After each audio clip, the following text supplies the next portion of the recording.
Good morning, everybody. Welcome to April 7th? I don't know. I don't know what date it is. 57th. I'm such a crazy morning guy that I don't even know the date. That's right. Coming at you. Hey, now. Welcome to Sirius. There's so much to talk about. I don't even know where to begin. It's one of those mornings where there's so much stuff in my head to talk about. Yeah. I can't decide what to talk about. Well, I'm just getting over thinking that Justin Timberlake is dead. What do you mean? Well, somebody sent me a link on the, you know how the Internet is. Somebody sent me a link in an email, and I go on, and it says Justin Timberlake was killed in a car accident. Yeah.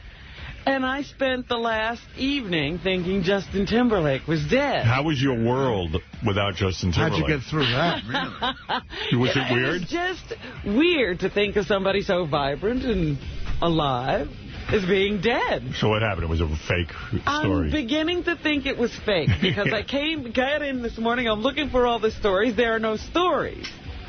And well, who's the asshole that sent you the link? The same guy who called Artie names and said he looked like he was going to die. Oh, that guy's right on top of it. So, did I die? Well, no. But I look, you know, then he was supposed to have been killed with this Zane Fielding, who's supposed to be some kind of producer. Oh. And I looked up Zane Fielding's name to see if there was any news of him having been dead. And then it says he died months ago in a freak balloon accident. Yeah. So I'm like, it would be funnier if Justin Timberlake died in a freak balloon accident. Somebody's on the Internet playing games, or maybe it originated on somebody's radio show as an April Fool's joke. I saw Justin Timberlake in, like, the worst movie ever. You know, Ralph, for my birthday, got me a Netflix subscription. Yes. And what he did, because he knows I'll never contact Netflix for a movie, he just pre-ordered a bunch of movies for me that he thought I might like. Oh, and so all you have to do is send the movies back, and they send you the next thing. And they send me the next thing. He selects the movies. That was very nice of him. Very thoughtful. He actually did something. Yeah, he actually did something. He didn't just get the Netflix thing. He had to list a bunch of movies. I felt so bad for Ralph this weekend. I really did. You know, he lives in a building where the walls are pretty much paper thin. Like he says, he doesn't make enough money where he can get a great apartment. It sounds like he can hear everything going on in every other apartment around him. You know, and it drives him crazy when the people above him will, like, just even walk across the floor like he wishes they had carpet, because every step you can hear. Yeah. So then he calls me and he goes, oh, my God, his neighbor was having a party. When I say a party, I mean, like if you went to a club, a dance club, like playing music that effing loud at a dance club, like he'd call me. Like you could hear it through the phone. It was like he was calling from the party. Oh, so essentially it's like, hey, F you, we're having a party, and, you know. Everybody else is going to have to deal. And like Ralph even said, like, if it stopped at midnight or 1, he goes, okay. He goes, he called me at 2 in the morning, left me a message so I could hear. I should have saved it, actually, because it was really upsetting to me. Because it's just, you know what? In certain buildings, it should be mandatory that, you know what, you can't have a huge party. Like, you know what, guess what? It's just for sleeping and living, because... Unless you can get everybody in the building to agree to have your party, since everybody else will be affected. And I was getting so angry for him, you know. And he even said to me, like, a year ago or so, they had a sit-down where Ralph said, hey, I'm going to give you my number, you give me your number, and if I'm ever inconsiderate and it's too loud in my apartment for whatever reason, call me, and I'll just, you know... So the woman has been calling him whenever his TV's too loud. Right. His TV, mind you. And he lowers it. And I said, well, why don't you call her during the party and say, look, enough already. He goes, oh, I never got her number. She only took mine. So it's like a one-way... He's always having trouble. Before that, there was a guy who was real heavy, and he walked too heavily. Yeah. I just felt bad for the dude. Yeah. I mean, there's nothing worse. It's such an invasion. And you know, and it's so inconsiderate. It's like, well, you know everyone in your building is going to have to be up all night. But there are people like that who, you know, my freedom, you know, Stuttering John was like that. Yeah. Like, one of his neighbors, didn't they chop off a dog's head and stick it in his mailbox or something at one point? I don't remember that point. Yeah, this was weird. That might have been out on Long Island. Yeah, I think I know what you're talking about. Was that on Long Island? I think so. Yeah, and at the time, I remember John couldn't talk about it, but now he's moved and, you know, all that kind of stuff. Maybe that's why I don't know about it. Yeah, it was, like, really weird. Like he would have these parties, like, oh, fuck you, you know, this is my freedom. Right, and he'd hire a whole band. He'd have a band in his backyard. Imagine you're the neighbor, and like on the weekend you want to take a nap. Zebra in the background, tuning up. And Zebra has been hired by your neighbor. And you know what? It's like kind of like, dude, go to a club in the city if you really want to hear loud. If you have to have it that loud. Yeah, I went to one of those parties at his house, and it was loud, man. And Well, I know when I go to the Hamptons, there are people who insist on having their big party for the year, and they have like hundreds of people to their home. Right. And they have their big party, and it's like, most people go out to the Hamptons because on the weekend they just want to fucking sleep. To get away. Yeah. But now they're going to have their big fucking party. It's almost like hostile behavior, too. It's like, weird. you know what? You get over it. And then they have big tents in the backyard and like a big party band. And there's no place for all the cars, and then you can't get in, and nobody can visit you. Well, I think also, like Stuttering John would have, like, the whole block tied up with cars and everything. So someone, I think, actually left a dog's head. Wow, I didn't. In his mailbox or something. I know about this. I could be wrong about that. Well, I know the neighbors would complain, and he would go, oh, it's just this, one person. Fuck you. And the reason he liked the neighborhood, because it was such a nice, beautiful neighborhood, and the prices were high because it was beautiful. It was a quiet neighborhood. I know a little bit about this. This happened when after I started working here, and I have some details in my head that I remember. He was freaked out by it. It was, it was a real dog's head or something. It was kind of a warning, like, you know what, we're wise to you. Yeah. Cut the fucking shit. Ooh. Yeah, and I guess there were, and I think it worked. Legal issues, and he couldn't talk. I don't know how that got resolved, but I don't either. I tell you what, I would turn the volume down. California, took a job with Jay Leno. I got to go. I got to leave. I saw John this weekend, speaking of John, and Susanna. Yeah, well, we're going to get to that. Susanna looks fantastic. Oh, yeah. Really pretty. We're going to talk about that. I heard about your wild weekend. And we're going to talk about Robin's television appearance and your television appearance and all of that. I watched Robin. Very exciting. Oh, did you? Yes, the Crusading Robin, who, of course, now has her charity, Girls Night Out. The most disturbing thing is I heard that John looks great. He does. John's thin. Sam said he looks like a male model. John? Well, I don't know about that, but I mean, John looks very thin. And, California does that. He's tan. And, how many people do you know who go to California and they got this whole makeover? Well, not also, me. I mean, he's got a pretty good lifestyle. I mean, he makes tons of dough, and all he has to do is show up and do nothing. Work. Yeah, John so he can work out all day. When he was in New York, he was an asshole, and went to L.A., he became a real asshole. Well, Ralph has it in. It was funny. Well, we'll get to that part of it. I obviously have a ton of stuff to say about that. So what time did you end up going to bed, Ralph? Dude, 4:30 they were up till. Why didn't you knock on the door and say, look, I got to go to bed? You know what? Because, I just don't want to be that guy to go downstairs and knock on the door and go, okay, kids, go. You know what I mean? Why do they have to put me in that position? I spoke to them about it before. And they who does that? What the fuck is wrong with people? That is a weird move. I know what you're saying, Ralph, because that means you're officially old, Yeah. But you're completely right, though. 4:30 on a Sunday morning. I mean, and you had it, and it was that loud, like when you do ecstasy kind of music, that like the JD listens to. It was techno, boom, boom, boom. And he called me. I wish I saved the message, and you could just hear the techno music. It was like this.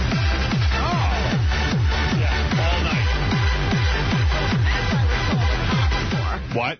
I would call the cops if that was I said to Ralph, call the police. Well, that's the next time. If it happens again, I'm calling the cops. I'm going to talk to my landlord. And one easy landlord, look, you got to set up rules. And also, by the way, I'm not paying my rent for that night because I couldn't sleep in my apartment. Yeah, I you were driven out. It's $70 a day, so, I want $70 back. Right. Did your landlord live in the building? No. Yeah, no. So you tell him, next time you can find me a hotel. I mean, but that music is so annoying. I'd rather live below the rehearsal space for the cast of Stomp. That music is the most annoying. God. I felt so bad for him. But anyway, getting back to my original thought. So, what was I? Justin Timberlake in a movie. So Ralph got me Netflix. So whenever I send back one movie, new movies come. Right.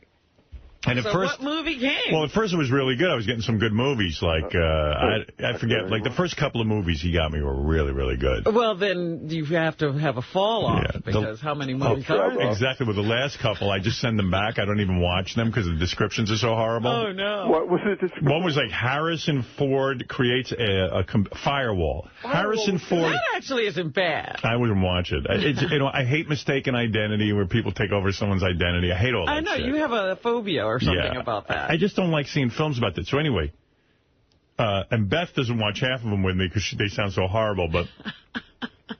Well, I got for Beth. I mean, I'm not going to get, like, chick flicks. No, it's fine. So anyway, I get one, and Beth says to me, well, what is the movie? I go, Black Snake Moan. She goes, I won't watch that. I go, do you know what it is? She goes, it sounds horrible. So I said, no. Let me read you the description. It's a story about Samuel L. Jackson. Christina Ricci and Samuel L. Jackson somehow meet, and he takes care of her. And she goes, oh, okay, I'll watch that. Somehow meet. Well, I have never seen a more horrible movie. And not only that, Justin Timberlake is in it. When that movie came out, it got such good reviews. You're kidding me. I am not kidding. They were saying that Samuel L. Jackson should have been nominated for an Oscar. What? They Who praised said that? Justin Timberlake's performance. It was horrible. Justin Timberlake's like a war vet, and his wife's like this out-of-control drunk. He's a war vet? Yeah. Already, I don't like it. Yeah, it was. Can I just say, I never saw that. I just wrote that down and said that you might like it. And you said, yeah, let me see it. Oh, I thought you saw it. No. We were going to call you cursing you. No, you got to read your emails, man. Oh, dude, I don't sit and read your emails. First of all, Ralph is verbose. Like, he leaves really long phone messages. I'm convinced he's got OCD. I have everything. He calls me, and it goes on. I moan through them. I go, oh, shut the fuck up. He goes, he gets on like this. He goes, and he goes, hey, man, I was just thinking. He goes, I was just thinking. Maybe, we should go and try on a suit this week, but I'm looking at my schedule, and maybe your schedule will, well, you know what, man, call me, but... and I think, well, maybe I ought to listen to the whole message, because maybe there's something important going on. Yeah, maybe there's a point. At the very end, they say something like, here's the number.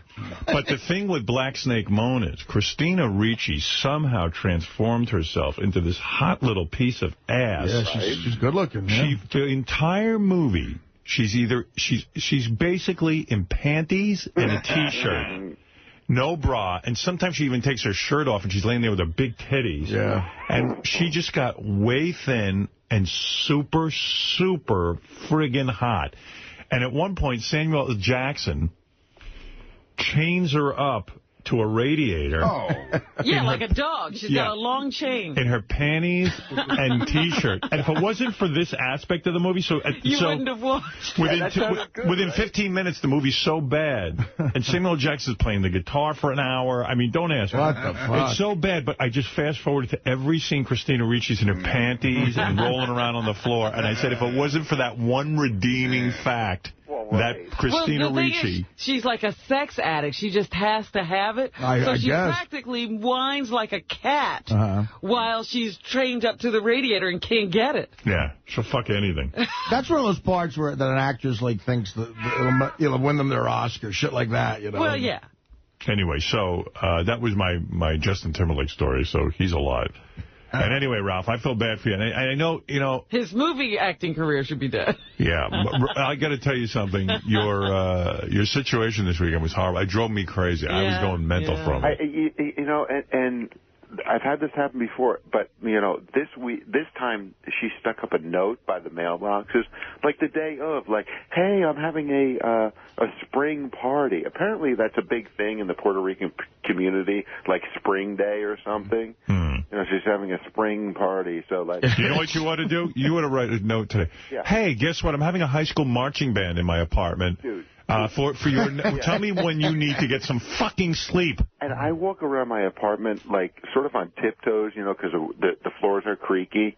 No more. No. I watched Battlestar Galactica last night at, like, at full volume? Full fucking volume. It's so great. Good. Yeah, man. You know what? But you know what you ought to do? War. During the week, they probably work. Now, since you don't do anything and you're up in the middle of the night, start blasting loud techno music. Yeah, JD's coming over. He's going to play his music. Now he's going to be Steve-O drilling holes in the walls to drop speaker wire. Howard, listen to this. One of my neighbors went over to this party, right? Yeah. They had a DJ.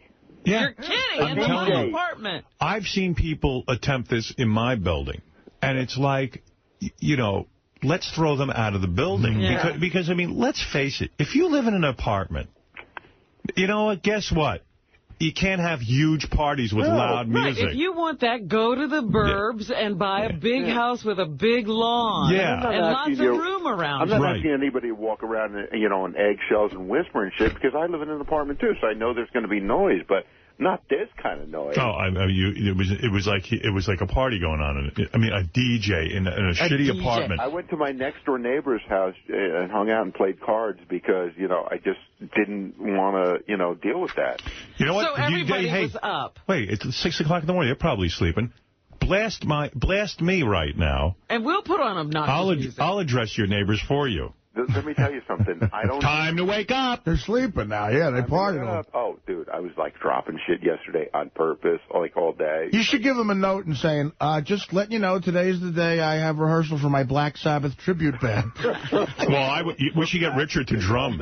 Oh, yeah, Richard drumming. Bring over Richard. We got a whole drum kit here because I want to hear Richard do heavy metal drumming. And that real fast drumming. Yeah, but you just say, listen, I hired a high school marching band to practice in my house. Tell me when you sleep, you fucks. Yeah, please forgive. I think that was on the note about the party. Like, please forgive. 4:30 in the morning. Okay, stop it at midnight.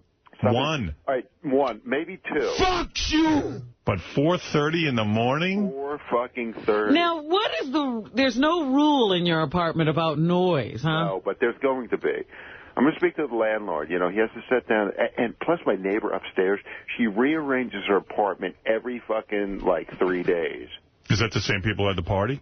No, that was downstairs. Upstairs, what is she, a feng shui? Yeah. Mrs. Feng Shui. All right, I'll see you. Okay. You know, one observation about Ralph on the phone, because he calls me a lot to it. I'm not piling on, Ralph. This isn't that bad, but I just want to know, because I like talking to Ralph, but when he calls, do you find he's really crazy with the hey now? Like, it's insane. Does he do that on your messages? Hey now? Like, he even ask you questions. He says like 8 hey nows in a row. Hey now. Well, because I'm telling you, he's got OCD. He's got to always call me back a second. That seems like an OCD thing. Yeah. Why do he have to call you back a second time? Yeah, whenever he calls me, if he always forgets something he has to say. Oh, and he has to call you back right away as soon as he hangs up. And it's never anything important. You know what's great? Artie and I cannot ever, sort of get each other on the phone, so he leaves me long messages. Right. Artie's messages are the best. So, it's just 10 minutes of Artie's act. Yeah, but you are, on the other hand, you are boring. I mean, you leave these long... At least Artie's entertaining. You know, just leave the information and say goodbye. No, I find it's true. Me and Ralph can't connect for some reason, so that by the time I call him and I get his machine, I'm cognizant of that. I go, I got him. I leave a long message. I almost want to erase it. Yeah, Artie's like, I'm sorry for the long message. Because I hate when people do that to me. You know. Well, yours are pretty entertaining, though. You know what? Fuck you, man. Hey, fuck me. No. I mean, just get you know what it is? I'm so busy. You realize you're not the only person. Busy. What are you're playing chess or watching dumb? Well, I'm busy with chess. Oh, that's busy. That's busy. I'm not you. I don't want to sit on the phone and listen to you. And he calls me a lot. And most times I just don't pick up because he always calls at the wrong time. God bless him. Well, I love the option on your phone that you can just, you don't have to bug right you. To the message. You could just leave a message, you know. Yeah, but somebody called me yesterday, and I never check my messages all day. Uh-huh. So, all right. Yeah. You know, I don't even, you just call me. All right, I got to go, Ralph. Thank you. All right, where are you going? Back to my show. Goodbye. You sure you don't want to put an ISDN line in his house? Yeah, that was a good idea, huh? Very funny. That's just a terrible thing. I know when I lived in Hartford, I had neighbors who would just pound music through the wall, and it's paper-thin walls, and you just go, come on, man. Well, it's funny, Steve-O, when we played those crazy tapes of him doing that with his neighbor, it's funny. He was clearly on the verge of going to rehab. He sounded out of control. He was about to lose it completely. Well, I see these people in the Hamptons. It's a summer community, and Puff Daddy moves in, and then he decides to have parties. Right. where like he's got a band and he's playing and he's like, fuck you, you know, you want to live next door to me, fuck you, you're uptight. Yeah. And it's like, no, nobody came out to listen to the noise from your part. I mean, it's like people are just so goddamn inconsiderate. Everyone's inconsiderate. Yeah, but you know, like I said, there must be a gene or something, because there's some people, they just think it's their right. And if you say, oh, could you quiet down, could you lower your music? Who are you, man? Yeah, fuck you. Well, Stuttering John was that way. When he would have a party on Long Island, I'd sit there and go, how is his neighbors functioning? I mean, he'd put Zebra, as you said, the band Zebra, whatever that is. I just remember that because that was the band that was there when I was like, there. I'm going to get Zebra. And then he'd invite not one, not 20, hundreds of people. Yeah, and there'd be garbage all over the place. I mean, it was just like, it was insane. It was like, well, like what's going on? Like, is that important? It's like a 3-year-old. I don't know, man. With parties. They're annoying anyway, parties. Yeah, there's some people who like them. Yeah. Some people like people. And then John would get mad at people who didn't come to his party. Right. I can't believe you didn't come to my party. And it was like, well, I was just busy, and you're not my friend. And every year, you know, you'd go through the same thing, because he'd have this party every year. And you're not going to go this year either. And, you know, chicks make this awful mistake when they get to be older. Like, you know, a lot of broads will say, you're boring because you don't want to go to a club and listen to dance music. I'm like, no, you're boring because you can't say anything. We can't go and just, you know, have a beer and talk. You're dull, so we need music to drown you out. Right. You're the boring one. We have to have entertainment around you. Right? No. Eric, go ahead. Let's say hi to a few people. We got a lot to get to. Artie was on TV this weekend. Robin was on TV this weekend. Artie had a big weekend. Yeah. I got drips and drabs about Artie's big night at Nobu with David Spade. Helicopters. No, by the way, congratulations to Richie. There's a new Nobu in Beverly Hills, and holy Christ, the girls that work there are... I can't even describe it. I even said to Rich, I go, what's the deal, like, opening a restaurant out here? Are just every one of these hot chicks obviously wants to be in show business. Of course. You know, and there's hot broads working there, and the food was great. Typical Nobu, great food, so... You know, I was watching your TV appearance on Kimmel, which I think was among your best TV appearances so far. Oh, thank you. But I mean, now I'm getting a little worried. I look terrible. No. I don't think you know, look. To me, I see you every day. You know? Right, people are shocked when they don't see you very well. I'm used to you. You're 2 feet away from me. Right. I mean, I'm like, I don't know. You look normal to me. It looks like Artie. Yeah. The only time it bothers me, Howard, is if you go on Artie's website. There's a guy on Artie's website that doesn't look anything like this. I'm going to get sued, I think. I think somebody stole Artie's website and is putting up pictures of himself. 2 years ago, 3 years ago, whatever. It's like, whatever. But anyway, so... You got to explain to me. So Artie was wearing a T-shirt, a Jimmy Kimmel T-shirt from the show. With a jacket over it. And he explains that he was sweating so bad that his sister, Stacy, said to him...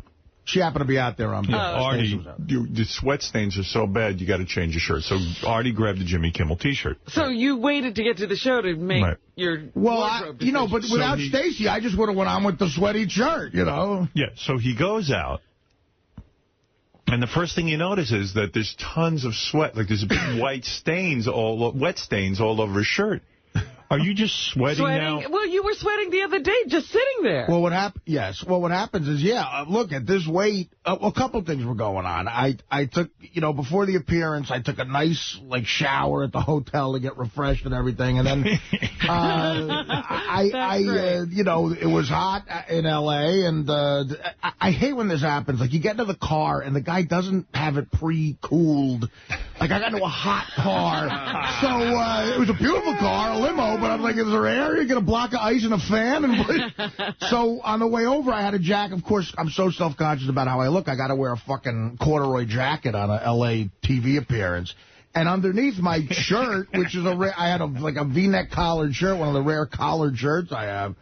On the way, I guess I got sweaty. But typically, I'll just go on television, and Stacy was there, and she goes, you got to change that. It looks gross. And I went to the mirror, and I agreed with her. So the segment producer was nice enough to go get me a Kimmel T-shirt, and I put that on. I had it on for 10 minutes before I went on stage. And you sweat through that. And I sweat through it again. I had a theory on it. Is there no air conditioning at Kimmel's place? Well, also, I'm stressed. You know, before you go on TV, I'm a little stressed. That makes me sweat a little bit. And it was but he's at the point now where he's sweating over nothing. Like, in other words, just being fat is making him sweat. Yeah, sitting up makes him sweat. I'm constantly glistening.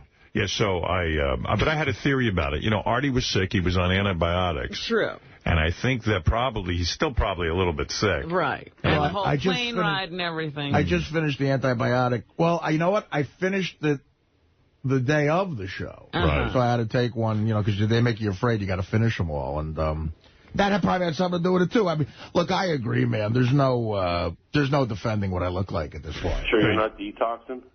Well, no, I mean, look. He's got the cold sweats. During the interview, can't you have Teddy towel you down?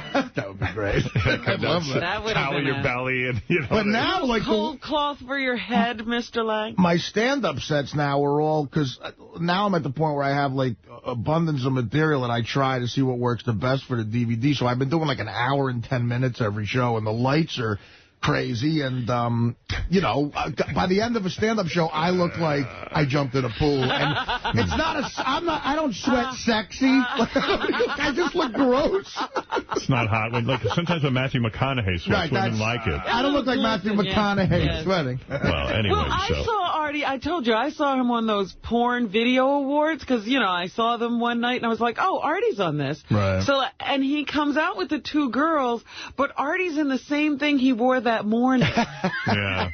Well, he's a real guy, you know? Yeah, I don't have every sense of the word. He's never a wardrobe person. It's the biggest night of porn, and Artie's wearing his corduroy jacket. Artie, why disrespect the people of porn by wearing the same outfit that you wore in the morning? That's not right. You know, but it's good to have somebody around who... Because my sister's talking to me about my appearance, and... You know, as a comedian, I'm just worried about jokes. I'm stressing about what's funny and what isn't. You're actually worrying about content. Because you know your looks ain't getting you anywhere. Yeah, exactly, man. What am I going to tell you? Eric, go ahead. I'm sorry. In Hoboken, New Jersey. Welcome to the show. Hey, now. Good morning. Hey, now. Good morning. Hey, Howard. It's around 2 o'clock in the afternoon on a Monday. You just get out of a busy meeting, and the week's shaping up to be extremely busy. You get a call from your beautiful Beth O. She tells you that...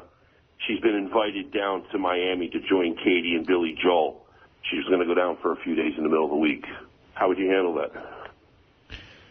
How would I handle it? I mean, what would I do? I don't know. I mean, I'd be aggravated if I were you. Yeah, I would be aggravated. But I mean, like Beth's... you asking me how it goes out with people? Oh, she's going to go on a little mini vacation. Oh, no, I wouldn't stand for that. I'd break up. See, I don't think Beth... No mini vacation. No mini vacation for her. I don't think Beth would do that. No. I realized that was a wrong... Beth is good at knowing what's appropriate. I don't think that's why I love her. Wait a minute. Why is it inappropriate to take a mini vacation? Well, I mean, I think some women just know how crazy a man is hooked up in their mind. Oh, you're just saying in particular she caters to the house. I mean, as a guy, I think... Probably, same way. You start thinking, okay, I'm up here working. She, you know, it's like she knows it'll make her crazy. Yeah, I would just say, oh, that's okay. It was next week. Right. Vindictive. And resentment builds up, and you have some aggression. Next week I'm going to L.A. Yeah. I'm staying at Carmen Electra's house for the weekend. But one with Beth is I have a radiator in my apartment with a chain. She's chained up right now. Good move. It's kind of hot. Sure it is. Go ahead. Given it much thought throughout the weekend about this masturbating, who she's masturbating to?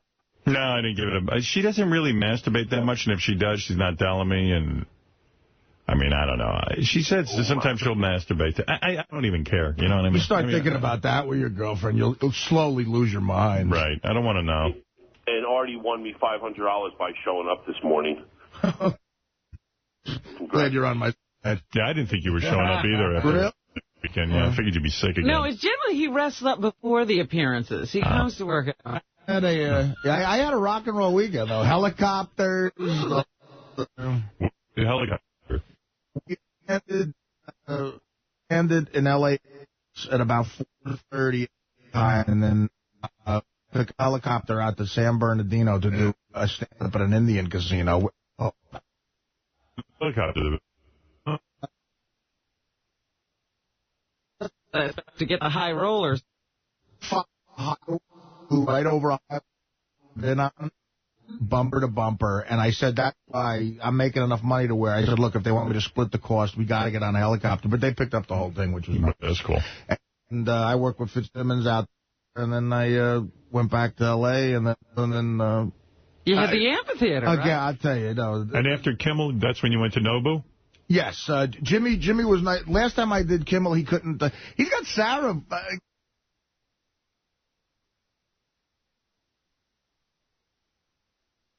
Sarah Silverman, yeah, right? Jimmy's girlfriend. And I'm friendly with her. And the last couple of times we talked, I said, yeah, why don't we go out after the show and get a drink? And Jimmy, she's like, no, I'm taking care of Jimmy's kids. Oh. He's got Sarah taking care of the kids, Really? And he's out with you. Yeah. So last time he couldn't make it out, but so this time he said, no, I definitely want to hang this time. And Sarah, I saw Sarah briefly. She took care of the kids. And she Jimmy went to Noble. Take care of the kids. Wow. So Spade showed up, and it was myself, Nick DiPaolo, my sister Spade, Kimmel, and a couple people who work for Jimmy's show, Jimmy's brother Sal, and we laughed all fucking night. It was so much fun. Richie Notar took care of us. Ross. Now, the most unbelievable thing I heard is you took J.D. out to L.A. with you. Right. And J.D. and Ryan Philippe hooked up. What? No. Well, that's, okay, yeah, that's the whole, you want to get into the weekend now? Yeah. Ryan Philippe and J.D.? This was so great. Ryan Philippe is the greatest guy in the world. He's, because what I do, at the end of my set, sometimes I'll bring J.D. out. By the way, Ryan Philippe is an actor. He was on our show recently. He used to be married to Reese Witherspoon. He was in that movie Stop Loss. I saw Stop Loss as well. I saw think it was good? I agree with you, man. Really, as a matter of fact, I got his text number, and I texted him. I saw it.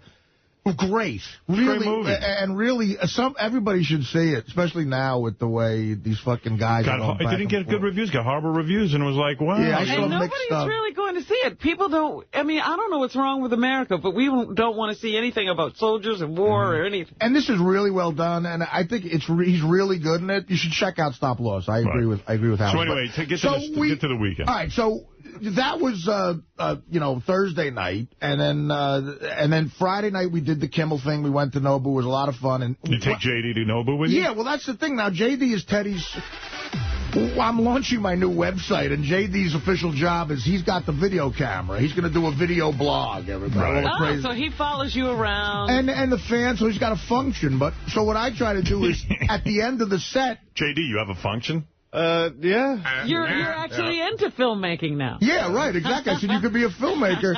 And you know how everyone who brushes up against your show becomes a celebrity. So at the end of the, my goal is to try to get J.D. laid. It's hard enough to get me laid. I like that you have a goal getting J.D. laid. Why don't you take care of yourself? Well, I like, I really like J.D. And at the end of my set, I'll bring him up and go, listen, he gets a big round of applause. I'm like, look, come on, girls, look at this. He's on stage. And I try to get him laid. And then Saturday night, I had...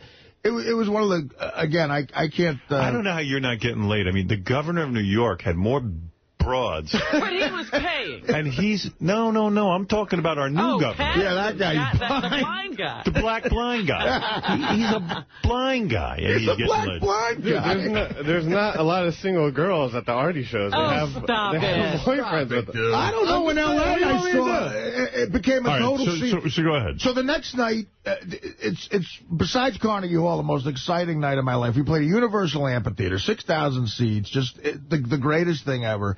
And while I was on stage, apparently Ryan Philippe showed up to see the show, which was nice of him. Cool. Very, very supportive. Yeah. And, George Takei was there, and I brought George out to fucking placement. It was like, let's see an Elvis. He must love that. Oh, God, George and Brad are the nicest guys, and George is like he's an A-list celebrity again. It was fucking... Did George say anything to the crowd? We went back and forth, and you know what I said to him? I said, George, wait till you hear with these acoustics the word faggot when I say it. And he had a great sense of humor about everything. But so apparently Ryan Phillippe came, but it was so nutty backstage that I never got a chance to see Ryan. And I left the stage and went right to my hotel to shower and then maybe see what was going on. So are you constantly showering now because of your sweatiness? I take 8 showers a day. He's constantly wetting himself down. Yeah, especially if I got a shot at abroad because, I don't want... You don't want to stink. Yeah, she's being nice enough to tolerate me anyway. At least you can do is shower. Exactly. So I go back to the hotel, and my new manager, this guy says, he's all excited about it. He says, hey, Ryan Phillippe wants to connect with you, real L.A. And I'm like, all right, well, I didn't see him. Tell him thank you so much for coming. And he goes, the next text I get is from Teddy. And he goes, Ryan Phillippe and J.D. started talking, and Ryan said, J.D., you got to come out with me to a club and meet women. Oh, wait, so all right, take it from there, J.D. So now officially, it's not I can't do it, and maybe Ryan Phillippe can get J.D. laid. So I didn't go to the club, but describe the club. It was like, what club? So what happened? So how do you hook up with Ryan Phillippe? Well, I was backstage, and I saw him, and he goes, yeah, well, I'll take you out, buy drinks and stuff. I was like, okay. And, of course, you can't bond with that dude because you're so tongue-tied. And he's smug. Yeah. But go ahead. So me? No, him. Oh. No, but Ryan's not. No, he really couldn't be. No. He could be a nicer guy. No, he's a nice guy. Yeah, go ahead. How many guys are going to take J.D. around? Yeah, anybody that's good looking. Say it. I was pissed. I'm like, can Ryan Phillippe get me laid? Yeah, go ahead. So eventually me and Teddy go over to this club called Villa. And it's one of these clubs where, like, paparazzi are waiting outside. Like, we took a cab, and there was, like, a whole bunch of photographers outside. Now, you would never... You'd be the guy waiting outside all night trying to get in. In a line. Right? Is there a line, and, like, you get ushered in with Ryan Phillippe? There was a little bit of a line. We walked up to the door, and Teddy goes, hey, I'm Teddy, And our guy, oh, you're Teddy, and... let us right in. What? How does it get Well, I mean, Ryan Phillippe, someone told the door guy. Right. Ryan Phillippe made sure you guys could. Yeah. I walk out and Teddy,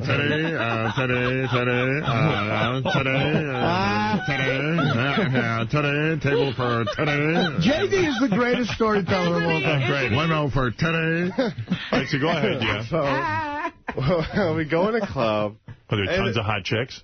There were a lot of hot chicks. There was a hot chick dancing on top of something, like at the very top in like a cage. And yeah, that's good.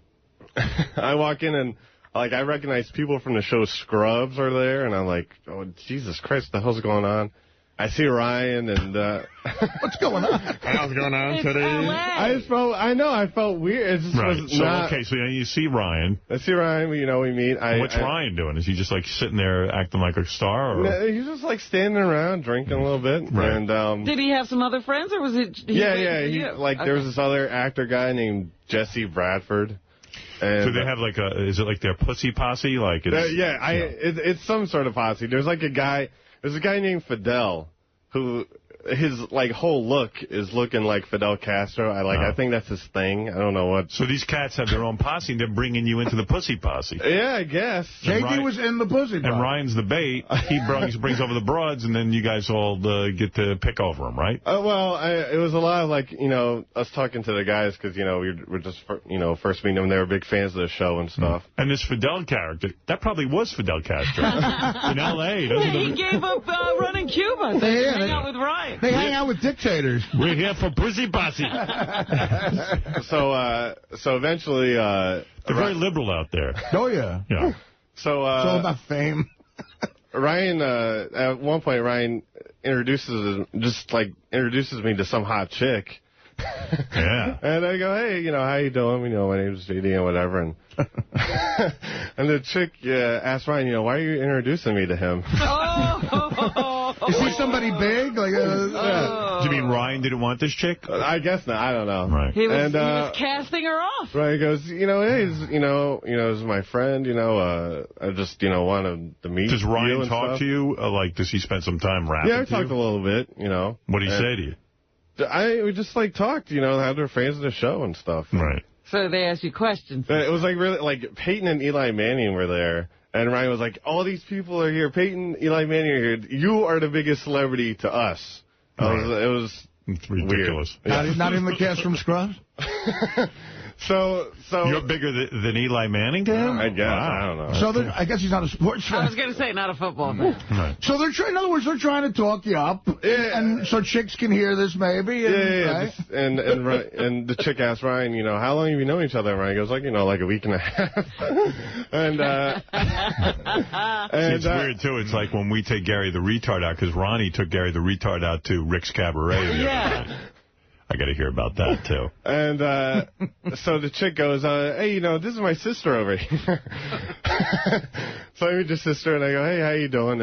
And the sister goes, oh, you know what? I got to go over here for a second. I'll be right back. And she split up. Both chicks walk away, and it was like... that was it for the night?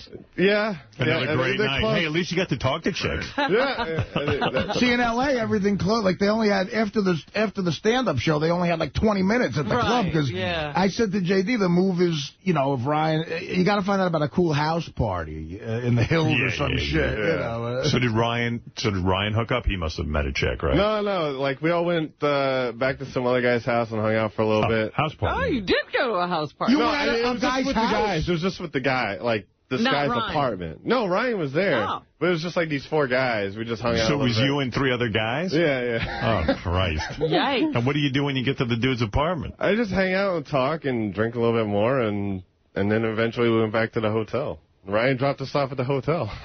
You guys went back without chicks to the house? Yeah. I guess. Well, Ryan probably left you at the hotel and went to get laid. You were pre-pussy. You got enough of this talk. I'm going to go get laid. I got to dump this nerd off. There's always so much fawning I can do over J.D. Harmeyer. Enough of this sausage party. I know how you feel, man, because, I would go places, before I was famous, I would go places, and I'd be the asshole standing there. And, everyone goes, come on, man, there's tons of pussy. Meanwhile, you're not getting any pussy. It's what you going to say to people, I don't know. Well, You got no rap. What are you going to say? You know what, dude? You could, I just wish you could come off a little better, but... In L.A., you could lie to a chick. Like, Ryan, a movie star... Artie, he ain't getting laid. Yeah, but a movie star introduces you to a chick. That's like teeing it up, and she goes, what do? You could say, look, I'm a writer. I'm anything to get, fuck her that night or something. You know how demeaning it is to have to lie to chicks to tell them you're a writer? Say I'm on the Howard Stern show. Right. That's it. You don't tell me you're TiVo. Hey, Ryan Phillippe just told me I'm the biggest star here. Right, yeah. You should just go up to these chicks and go, you know what? You're not good enough for me. I'm on the Howard Stern show. Get the fuck out. You should turn and walk away from them before they can walk away from you. Yes. What is it, Ralph? J.D., you there? Yeah. Yes? I love you, man, but you are the fucking biggest loser. You've got Ryan Phillippe, who's he's Mr. L.A. at this point. And you can't get anything off that connection. He's running you around saying you're cool and dude, what's the matter with you? I don't know. Apparently the girls are more interested in the Manning brothers than me, so... Well, I mean, you know that, but they can't be with every woman... I'm just saying. The girls were more into the Eli and Peyton Manning? Yeah. Big star quarterback. What's Eli Manning doing at the club? I thought he's getting married to his high school sweetheart. Must have been his bachelor party. Peyton is married. They're just hanging out. JD, is Peyton married? I think so. JD, maybe not. I don't know. I think perfect intro. Ryan Phillippe's walking around telling these chicks that you're the man, and you can't move off that. I'm sorry, Ralph. What do you want me to do? JD has a brother. You should be sorry. You don't deserve that. What are you wearing? Do you look the way you look right now? No, I had a button shirt from the show. Now, you look the way you look. From what show? Wait, what show? Yeah. You had a button shirt from what show? From the Artie show, from the night... it was the night of Artie. What does that look like? Because Artie was a mess. I mean, so what... Artie dressed you? I didn't dress anybody. I don't have a dress code for my show. I'm not saying I have, the perfect style. You know what you guys got to do next time you go to L.A.? Just like, you guys should just make up a backstory for JD. Maybe it is time to lie. And just say, tell chicks he's like a mute. And work on it. He needs to work on it so he believes it. Just say he's a billionaire who took a vow of silence. Right. And then don't talk. You know what he looks like? He could very well be a computer genius. Yeah. Who created some program we should put you and in a, sold it for $1 billion. We should put you in a wheelchair, and then you can just get one of those. Hello. Hello. My name is Timmy Gates, and I invented Windows. Bill Gates' 95. Son. I invented Windows 95 and XP. JD, and Frogger. JD, you have to put some work in yourself. I mean, you've got these, you've got a great introduction. What's the matter? What happened to those clothes Beth bought you for makeover clothes? Oh, that failed. He sold them. He's saving them for a rainy day. I still have them. I don't wear the pants anymore. I think the pants are a little tight now, but... Maybe if you worked out, got some tattoos and shit. What tattoos? I don't know, something. Get some piercings. JD sits in that room and eats McDonald's all day. I know. I always catch him in there with the big fried fish. Oh, yeah. You can smell it down the hall. Yes, filet o fish. His office is next to mine. So JD's in there, and I come out of my room, and he's got the big fries and the filet o fish. Like that filet o fish is any prize on Something the has to make me happy in this life, goddammit. You're getting fat, too. Look at your gut. Thank you, Howard. Thank you. JD, man, you're such a fucking loser, man. Hey, wait, there's more. What? Did JD mention about how then he was hanging out with the cast of Scrubs and how he met the girl that he's sort of in love with, Sofia Vergara? No. So they introduced him to Sofia Vergara. You know that hot chick? Yeah. And you know with the beautiful ass? Yeah. Yeah. And what happened when you were introduced to... No, that's Vita Guerra, I think. Oh. All right, but Sofia Vergara, what happened? I mean, she's a hot chick. We just talked for a second, and, nothing happened. Fuck that up. Like I mentioned... What'd you say to her? How'd it go? Tell me what happened. We talked for a second. Yeah, exactly. What did she say to you? Well, when I lived in Florida, I would see the Spanish show she was on all the time. So I told her... Dude, what was the intro? How did you meet Sofia Vergara? The owner of Villa, I forget his name, he introduced me to her, and... He came over and said, hey, this is JD from the Howard Stern Show? Yeah, and she said how, she had a good time on the show when she was on, and you were very respectful. Right. And I said, yeah, I remember you being on the show Fuera de Serie or whatever. The show what? Fuera de Serie? She was on a show called Fuera de Serie on Spanish TV that I watched. Yeah. She was so hot. Man, I wish I had a tape of this coming. While he's being so mumble-mumble. But listen to this. Ryan That was on Univision, right? Ryan Phillippe and the owner of the club are introducing him. That's what I'm saying. Wait, so did she go, so you go, hey, you were on Philip at the Ferry. Sorry. And she knows she's on that show, so you're reminding her of it. Yeah. You were on the Spanish shows. She didn't know. So all this time you've been sitting around watching TV is what you've just told her. No. Come on. So go ahead. So then she says, that's right, I was on that show. Oh, no, she acted like she didn't know what I was talking about. It made me feel like an asshole. That was basically it. She doesn't even remember. The owner what happens, how does she get away from you? What's her exit line? I think the owner started talking to me, wanted me to introduce me to his girlfriend. And then she got out. She walked away. That was her out. Wow. JD, man, you are a fucking... But you had to see, so backstage at the stand-up show was the weirdest group of people. First of all, JD has a brother who's exactly like him. Oh, you met JD's brother? Yes, he lives in L.A., and he works at Best Buy. Oh, he came by, and, he was helping out. He was a nice kid, but JD and him were, next to each other the whole night, and it was JD in stereo. Because he's got the glasses and the look, and he was like, repeating. And it's Beavis and Beavis. Okay, so it was that, and it was Stuttering John and his wife. It was Jason Itzler, the pimp, the famous pimp. Oh, my goodness. Henry Hill. Blue Iris. What a backstage. Blue Iris. George Takei and Brad. Sam Simon and his posse. By the way, Sam's girlfriend's smoking hot. Yeah. And Spade showed up. David Spade showed up, and I lost it on the Bleeding Deacons. Why? Oh, God. The Bleeding Deacons? I almost fucking punched the guy out. What happened? I asked them on the air. I extended the invitation to come and play at the gig. And when we got there, because it's like an amphitheater and a big deal, I went to the sound check, and I wanted to make sure that there's video and shit going all right. And the Deacons got there early. And in all fairness, I mean, they seem to be a garage band made up of 8 48-year-old guys, you know. But real nice guys, I guess talented or whatever. And so they were already all set up.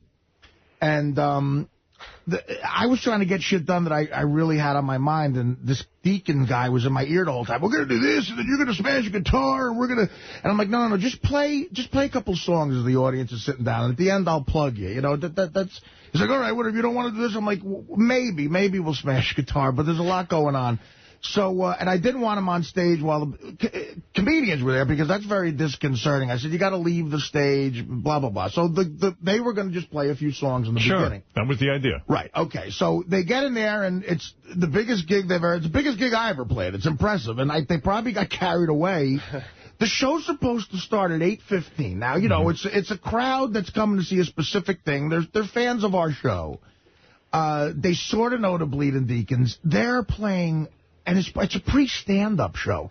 They're playing insanely loud.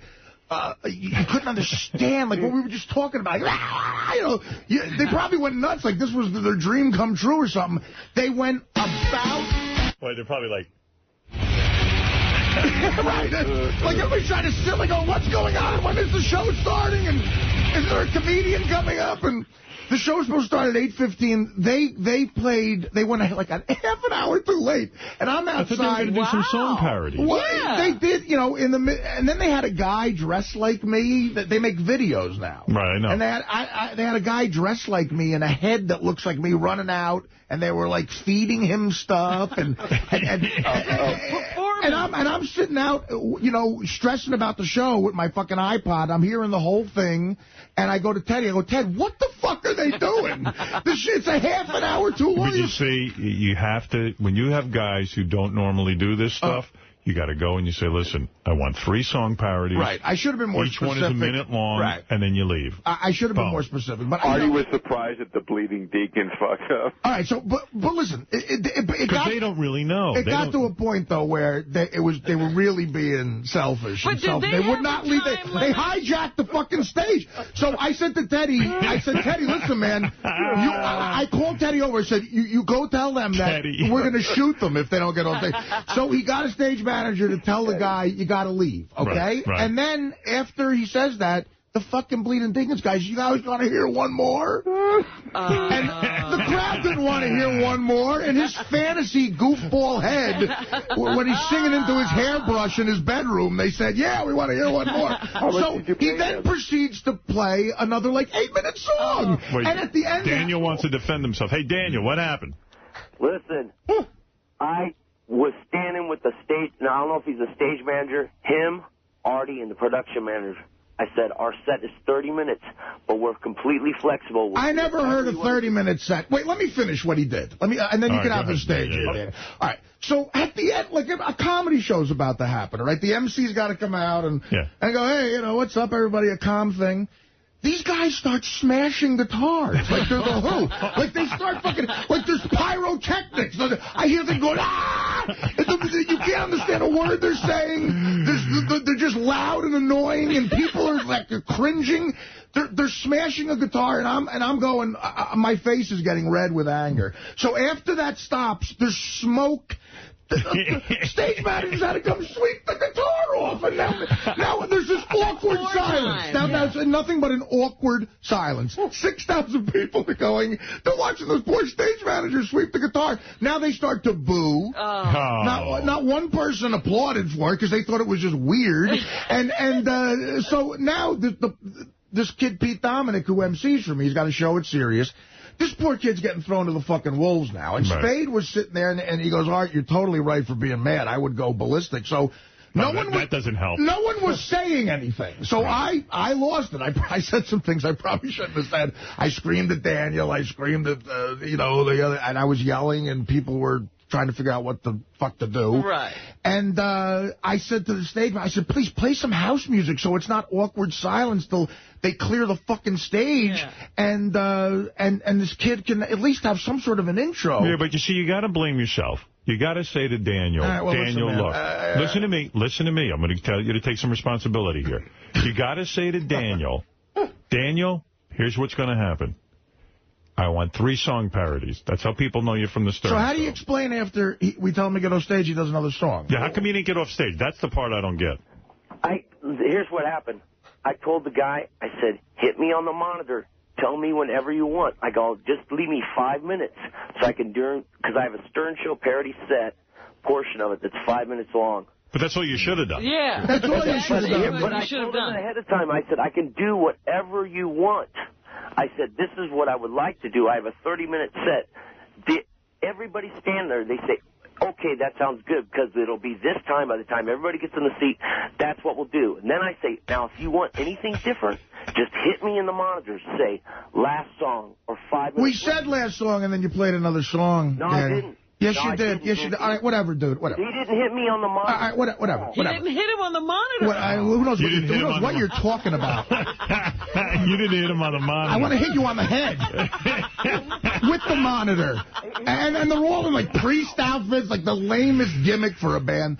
So I finally, this kid Pete Dominic was the most valuable player of the night. He went out there, and he's as professional as a comic is. He fucking dug, he had an 80-foot hole to dig himself out of. I felt so bad for the kid. I said, you know what, Pete, I might just go out there now and try to calm down, just try to do 2 hours or something. And Pete... So, Daniel, Pete went out and got them back and killed, and the rest of the night... the show was amazing, and by the end I had calmed down and I apologized on stage, and I paid Daniel from as much money as I felt. Even more money than I thought I owed him, because I felt bad about yelling. Can I ask? And that's how it ended. You know, the show went good. What were the things that you said that you think you regret? Well, Jay, did you have some of it on? I only have like a tail end, like it was where he says, "Yeah, you really got the crowd going now." That's about all I got. Well, listen, I was giving. First of all, half of the guys in the band looked like they probably beat the shit out of me. But I mean, again, it was my show. Like, it's one of the biggest nights of my career. It's the Carnegie Hall of the West Coast. You should have told Daniel, I want a 5-minute set of the song parodies you do on the Stern Show. That's it. And that's what I would have done.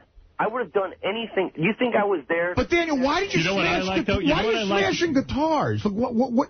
I even cleared that with them. I cleared that with the production manager. I said I want to do this, every little tiny aspect. I was never told about that. Why are you talking about... Why would the production manager even know what Artie wanted, though? Well, who's the studio? I mean, doesn't Artie have a stage manager or a production manager? No, I'm a comedian. What do you think I am, of Elvis Costello?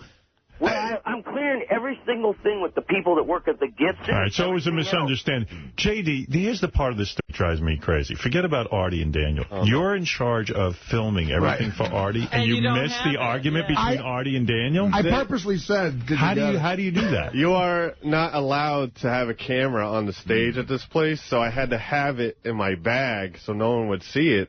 And whenever he started arguing or whatever, I tried to get out so no one would see it, and No, I thought backstage was all right. In other words, like what Howard's saying, like he saw that I was livid running in. You should have anticipated something embarrassing was going to happen. Because I purposely said afterwards, I said, you know what, it's embarrassing because I lost my mind, but did you get that on? All right. Well, Daniel, he probably got some funny shit. Here's the thing. I also told him, if you want me to stop, just say stop.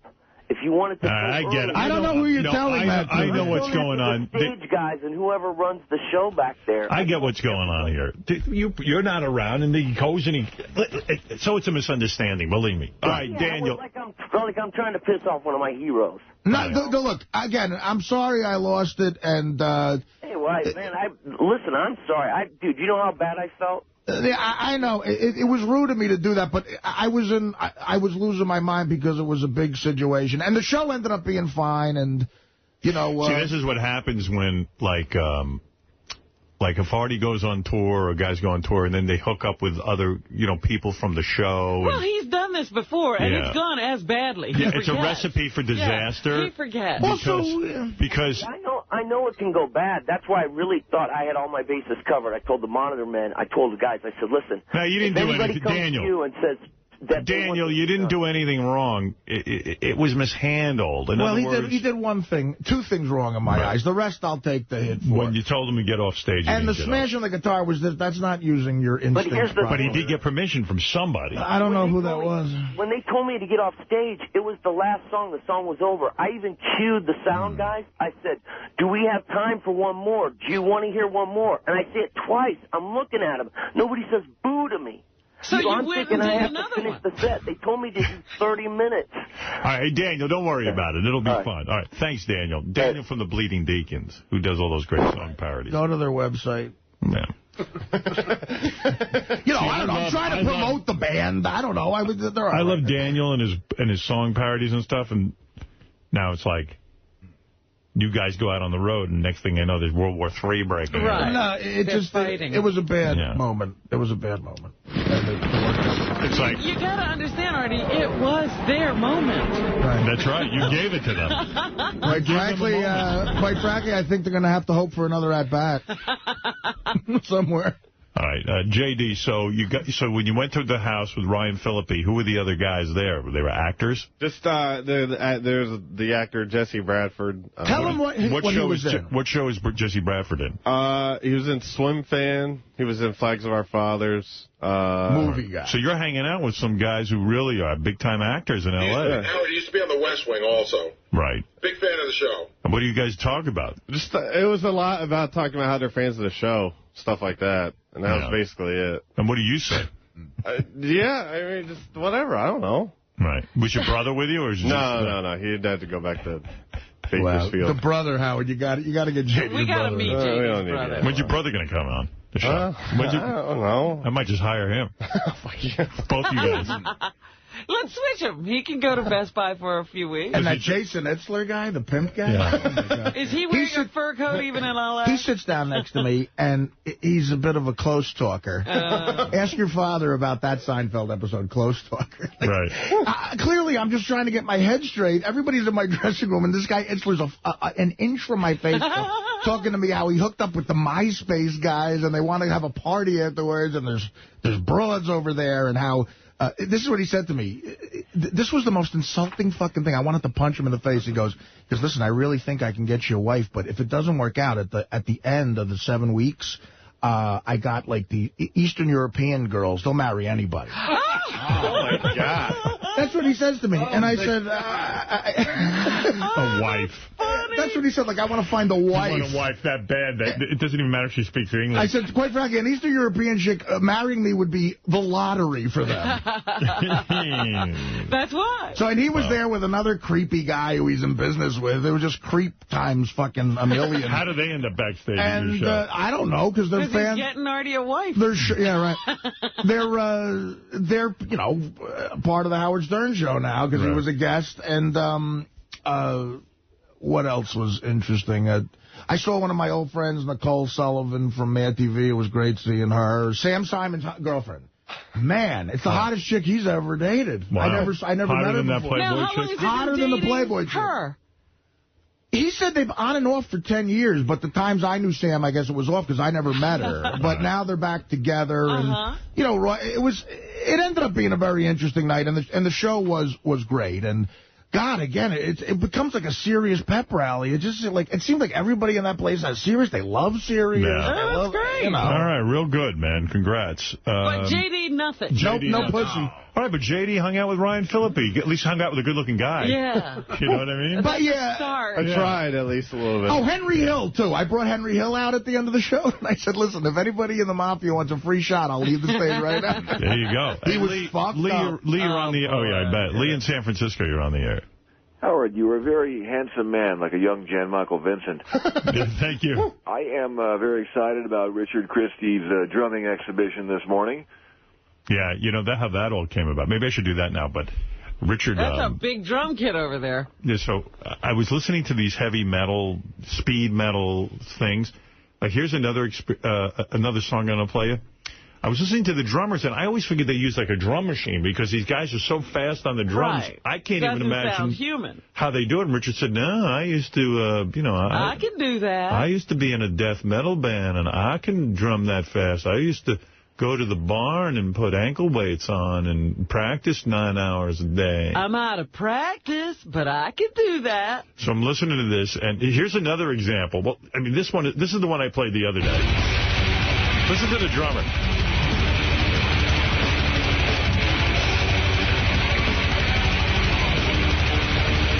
Wow.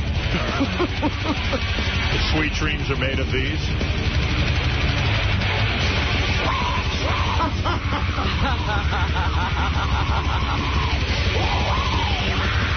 Who is listening to this?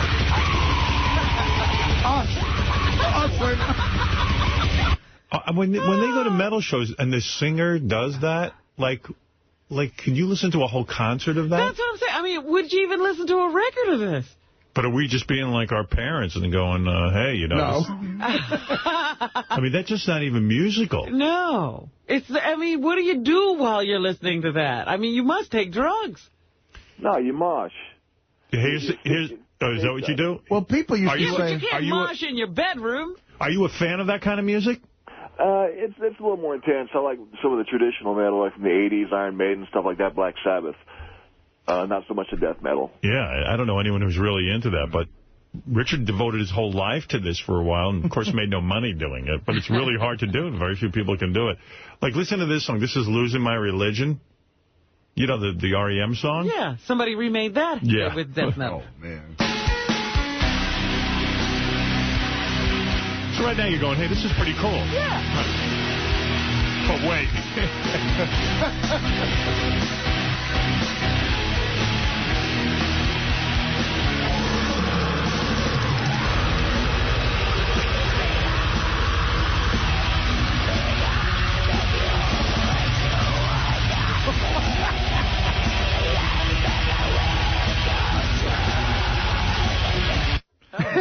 So,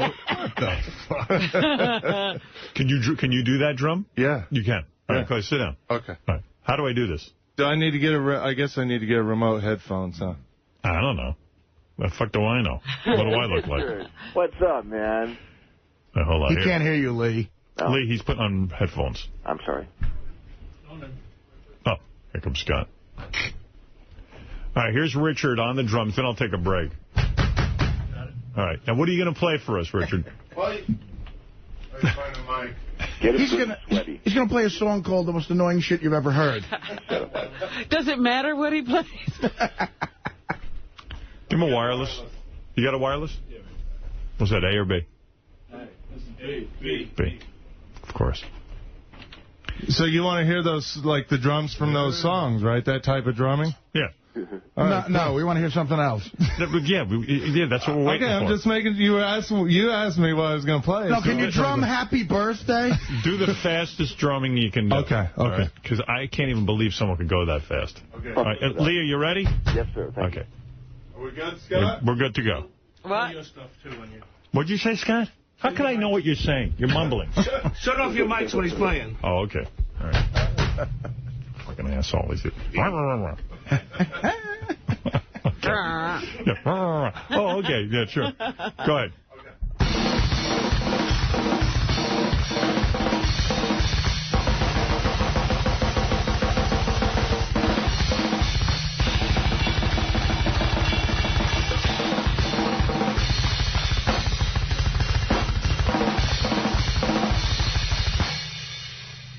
Wow. I was just getting into it. Do the when the guy goes, because listen on this track, how fast that double bass thing is with your feet. Wait.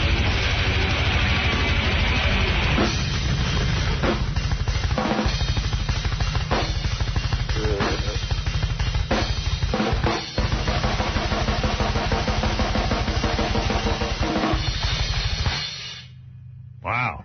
Man, impressive. You're Play talented. a whole song, though. I don't think he'll die. Hey, that was good. I like that. I would love to know how to play a fucking instrument. That looks so cool. Hey, Lee, what do you think of that? I think it's great. I think the show needs more of it. I think you need to get a guitar and a bass thrown in there. I mean, this I could sing, if you want, I could sing Sweet Dreams Are Made of These. No, that song. Yeah, let's jam. Go ahead, go. Okay.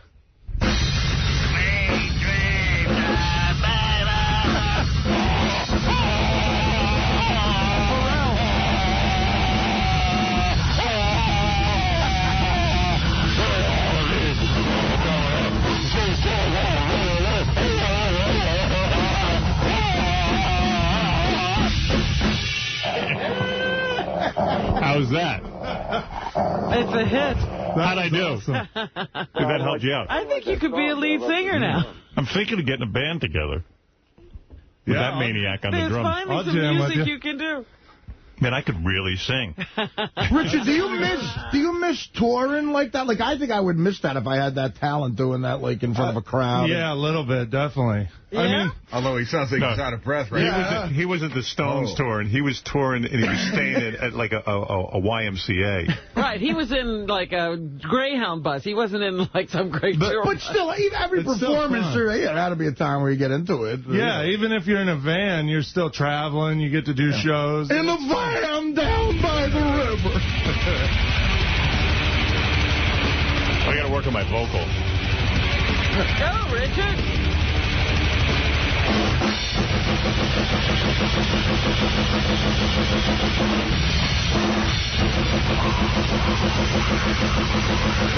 All right. Had enough. I got a headache. Thank you.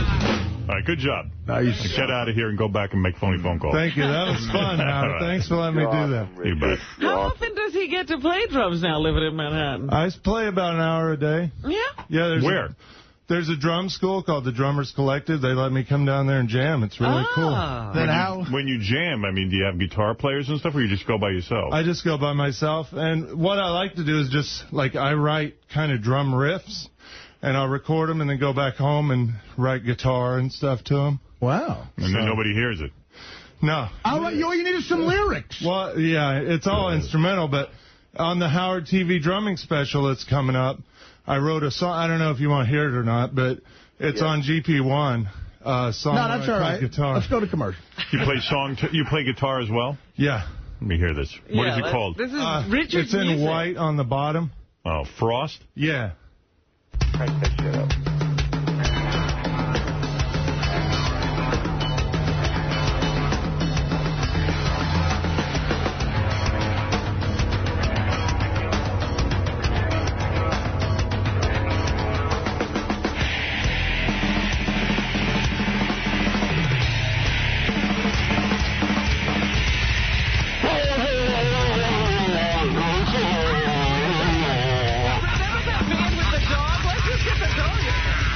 Where's the dog, Fred? There you go.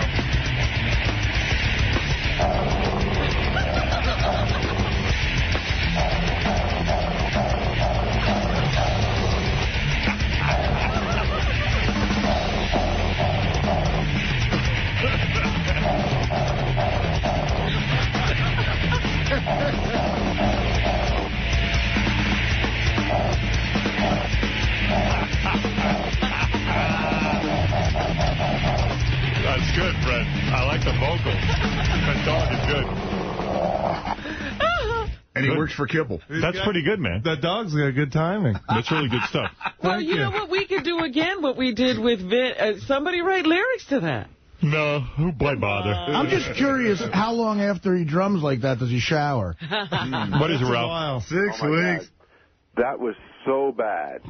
What, his music? Yeah, I mean, like, you know, he's just, like, banging on those drums. It's horrible. No, that's talent, man. Ralph hates everything. All right, thank you. All right, No, Richard. what are you going to do with that? I mean, really? Oh, get out. Get off the phone. This guy does nothing. Boy, that is the voice of discouragement. Sorry I don't collect Star Wars figures, Ralph. I thought you did. What are you going to do with that? He collects The Simpsons. All right, thank you very much, Richard. Congratulations. Thank you. That was a lot of fun. Very good. Excellent. What's the matter? Your hands hurt? No, I'm like, now that I played, I feel like I could go for an hour. I feel like I got to move my hands. Go to Ralph's apartment and do it. Okay. You're mistaken. That feeling is mistaken. Why is that song called Frost, by the way? Because I had a bottle of Gatorade Frost in front of me when they told me to come up with the title. I see. And I just looked at something and came up with look the at title. that. Boy, you're so artsy. And I was scratching my ass. Yes, Pete, you're on the air in Pittsburgh. Hey, Howard, how you doing, buddy? Hey, now. Do you remember taking a picture, I think, on Friday with Billy Joel's wife and Beth? Yes, I do. Yeah, it's on howardstern.com, and I have to admit I stared at it for hours over the weekend. Well, I don't know why you would do that, but I'm glad you found the use for it. I just thought it was a great picture of you. You know, you always complain about taking bad pictures, putting it in the paper. This was a great picture. You thought he looked handsome? I thought he looked good. I thought he looked, you know, very young, like the other caller said, very fertile. He was right next fertile? I looked fertile. How many hours would you say you stared at it? How many hours in total? I'd say about 4.5 if you calculated all the time spent. Wow. Wow. Because you know, I'm fascinated. I must have looked really good. Are you gay? No, I'm fascinated by facts.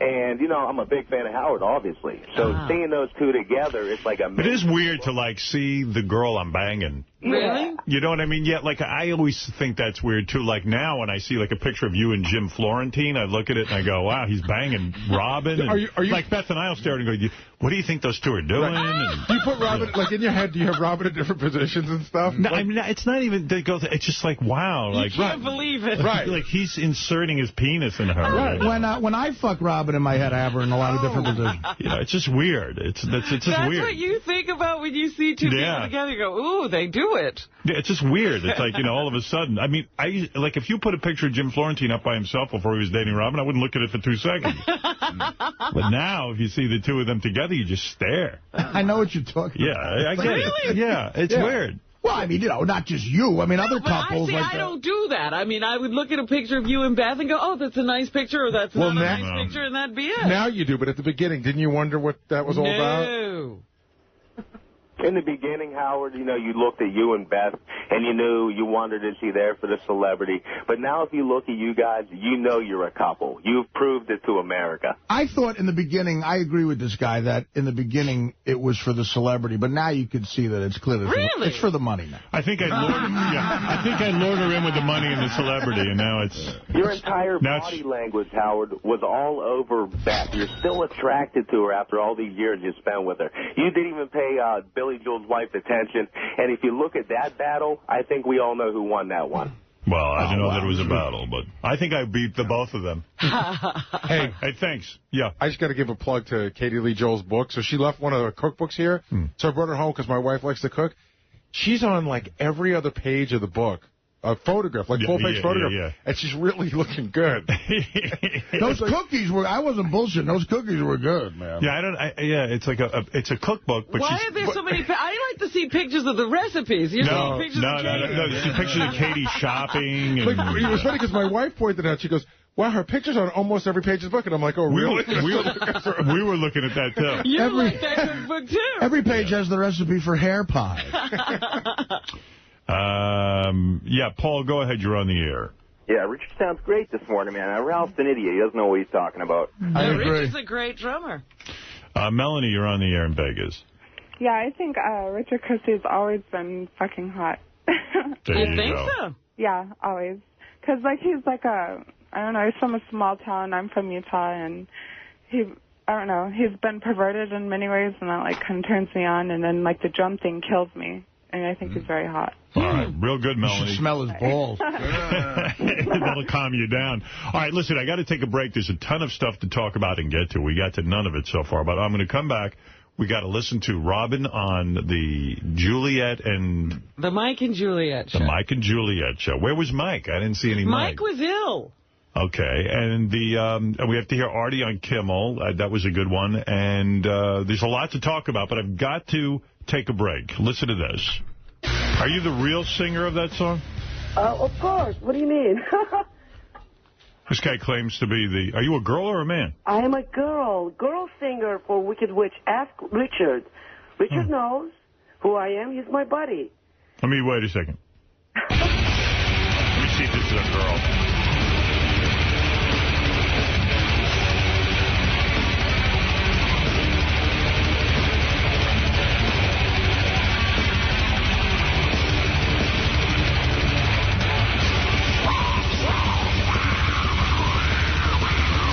That is a girl.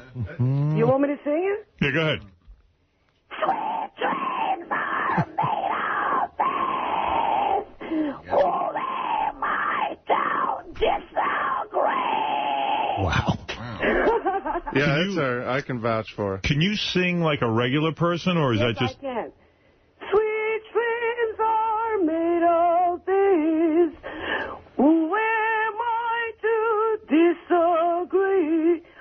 classically trained opera, man. Does it hurt your voice when you do that thing? No, I can also do that. Oh. I can also sing metal. Wow. I can do all kind of voices. There's a lot of girl death metal singers nowadays. Yeah, ask Richard, man. Yeah, well, I mean, wow. I don't know what to say. Good for you. And what's your name? IPEC? Uh-huh. Geez, that's a wild thing that's considered, an art form now. I see a lot of people sing like that. It takes skills and technique, you know. You have to be trained, of course. I'm thinking of maybe getting into the death metal singing thing. You did good, Howard. Yeah, I could do it. Did it hurt your voice? I'm totally fucked up now. You didn't hear the whole album. I did a lot different vocals. Yeah, all right. Well, I'll check it out. Thanks, IPEC. Hey. Hello? What? Yeah, thank you. Thank you so much, man. Metal rules, remember that. I'll remember that. And Howard rules. One time I forgot it, but now I remember it. Howard rules. Thanks, IPEC. You ought to get a tattoo. Check the video. Check the video out. The woman gives a birth to Christ. All right, honey. That's your friend? Yeah. I played on some of their stuff back in the early 2000s. Richard fucking rules, man. Richard is awesome. He's better a comedian than drummer. No, I'm sorry. All right, thank you, IPEC. Thank you. All right. Good buddy. She's your publicist. Okay, thanks. Lisa G is here with headlines. Let's run that down, and then we're going to get to a whole bunch of things, including Robin and Artie's appearances on TV for the past weekend. Also, Dr. Keith Ablow's coming in to settle some differences. Oh, yeah? Yeah. What's going on, Hello. Lisa? Hi. I was there when Robin was on the Mike and Juliet show. She did a fabulous job. Yeah, I don't know. It was... Not enough of her. Yeah, it was quick. It was weird. It was very quick. Right. And it was like... Why get me up for this? Yeah, I know. And what was the reason you were on Mike and Juliet? You're on The View on Tuesday. Is this to promote your charity? Yes.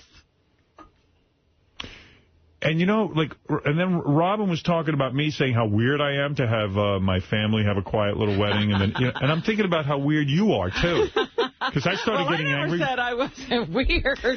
But you're weird. Beth comes into my office yesterday, all right? And I have a bone to pick with you. So Beth comes into my office and says, yesterday I was in a real raggy mood. I mean, real bad. I didn't get a lot of sleep.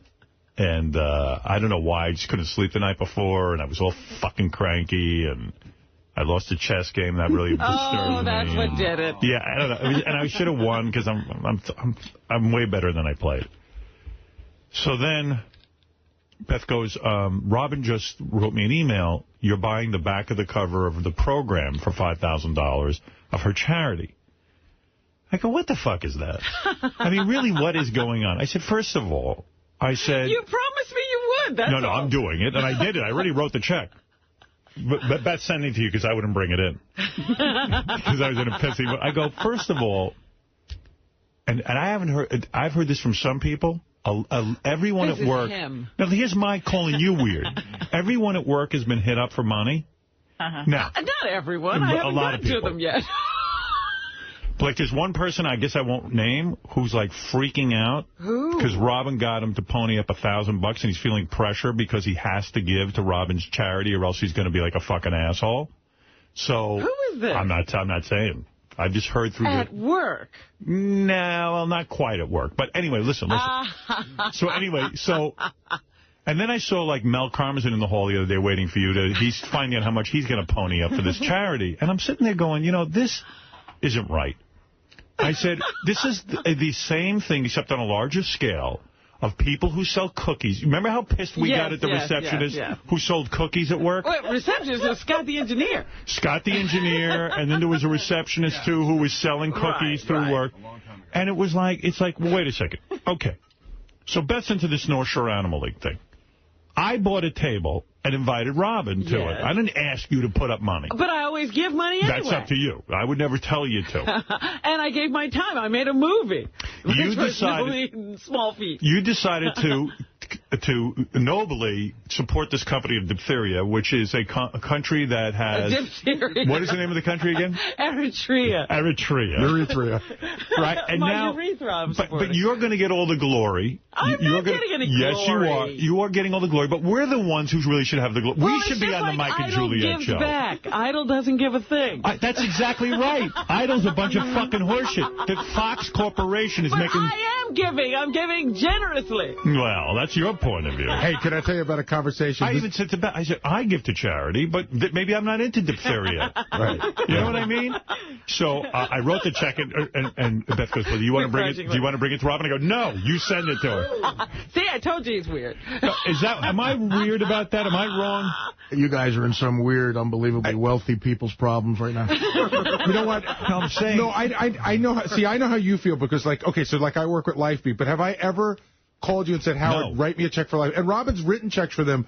But I feel funny about the people that I work with. I'm really bad at fundraising. But Robin I don't know how to lean on people.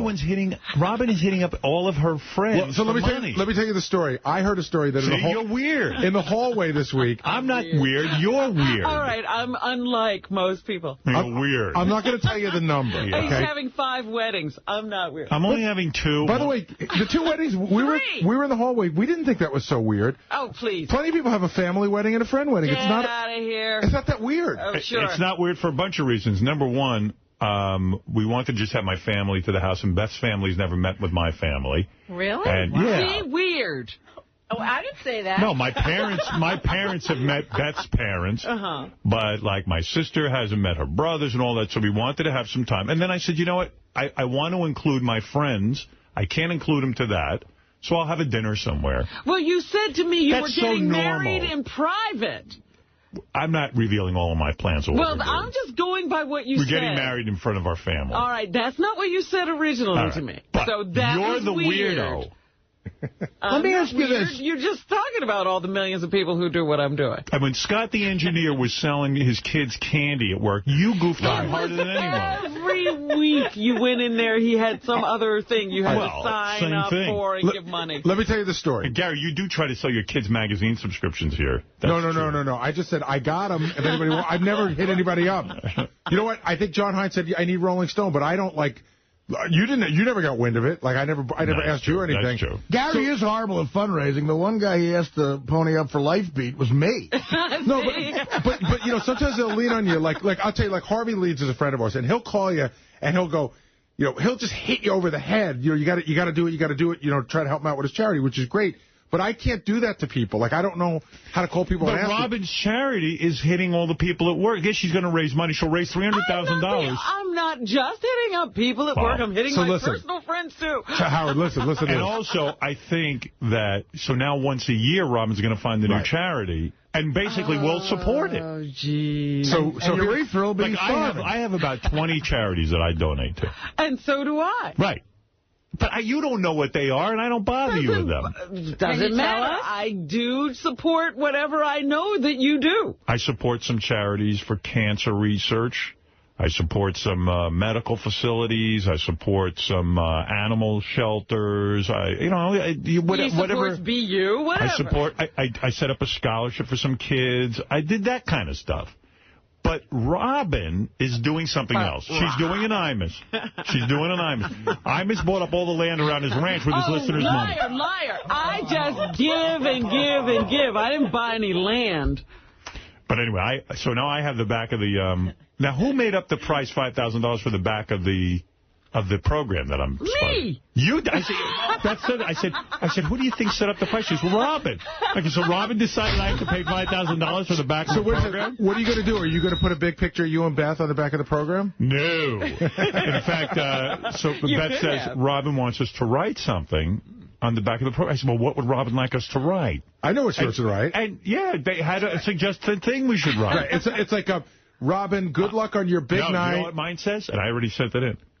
Robin, leave me alone. That should be. Don't bother me again. Don't you ever call me again. So, you know what you should do? You should print that. I'm proud of Robin on the one hand. You know what the back should be? You should print out verbatim Sal's apology. Ooh, that's good. Or yours. Or mine. Yeah, well, both is fine. We got to play yours again. I love yours. Yeah. So let me tell you, this is what I heard happened in the hallway. So I don't know if I should say the number, but the head of our company, Mel Karmazin, was out in the lobby, or out there, because he stopped by to see Robin. I guess he's donating. So he says, Robin, what do you need? And she's like, whatever. And he threw out a number, which is a very big number. And I heard that she said something like, is that the best you can do? Oh, my God. No. You know what was funny? I was just about to say that's very generous. And Jason, my fellow Girls Night Out member, was like, so I was like, no, that's not enough. Jason made Mel give more money? That much money? Yes. Jason Kaplan, who works for us? Oh, come on. That's Jason a lot. made me do that. He was like, yeah, make the figure. How much? whoa. Oh, my God. But somebody came by and go, Robin just did said... Mel up it? No. No, he said that was it. Without giving any details, it just looked like someone was sticking up Gary. Well, I got to tell you.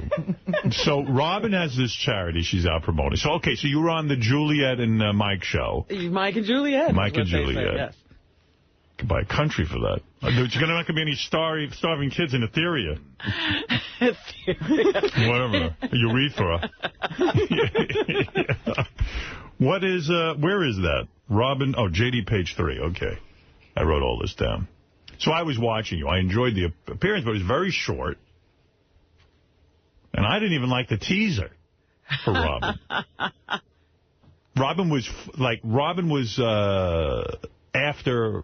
Here, listen. Still ahead. How come they never dated? Howard Stern's sidekick, Robin Quivers, dishes on her relationship with the king of all media. How come we never dated? Yeah, he asked me that in the pre-interview. Do you think if at any time you guys were single at the same time, do you think you would have dated?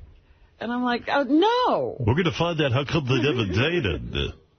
Why didn't they ever fuck? That's what it means. But first, is Strivectin better than Botox? Does Avon Anew really reverse skin discoloration? Robin's following a Botox story? Boy, that is a morning show right there. Listen to that energy. Yeah, listen to this show. The Mike and Juliet show were first, Botox, and why didn't they ever fuck? Come on, ladies, this is what we like to talk about. It's our time to rejoice. All the men are off working like stiffs while we're home watching TV. Find out next. Okay, so here's Rob. First is a pre-tape piece before Robin comes too long. Too long? Yeah, it felt like it was longer than her actual live sit-down. I agreed with you. I was like, boy, that was like a lot of B-roll. Welcome back to the morning show. I'm really, really excited about this because I've admired this lady for a long time, for nearly 30 years. By the way, that chick's got a nice body, that Juliet. You know? She's beautiful in person. I definitely want to pork her. I'd be like, hey, Juliet, let's go pork. Hey, how come we haven't fucked? Forget me and Robin. That's the question. We know Robin won't put out, but what about you? Where was she when you were singing? We know Robin won't give me. She lives in Artie's town. She said she'd hook Artie up. Oh, I know who she is. I think I've seen her around. Yeah. Oh, really? I think I banged her. Today on the show, Robin Quivers, why hasn't she fucked Howard, and new ways to wash your dishes. Years. Our next guest has been the sole female voice on the Boys Club known as the Howard Stern Show. You love him or hate him. I love him. Howard Stern has revolutionized radio, and it's hard to think of a Howard Stern without a Robin Quivers. Possible.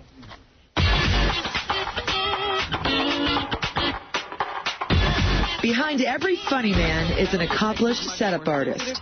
They detected a woman's nipple rings, Howard. And in the case of the self-proclaimed king of all media... Right, so there was a whole long history of Robin's segment. Then Robin finally makes it out on... I'm not going to play that whole long segment, but here's Robin's interview. Please welcome Robin Quivers. Woo!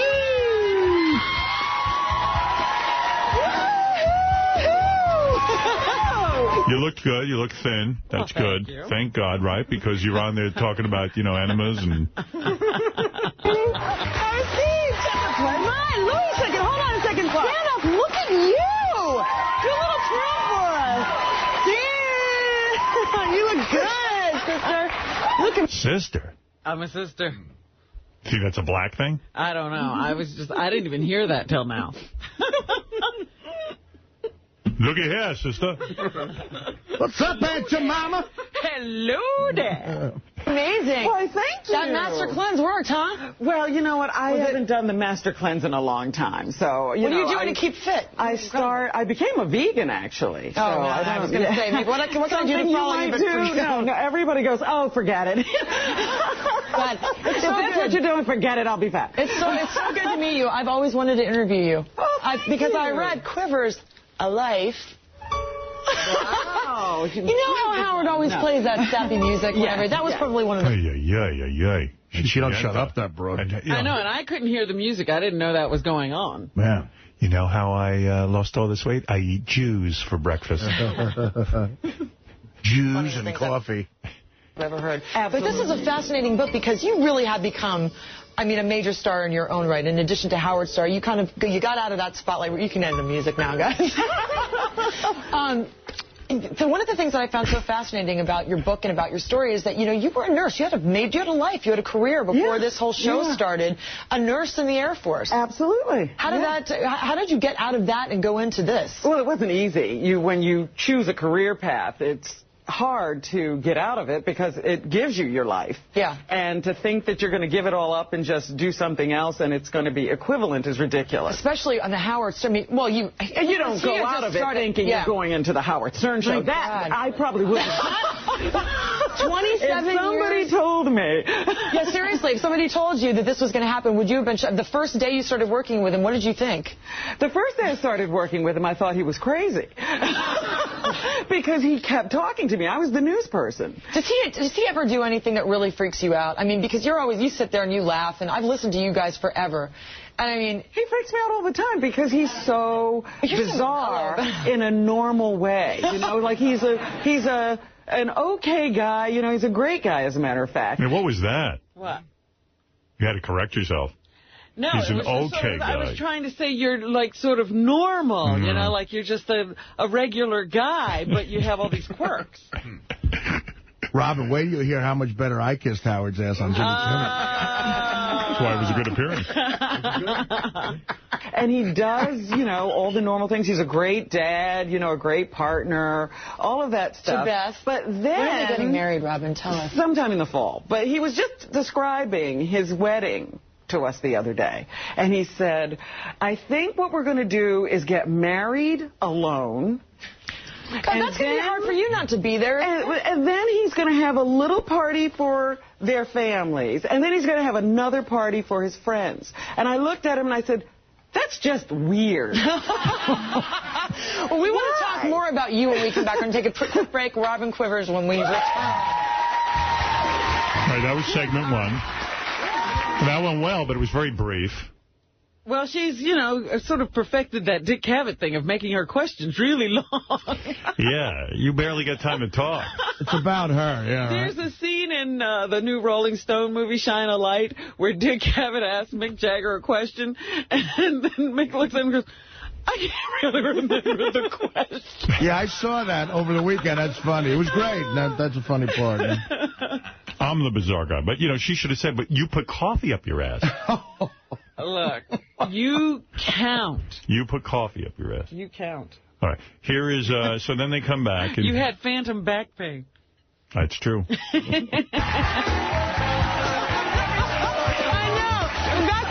Quivers, so good to have you here again. I'm so thrilled to meet you. Tell us a little bit about this charity that you're working with. Basically, you're with all your girlfriends, so why not, instead of talking about guys all the time, absolutely help people out? I got sick of it. We get together, and we have these long weekends. It's a long weekend of talking about my relationship, their relationships, and how badly they're going, and what we need to do with these men. And so we said, we have all this energy. We could actually do something for somebody else. And we could go hit up all our friends for money. I should have something. We could go hit up all our friends for money. That's what you should say to them. All the people we know, I'm pretty sure we could put together a bunch of people and get some money out of them. To talk about. Have you donated, Lisa? No, not yet. Yeah. But I have an idea. What's your idea? Cookie sale? No. Just the Howard 100 News team as a whole. Maybe we'll contribute something. Want more cookies? We'll write a check. See what you've done?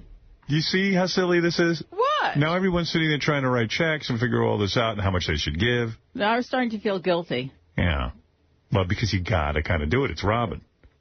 You got to kind of do it. You don't have to do anything, but it would be nice. People are feeling that way. Freddie, you donating? I will be donating.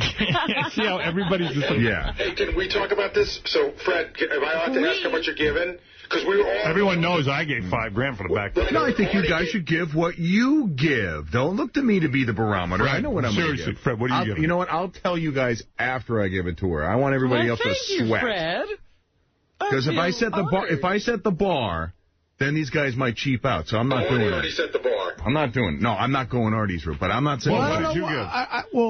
I gave $1,000 in a check, and then I gave my tickets, which got about $1,100 at auction. The Yankee tickets? And I guess I'm going to have lunch, and they're going to auction off having lunch with me. People can watch me you selling spill out. food. No, but I also gave $1,000. Right. And the Yankee tickets cost me money. I've given about $2,000 in money, and, you know. I honestly, I didn't feel pressured to do it. I just... come on. What if you didn't do it? You're fucking lying. I don't think it would be any different. I wouldn't treat him any differently. She treats me like shit anyway. Stephen, go ahead in Detroit. Good morning, Howard. By the way, guys, all that money you're giving, it's going to buy me a really nice Bugatti. How do we even know Robin put the time and energy into really checking the charity out? Is all 100% of the money go to the kids? Yeah, the money could be going to, like, weapons or something, you know? Not 100%, but a majority of the money. I mean, the people who run the charity, I guess they are supported by the charity. Because I never heard of this country. Fred, kids need weapons. It actually does exist. Look at this. The money sure? she paid for this scam. There are tons of refugees. Are you going to go to the country and visit? I am going to go there via videotape. Like, they'll take a camera in and I'll watch. This is the picture of our benefactor. Walk around with a picture of Robin the whole country. Right here. This is Goddess. Are you the president of your... Yes, I am. You're the president of your... And you're also the I'm lead president.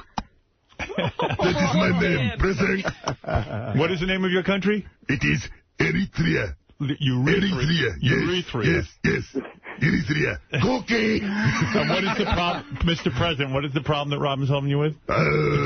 Girls are what? Getting sexually abused? Girls are getting sexually abused. No, President. We're trying to start a rich American over there. A lot of refugees, a lot of women so that Ricky man will come over and have no visible means of support. We're trying to get Ethiopian strippers to match up with Eritrean strippers. Can I request? Should be good company. Can I request the president of Eritrea calls Jim Florentine to see if you can get Robin to do more? Mr. President. Hello, Jim. How are you doing? How's it going over there? We need implants. Tell Robin. We need implants. Robin. I'm putting it down in the memo. First, I got to go talk to Jason, all right? Robin, what are the girls, what is the problem with the girls? There are a lot of women who don't have any means of support because their husbands were killed. It's a... Give me Jason Isler's number. And this would provide them with microloans so they can start small businesses and become self-sufficient. How about macro? And they also support and sponsor children orphaned by AIDS. What about photos in the Bronx? You're not going to steal the money, are you, Mr. President? Oh, no. It doesn't go to the president. By the way, look at my new house in Monte Carlo. Do you realize that Zabiba, the woman who founded Healing Bridges, was a little girl who lived in an African village with her family, a simple little village, had never even been to the city before. And they became refugees, went to the capital, then they escaped to Saudi Arabia at one point. She's coming out with a cookbook, 100,000 ways to cook termites. Is that right, Zabiba? Oh, yeah, you build a bonfire, and the termites fly into the flames, and we grab them. To get away to Italy so they could come to the United States. She had quite a sojourn getting to this country. And then was this little African girl who didn't, they lived in little huts and stuff. It wasn't a modern place. And all of a sudden she's on the streets of America? Now I got to look up sojourn. Stephen, you're on the air. I'm building a mansion made of mud. Stephen, go ahead. Good morning. Robin, I'm at a loss. My mother's she's a peer of yours. She's about the same age. Uh-huh. And it seems lately I can't get through to her. Everything If she says it's red, I say it's blue. It's like constant. Oh, who cares? Pete, go ahead. Yeah, what do I got to do with that? Pete, you're on the air. Tell it walking. What is going on with her? This is her next career move. She had no idea even how to pronounce the name of the country. She's got your whole staff working for her charity. What's going on with her? There's a lot of people working on the charity who, it's true, who are involved. A lot of people. Jason. What's wrong with the pad? He takes notes. Well, Jason takes up a lot of space as well. Pete, you're angry? I'm the face of the charity. Oh, look at me. You feel it's a look at me kind of situation? All right. Well, there he's gone. He's angry with you, too. You see? I guess. Everyone's angry with you over this. Well, you know, there is an auction going on right now at charityfolks.com. Everybody can go on and see. You could have lunch with Artie Lang. You could have dinner with Girls Night Out, the whole group of us. And you could come visit the studio. Bong Hit Eric, you're on the air. Hey, now. Hey, now. This guy's Hey, Robin, I do have to say, you did look good, but it's funny how they ask you how, like, is Howard the crazy one, but little do they know, they're speaking to a vegan who likes to masturbate with vegetables.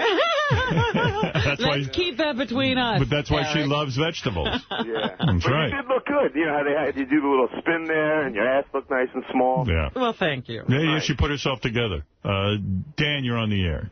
Yo, what's up, Howard? Yeah. I cannot believe I finally got through, man. I love you guys. But listen, everybody's making a big deal about Robin and her losing weight and stuff. You take her pants off and look at all the stretch marks and see that her fucking nipples are pointing on the ground looking for contact lenses. She's getting this phony... Well, I resent that.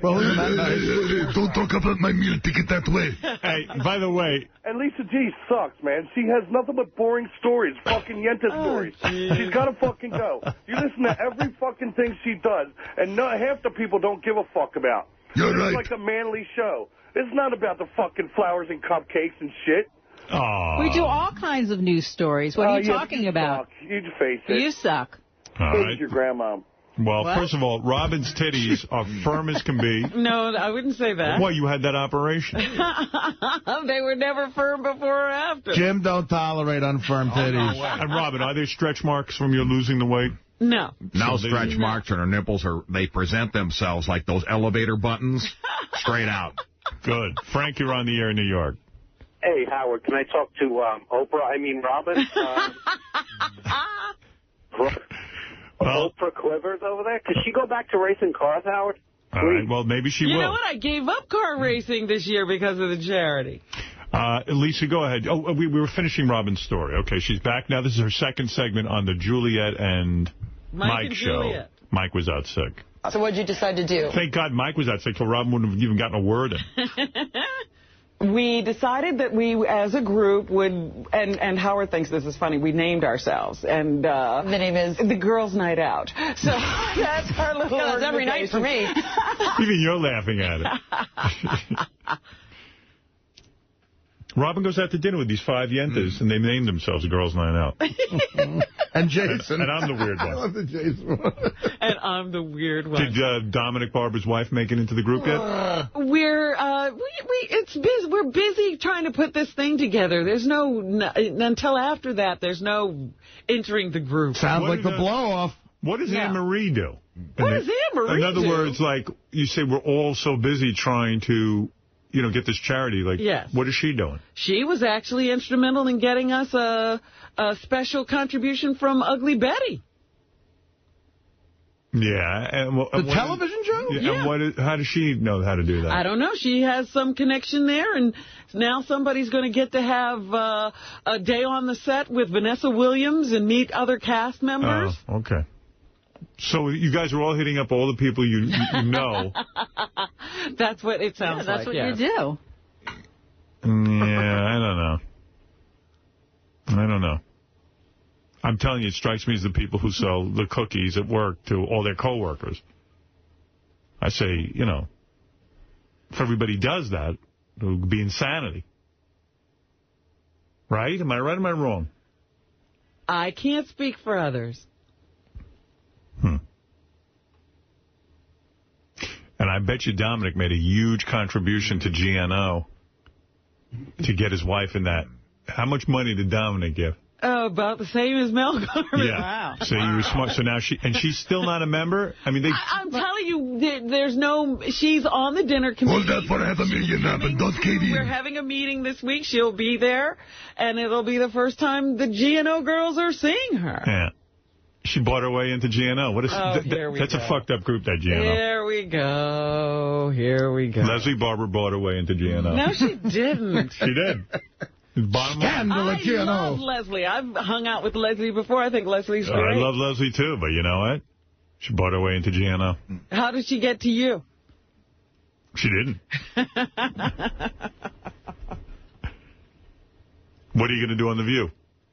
What am I going to do on The View? Whoopee! We named our girls Girls Night Out. That's marvelous. Whoopee! Girl. Girlfriend.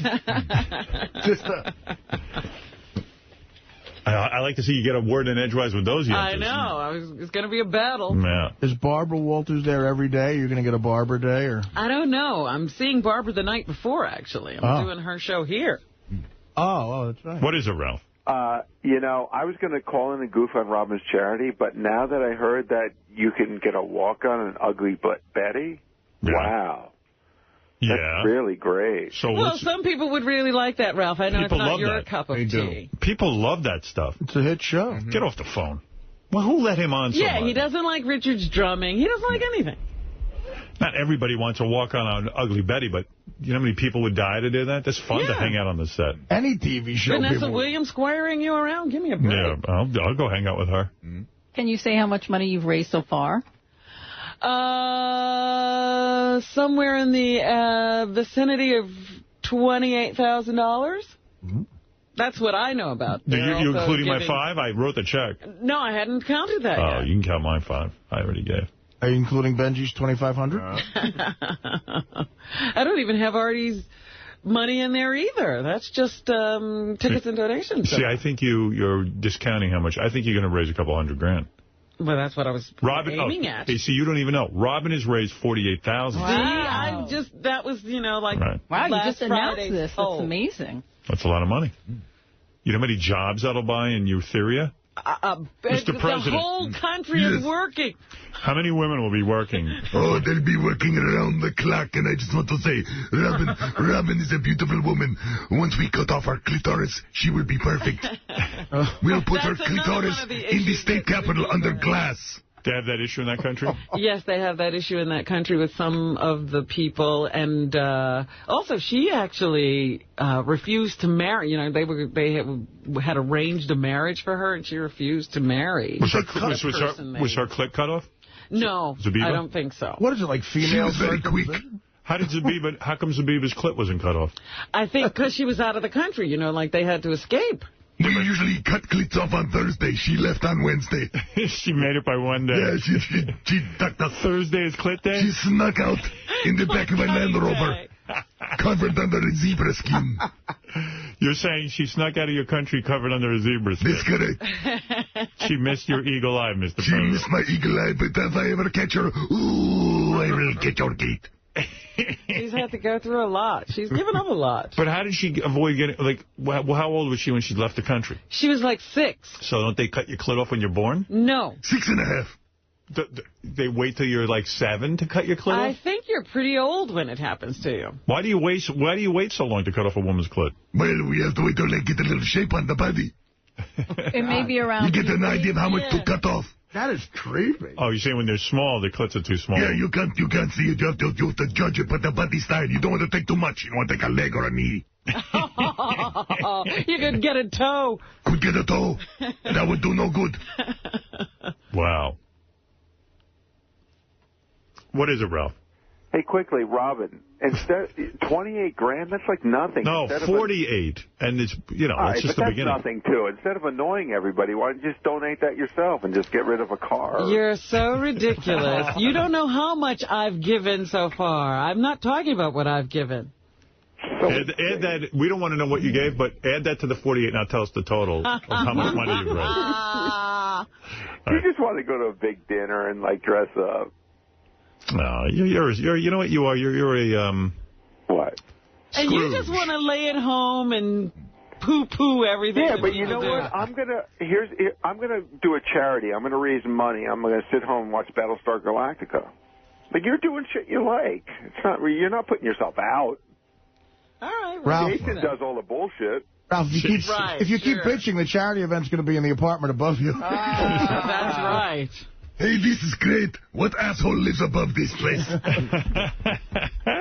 I'm renting Turn up the music. Apartment. I don't understand something. The clitoris is cut off at puberty or at birth? No, it's not at birth. I definitely know that. So, the children are pretty old by the time it happens. So why? They know exactly. Well, they don't know what's happening to them, and then they go in, they come out, and they are mutilated, they are scarred. Sometimes they get infected.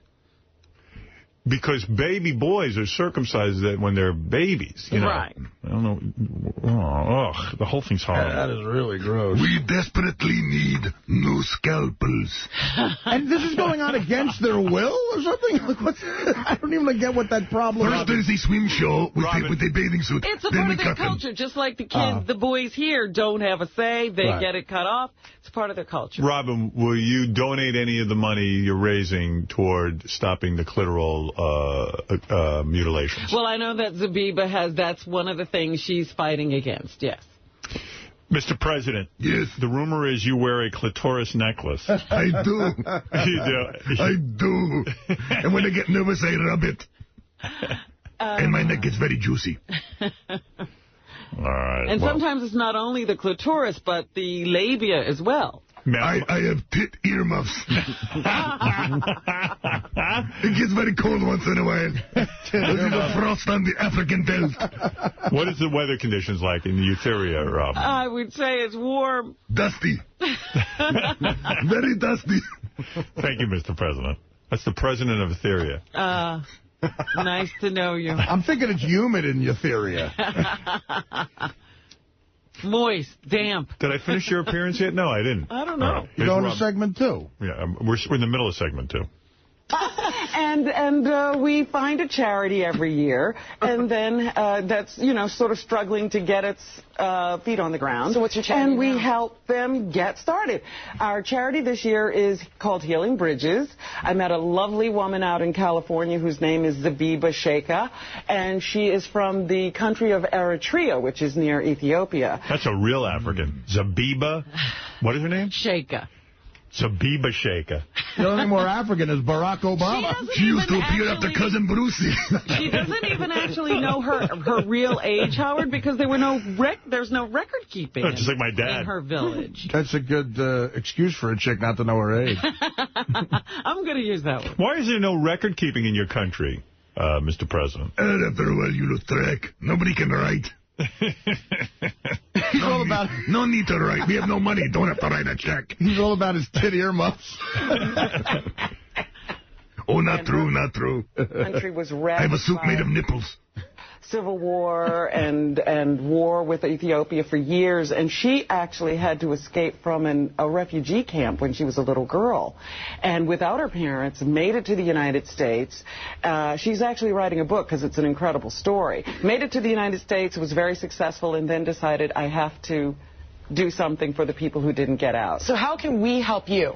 Well, you could go to charityfolks.com because we have some auction items available to help us raise money. In fact, if you want to go to the event and sit with me, that's up right now. You could bid on that. That's priceless, Robin. Hey, listen, Charity Folks is auctioning up tickets to our show, by the way, as well. Yes. They better bid, a lot of people. This is it to help Robin Charity. So make sure you find out some more information on that. Aren't those free tickets? They're also going to get a backstage tour, and they get to meet Mike and Juliet. All right. Mike and Juliet could have ponied up a couple of bucks. They make a good living. Juliet might come. Oh, maybe I'll go. What is the date of the thing, Sharon? April 17th. You're working on it. I would. It's at a real cool place. The Rainbow Room. I've never been there. I would love to. It's going to be beautiful. I could have been Jason Bates. Isn't that where Jackie and Nancy had their big fight with Fred? Yes, Fred had the fight. I had the fight. They just were observers. It was the scene of Fred's fight with Allison. Yeah, that place is a part of Stern legend. Yeah, there you go. There's only 13 seconds left. They give Robin the heave-ho right after this. Then you can go to mnjshow.com, and then we'll give you the direction again. Right. What is the charity? Charityfolks.com and healingbridges.com. Healingbridges.com. So good to meet you. I'm so good. That was it. I feel it could. No mention of Jim. Your new man. Anything else in the news, Lisa? Well, I spoke to the executive producer of the Mike and Juliet show afterwards, and she said that she thinks Robin should have her own TV show, that she's a great conversationalist, and when she's available, she should give her a call. Well, she was supposed to have a show, but these fucking assholes didn't buy it. You were going to have your own talk show. I'll give her a call. Leave my number. Leave her her number. What am I saying? What? I'm a great conversationalist. What kind of conversationalist? Leave me her number. How would they know you're a great conversationalist? They didn't let you talk. I must have been saying something backstage. Right. Well, Robin said she originally wanted to do TV, but she got sidetracked with you for 27 years. That's true, Robin. But this is TV, too, though. That's right, Howard TV. Thanks, Lisa G. Lisa G, everybody, from the Howard 100 newsroom. There she goes. She's always working on stories, not just girl stories. That's true. Yeah. Lisa G sucks. She'll cover any story. You talk about a shakedown. This Yucko the Clown is now some character. He's shaking you down. Oh. Did you get an invite to his wedding? Yes. Yeah, okay. I got an invite to this guy's wedding, Yucko the Clown. This guy, Yucko, I don't even know Yucko. I love how they scribbled in, this is, because it's got real names on the invitation, and they scribble in Yucko the Clown. Yucko sent an invitation to his wedding to every person on this show. And the wedding's like in Atlanta, Georgia, or something like that. I think it's even like, it's a small Georgia town. Yeah, it's not even Atlanta. Yeah. And it's clear none of us are going to be going. And it was such a shakedown for a gift. And I got so fucking angry at this thing. This thing was sitting on my desk, and I had in my book, write Yucko a check. And I went, you know what? I'm putting my foot down. You're putting your foot down. I took it. I have a paper shredder that sits by me. I took it. I said, fuck this. I put it right through the paper shredder. And I sent them nothing. I didn't even RSVP the wedding. And all you have to do is RSVP no. No, I won't do it. I won't do it. See, you think, that's true. I think especially with a casual acquaintance, if you can't make it, I don't think you're obligated to send the gift anyway, man. I mean...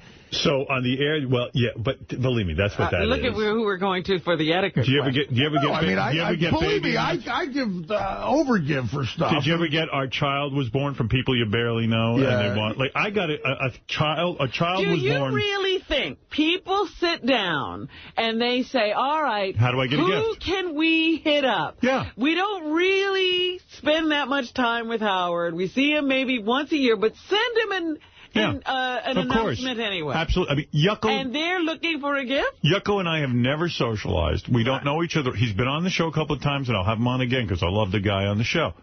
But for crying out loud, we have no relationship whatsoever. I have no business. It's like saying to a guy you see 4 times a year, come to my wedding... And he doesn't even know me. Well, you know he doesn't want you at the wedding. Exactly. And he knows I'm not going to some bumfuck Georgia place. Yeah, he knows you're not going. Literally, as a goof, you could be taken to another person's wedding and sit there and not realize it's not Yucko. You know what? I've never seen Yucko without his makeup, so anybody could be getting married. I wouldn't know. So anyway, I said on the air last week, I'm not sending Yucko a gift. So Ronnie gets a hold of me. He goes, fuck. He goes, I sent Yucko a gift.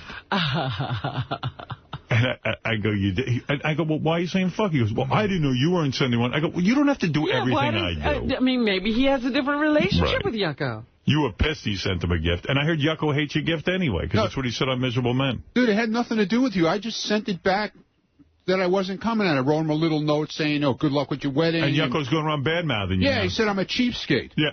Oh, really? How much did you send? I don't even know this fucking asshole. Right. What? And I see him when he comes up here, and that's it. And then I send him a check for $50. But you know what? I'm going to cancel the file. I'm going to put a stop payment on it. Yeah, put a stop payment on it. He can go to fucking hell, this guy, man. He's crazy. I think he's already there. And he's bad-mouthing, and his girlfriend doesn't even want to marry him now. I don't blame him. What happened? Is that true? That's what I heard. That's what Sal was saying. But Yucko says it's not true. She's involved with some rollerblading girls now, or roller derby or some shit. Maybe she became a lesbian because of him. Who knows? She needs to have her cleat cut off. Let him take the $50 and buy her a pair of skates. How's that? You know what? So Ronnie sent $50, which is nice. I mean, yes, because he's not going, and he hardly knows the guy. Dude, I guarantee these people that are going to the wedding in Atlanta, in the hills there, that's all he's going to get from them. You're a cheapskate. And I'm not even fucking going. You're a bigger spender than I am, because I ain't sending him a dime. Surely you know Yucko. I can see you sending a gift. Yeah, I'm going to the wedding. Right. Like, we're going. But you're the best man, right? No, I'm not the best man. When is it? When's the wedding? It's in May. It's you know the date? No, I don't have it memorized or anything. But basically, he told me when he got the check, he's like, "Hey, Ronnie sent me a check for $50." And mentioned that the check had race cars on it, too. Yeah, okay, so what's wrong with that? You got race car checks? Yeah, NASCAR checks. God, that's great. But we were... They have NASCAR checks. Ronnie, you don't race cars. It's May 3rd. I said I have NASCAR checks. Yeah, but you don't race for NASCAR. So what? I like the checks. What's the big deal? Even the guys who do NASCAR don't have NASCAR checks. Yeah, all right, Robin. Come on. Yeah, all right. Of course not. But his Yoko was on our show a couple weeks ago on Miserable Men, and we were just talking about the whole Riley show that we'd done that weekend. And out of the blue, it came up that she has cold feet, basically. That she's we contacted Yoko because the Dr. Keith Ablow's coming in today. And we said, Yoko, why don't you and your bride come on here if you guys are having cold feet? Right. And he said, no, there's no problem, and we're not coming on there. Well, maybe he has no problem. Yeah, she might have the problem considering she's doing roller derby. Yeah, it's rare the clowns get cold feet with those enormous shoes. What's that roller derby thing all about? She supposedly is now involved with, like, roller chick derby somewhere out there. And of she's course like, she is. Well, good for her. Let her get away from him. I know she just doesn't leave him for a broad. That would be awful. You know, Yucko always says I'm wrong when I say this because I like Yucko, and I've met the un-Yucko with the no makeup. But the chick I met in Vegas, she seems nice but a little controlling with the career, you know. But he claims no. But she came to me directly I'm drunk in Vegas, booking me at a theater in Atlanta. What's the deal? Are you sending a check? I'll probably send it. Yeah, I don't know. I get so much. You really put... Because I've got my invitation right here. Shred it right now. Here, give it to me. Give it to me. I'll show you what to do with it. You never even opened it yet. Why are you carrying that around? Because I was going to send a check. Give me that. I'll help you out. Stop. It pissed you off that much, Howard? Yeah. Wow. You know what it is? I get 1,000 of these a day from people I barely know. That's awful. Who want me to send them money. Well, if you really don't know them... I really don't. Send the money. Do you think I know Yucko? Well, you know Yucko. Yeah. I know him as a clown. I don't even know the guy without the makeup on. I wouldn't know what he looks like. You know, you were just somewhere where you don't know the people, really. You know what? I was going to send him $5,000, but I gave it to GNO instead. I think that'll be better use. So, Yucko, you and I... They wanted Howard to buy the back of the wedding program. There's what you do. You send them a note that you made a contribution in their name. Right. That's what I did. What? All right, so here's the question that's going around in the office now. Should Will and Jason send you invitations to their wedding? They want you to come. Yes, they should. And I know Will and Jason. Right, that's what I said. I see Will and Jason every day. Right. That's way different. I would absolutely send Will and Jason a gift to their wedding. They're so skittish they don't know what to do. I said that what you said. Like Will's getting married like in Utica, New York or something. Saratoga. Whatever. Quebec. Yeah, but I'm not going to it, but I'm going to send him a gift. Would you go if it was on 34th Street? Maybe, yeah. Like I might go to Jason's. Oh, good. If Jason's is in town. It's not. It's in New Jersey. Oh, fuck that. You won't even cross the bridge. No. It's not that far over, by the way. No, I might go to Jason's, because if it's in Jersey, it makes... I mean, why would Will... Honestly, why would Will... I know why. His family? No. His wife's family... Guess what? His wife's family could travel to Manhattan. Well, here's what they're doing. His wife's family is from way upstate New York. Will's family's from Philly. Yeah. And I think they see that as sort of a meeting point. Oh, that's so fucked up. Well, guess what? Most of their guests aren't from Saratoga. You know how expensive it is to have a wedding in Manhattan? Forget Manhattan. Have it at fucking Monty's on Long Island. Monty's? Yeah, Monty's. Robin, it's been out of business for 20 years. The Colonnade in Rockville Center. Leonard's of Greatness. Leonard's is still there. Those places they don't go there. Well, what's wrong with Leonard's? It's beautiful. How about a Knights of Columbus in Secaucus? Yeah, the fire hall. No, but seriously, where do you think he's getting married in Saratoga? The Palace? I don't know. It's very nice. I'm sure it's nice. Well, exactly. The place you can spend up there you can get so much more than you would in the city. Yeah, but guess what? Your guests can't get there. No, they don't mind. Yeah, I booked my room 6 months ago, Howard. How many RSVPs have you had positively? We haven't sent out invitations, but it's probably I bet you run about 60%. No, it's going to be a lot higher than that. When is it, by the way? Well, I'm not going. In September. Hey, by the way, did you set a definite date for your wedding? No. Because someone who works at the Kimmel Show told me she knew the date of your wedding or something. No. Don't listen to that. All right. No, I'm not gonna. I don't want anything. I'm just curious if you did. I'm trying to keep it from you. You're not invited. I need to make plans. Yeah. Hey, are you doing... I know do we have this conversation? Are you doing a wedding party? No. Oh, God. A best man? No. No? He was claiming that they were getting married alone. That's what I thought. I said, wait a minute. You have to have a witness. You're not having 14 ushers? No. All I want to know... We're having a dinner party. When's the bachelor party? That's all I want to know. No bachelor party. Now there's no bachelor party? I don't want one. You got to let me know about the... Oh, my God. Everybody's going to kill themselves out there now. What do you mean? Because you everybody wants to go. To have bachelor parties. All you got to do is show up for a minute and just let us party the rest of the night. You're the guy who had a bachelor party for Chuck Norris when he wasn't even there. He was there. Norris was there. Oh, he was? But he had Fred's bachelor party after Fred was married. Right. You gotta have first of all, it's not up to me to make a bachelor party. We'll make you one. I'm taking care of it. I told you. Well, that's why you're waiting for the best man call. It's up to that guy. Right. Well, I guess I'm the best man. In this instance, Ronnie's the best man for the bachelor party. Hey, Howard, that's a great bit. If it had to be somebody at work, who would your best man be? Yeah. Ronnie.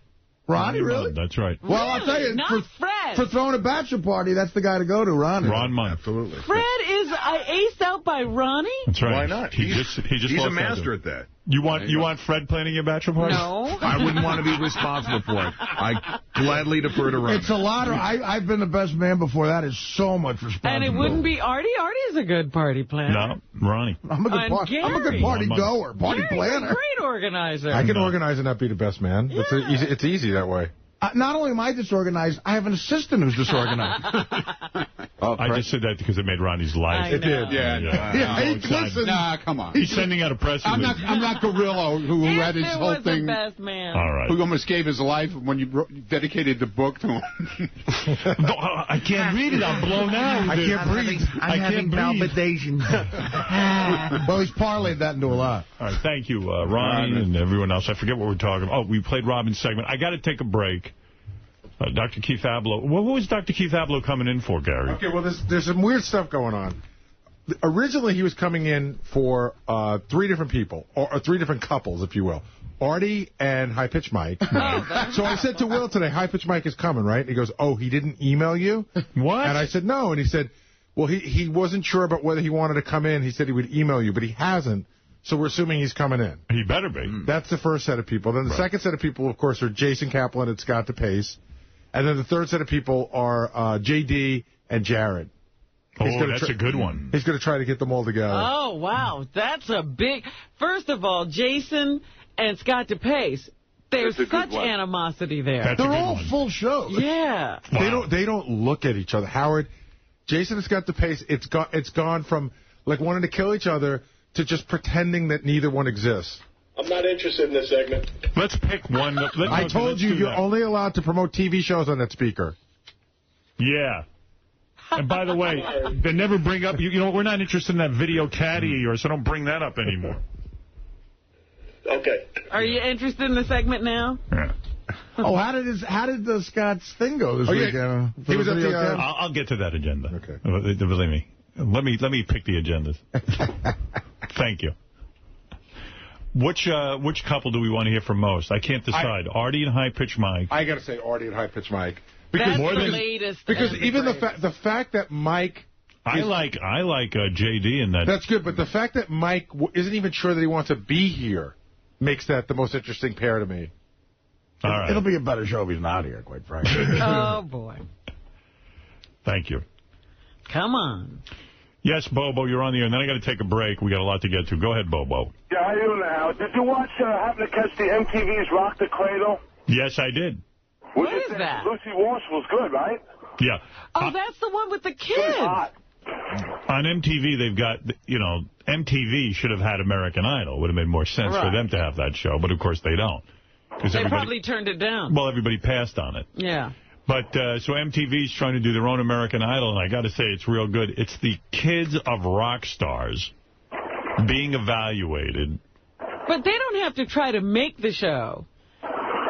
No, they're selected. It's the kids of rock stars. Right. And the rock stars sit there with their kids. Oh. And the rock stars sit there with their kids, and they...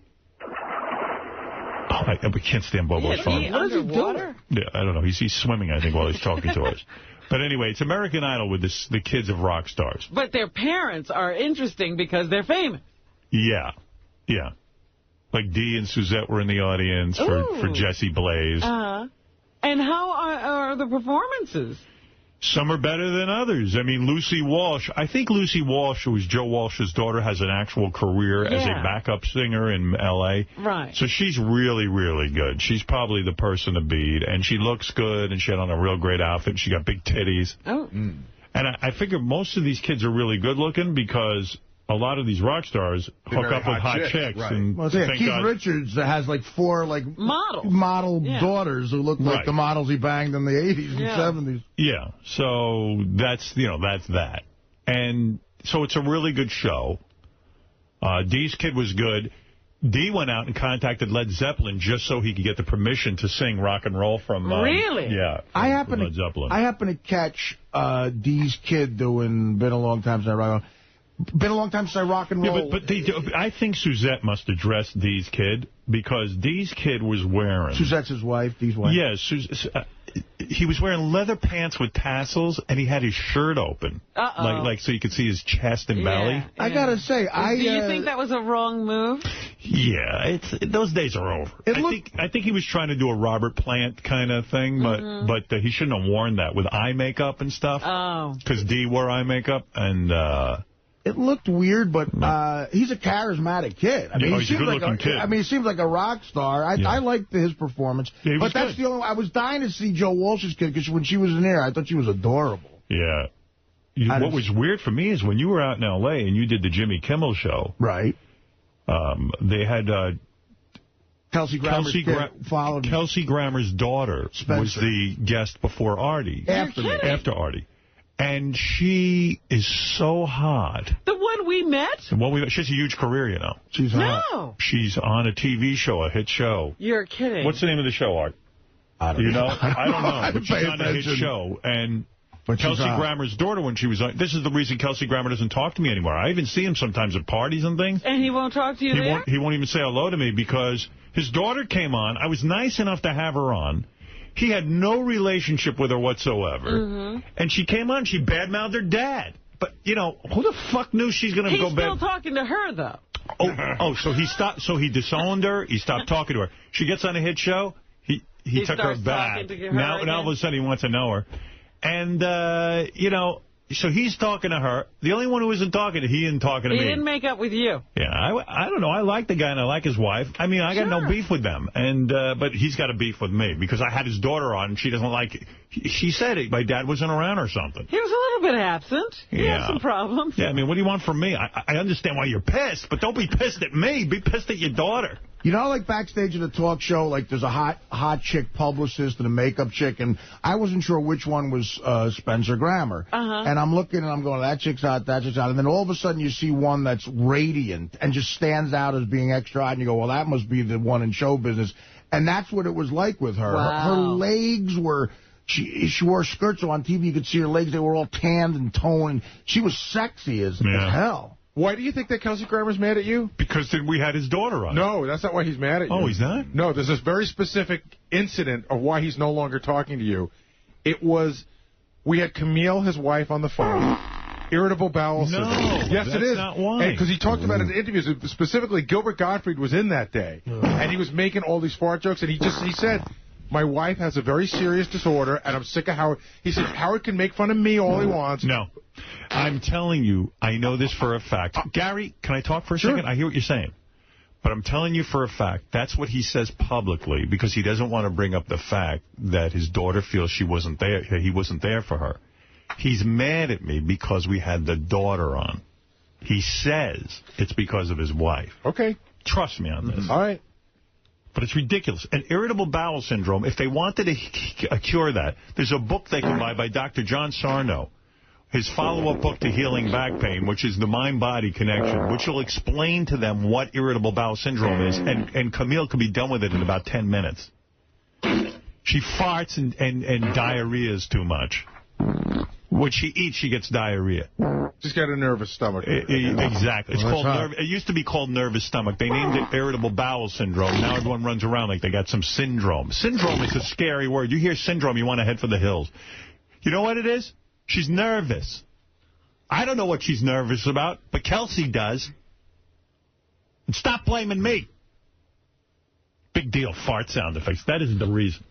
And I got nothing to do with any of this. Yeah, we had done that more than once, hadn't we? Of course. There was this one specific time, but you know. Nah, whatever. Who cares? You want to know? Who cares? Life's too short. Or too long. One of those. I wish I could remember what show she's on, because when I heard it, I go, yeah, I guess that is. Yeah, I didn't know she was on a show. She was trying to get her career started when we met her. Is the show Greeks? I don't know. Greeks. I never heard that show. Johnny Hine might know. The show is called Greeks? It's got to be like a CW show, right? I'm hearing an answer, but so many people are talking. Is the show Greeks?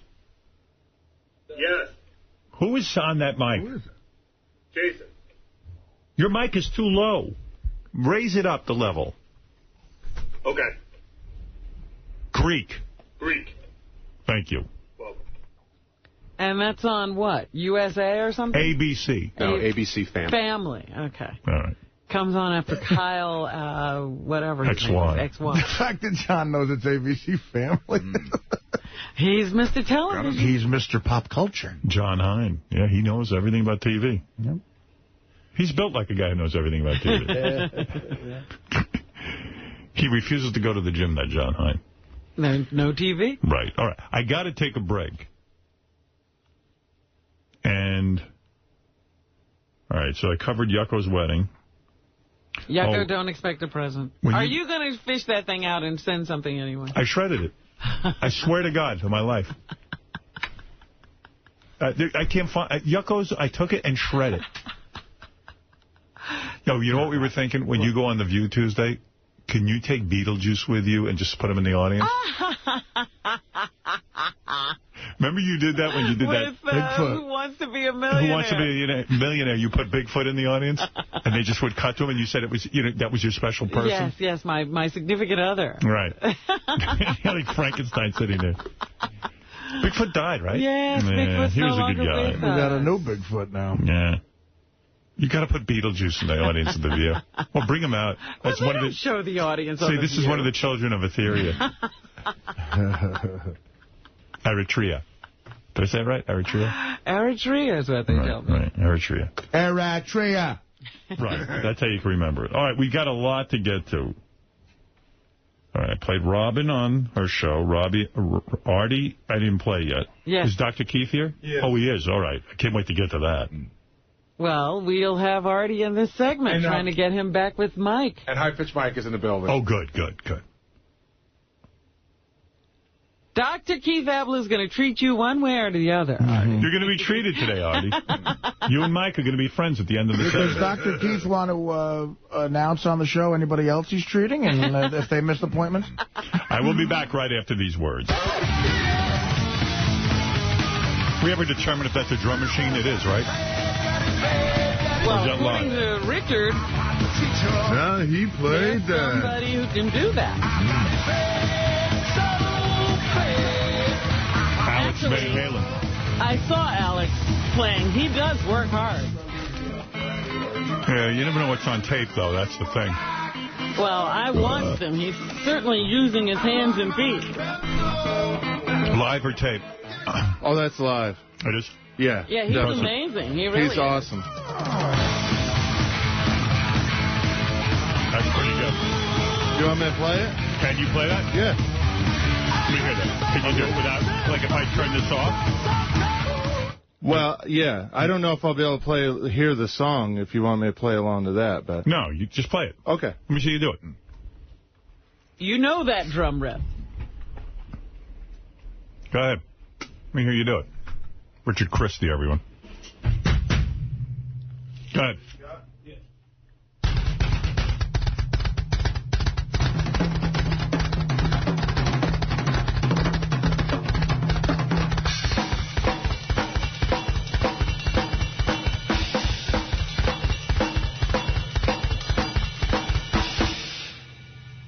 Get to the real intense part. Like that. Yeah, that's pretty good.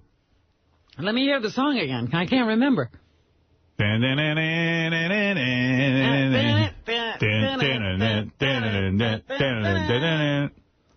you play that on guitar? Not right now, no.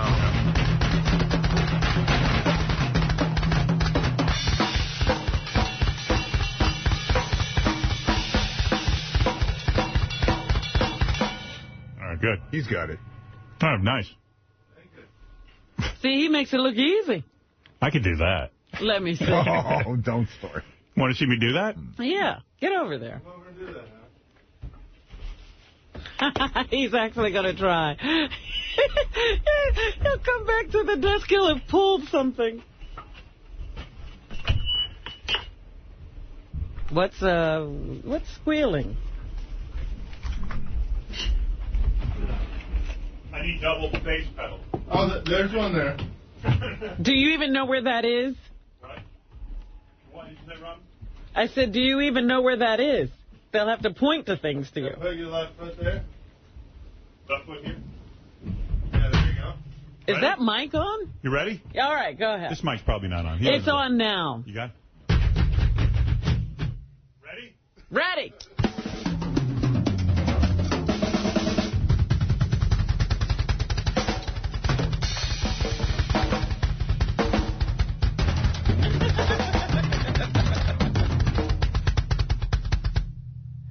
What song was that? That was Buried Alive by Merciful Fate. That was pretty good for her. What'd you think of that? I was, Seriously, I wasn't so fucking bad. I mean, yeah, it sounded. It's not like Richard, but it's. But can you play a song? Yeah, I don't have a song. Something more than what a dog could sing to. You need the wicked lyrics like, they lowered me down into that hole in the ground. I want to be like the Bleeding Deacons. Let me smash my drums. You're supposed to set the drums on fire. Yeah. Jesus Christ, I'm exhausted. I know, it's hard work, isn't it? It's a physical instrument. Can I try one? Can I try it? That looks like fun. Right? Have you ever held drumsticks? Yeah?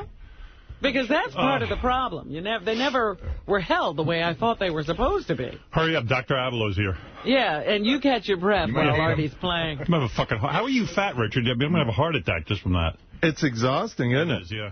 But I mean, I'm a really good drummer. Even Richard was a little winded after he did his thing. Oh, yeah. Well, that's because you really got to just keep doing it, right? Artie, you're gonna be exhausted. You get out of practice, you can't play a song. Exactly.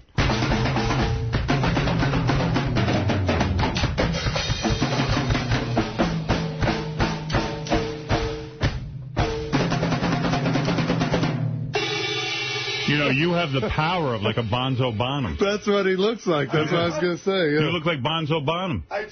Yeah. Let's hear rock and roll, Artie. Do the double bass.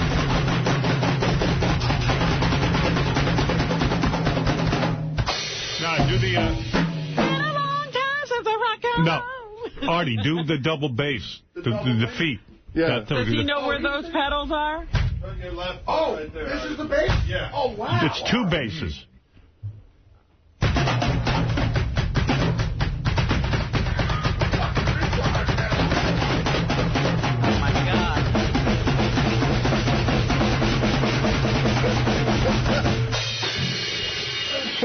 That's what most drumming sounds like. What do you call that? Heart attack? He just burned 1,000 calories. How the fuck did You know what, Artie? This is the way you should exercise. He was chubby. How the fuck did he do that? I don't know. Holy shit, man. Yeah. Hey, can I show you rock and roll real quick? Yeah. You can probably play it, Artie. Come on, I got Dr. Abelo here. Nobody we got a schedule. Hey, let me show you Inagata Davida.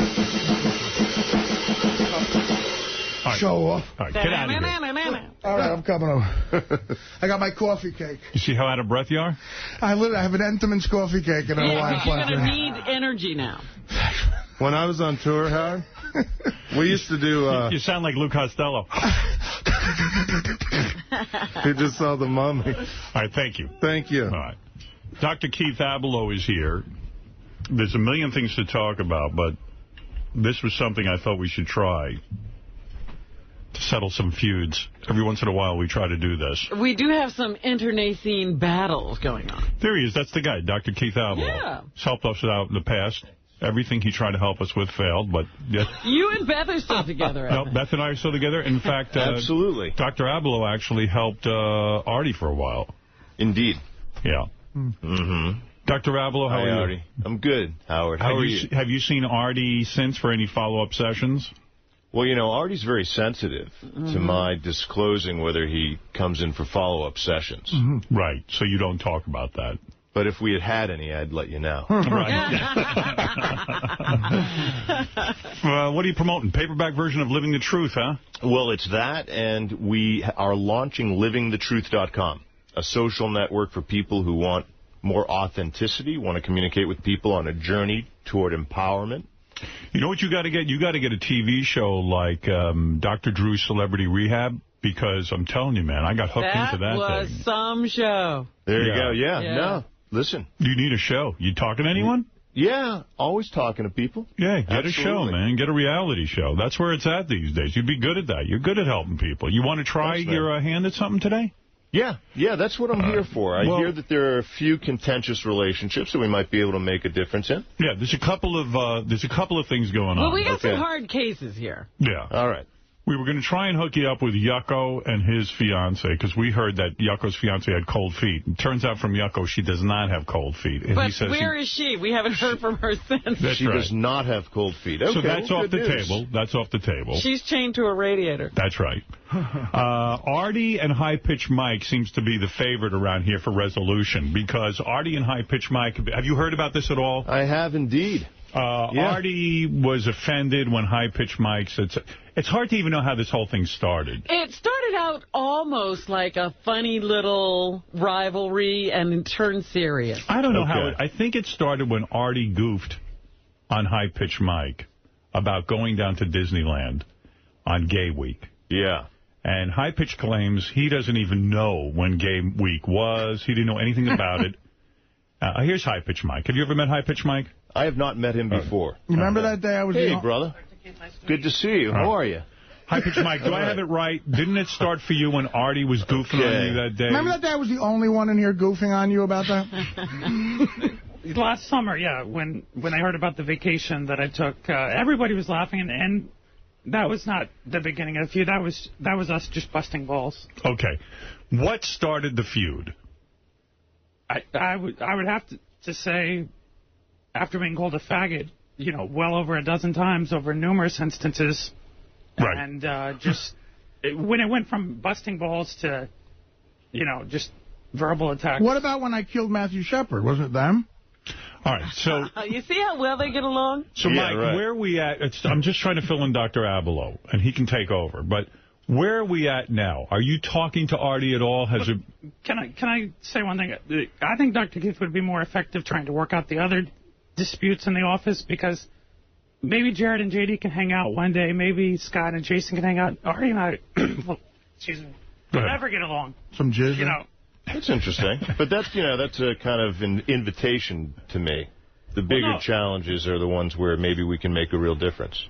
Well, I think I'm looking for a resolution where you can feel comfortable being in Artie's presence and Artie can feel comfortable being around you, where at work it doesn't have to be so tense. I know I would not like to work where it's so tense. Well, we never see each other other than when I enter the studio. So, you know, in terms of seeing each other in the hallway, that, you know. Yeah, but maybe you come to work and in the back of your mind you go, hey, I hope I don't run into Artie. You know what I mean? Yes, but again, like I'd rather not go through with this just because I don't... Gary, are you sensing something wrong with all the microphones? Yeah, Mike just has to stay on the microphone. Yeah, but also I sense something, there's some noise that goes on with Dr. Yeah, every time someone speaks, it's a... And even it's gone so far, you know, it's gone from busting balls to, threats of verbal and physical attacks. And it upset me the other day when I found myself yelling at Gary. Like Gary and I used to get along really well. So in other words... it's bleeding into other relationships. Right. That's why we need to stop this. So the fact of the matter is... Stop the bleeding. It is blowing up out of control. Right. Where Mike now is fighting with other co-workers. It is something that needs resolution. So, Dr. Abel, I don't know if you want me... Okay. Good, yeah. All right. And Mike, I totally respect the fact that you have some anxiety about even beginning the process. Right? Right. Have you been in this kind of process before? I've never been in, like, a therapeutic setting or... Okay, certainly not in this therapeutic setting, or crucible. All right, this is a tough setting, but all right, but in some ways it's a family, so So we'll work it out. So here's the thing: often the roots of the worst conflicts, they're not inherent to the two people who are engaged in them. Artie, I'm talking about you too here, man. I agree. Right? Artie, are you going to eat through your session? Eating. Yeah. Artie's eating, but this is his defense, right? We know that. We know Artie. This is my thing I put up. Mike, on the other hand, by the way, right, let's even look at this. Is Artie putting up walls right now? He's got, there's this wall. Right. But, yes, he's eating, etc. Yes. Notice the difference, by the way, Howard, because you're a great student of these things as well. Yes. This man eating and seemingly distracted, this guy comes with his heart on his sleeve. He says, I'm so serious about this, I don't even know if I can touch it. That's how. So, of course, these two guys would find each other and end up in conflict because he represents, Mike represents some of the things that Artie fears. About himself. Yeah, this is a guy, he's not defended by humor, right? He doesn't raise a lot of shields. He comes in here maybe close to, I can't tell, close to tears or no, okay, but certainly with your emotions really close to the surface. You have to understand, Mike, that is a direct challenge to the defenses of Artie, of my brother. Boy, that makes a lot of sense, Artie. Did Artie hear any of that? Artie, seriously, did you hear that? No. No? Where were you?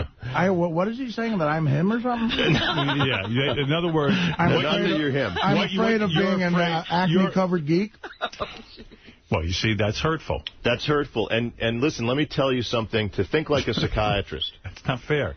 You can't absorb the barbs and take them to be about you on every occasion. Yeah, that could be anybody.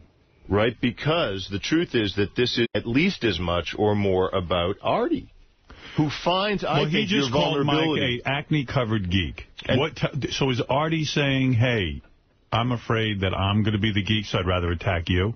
I think there's some of that, but I think also we've started a dynamic right now. We've started it where I've kind of put Artie on notice. We're not going to settle for this being just about personalities, about a little conflict between you and name-calling.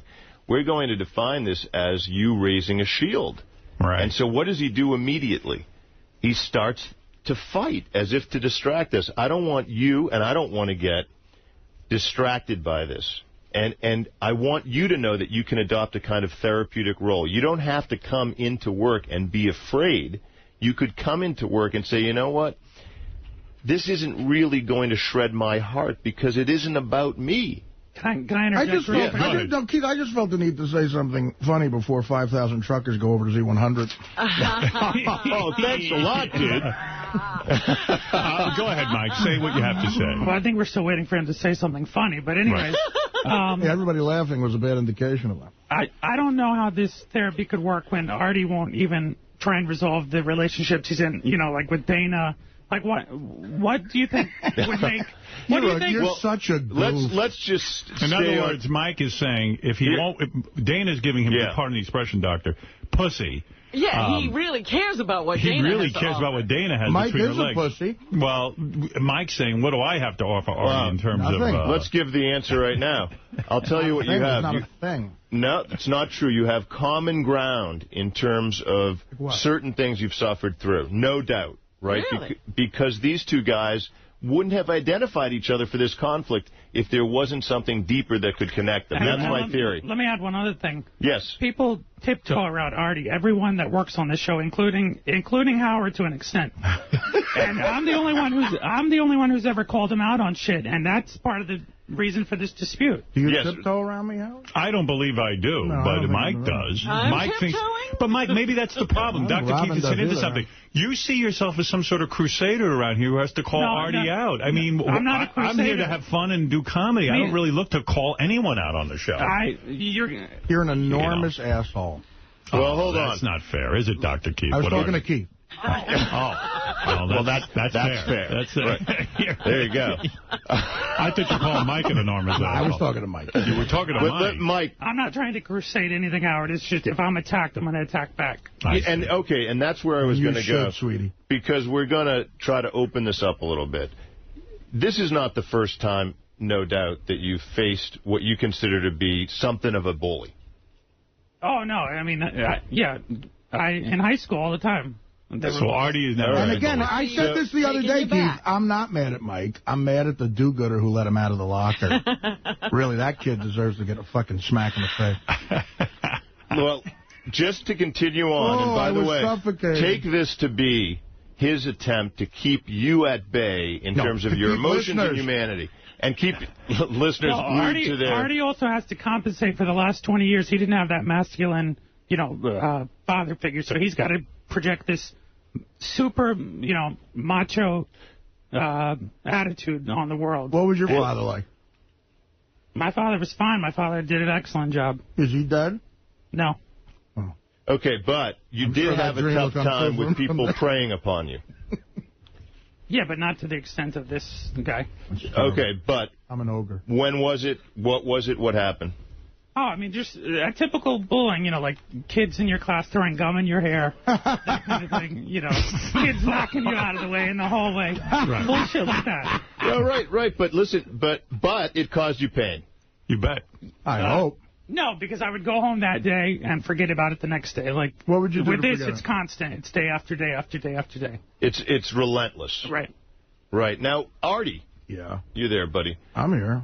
What is it about? I have to be here till 11. What is it about him that makes you engage? There's obvious cruelty to your, Yeah, Artie, answer some questions. Besieging him with. Keith, ask him a question. Why him? Why high pitch? Well, he keeps coming in here. If another asshole came in here, I'd talk about him. My job is to talk about people. Could you swallow before you go into therapy? How much more coffee cake? I'm sorry. But why not? See, I think that why not, however... The least I could do is swallow, like Mike. Oh, well, that's so unfair. How long? Do I really need to go through this? Right, no, you're right. You're right. Leave. What's going to happen? I'm sorry to interrupt. Of course.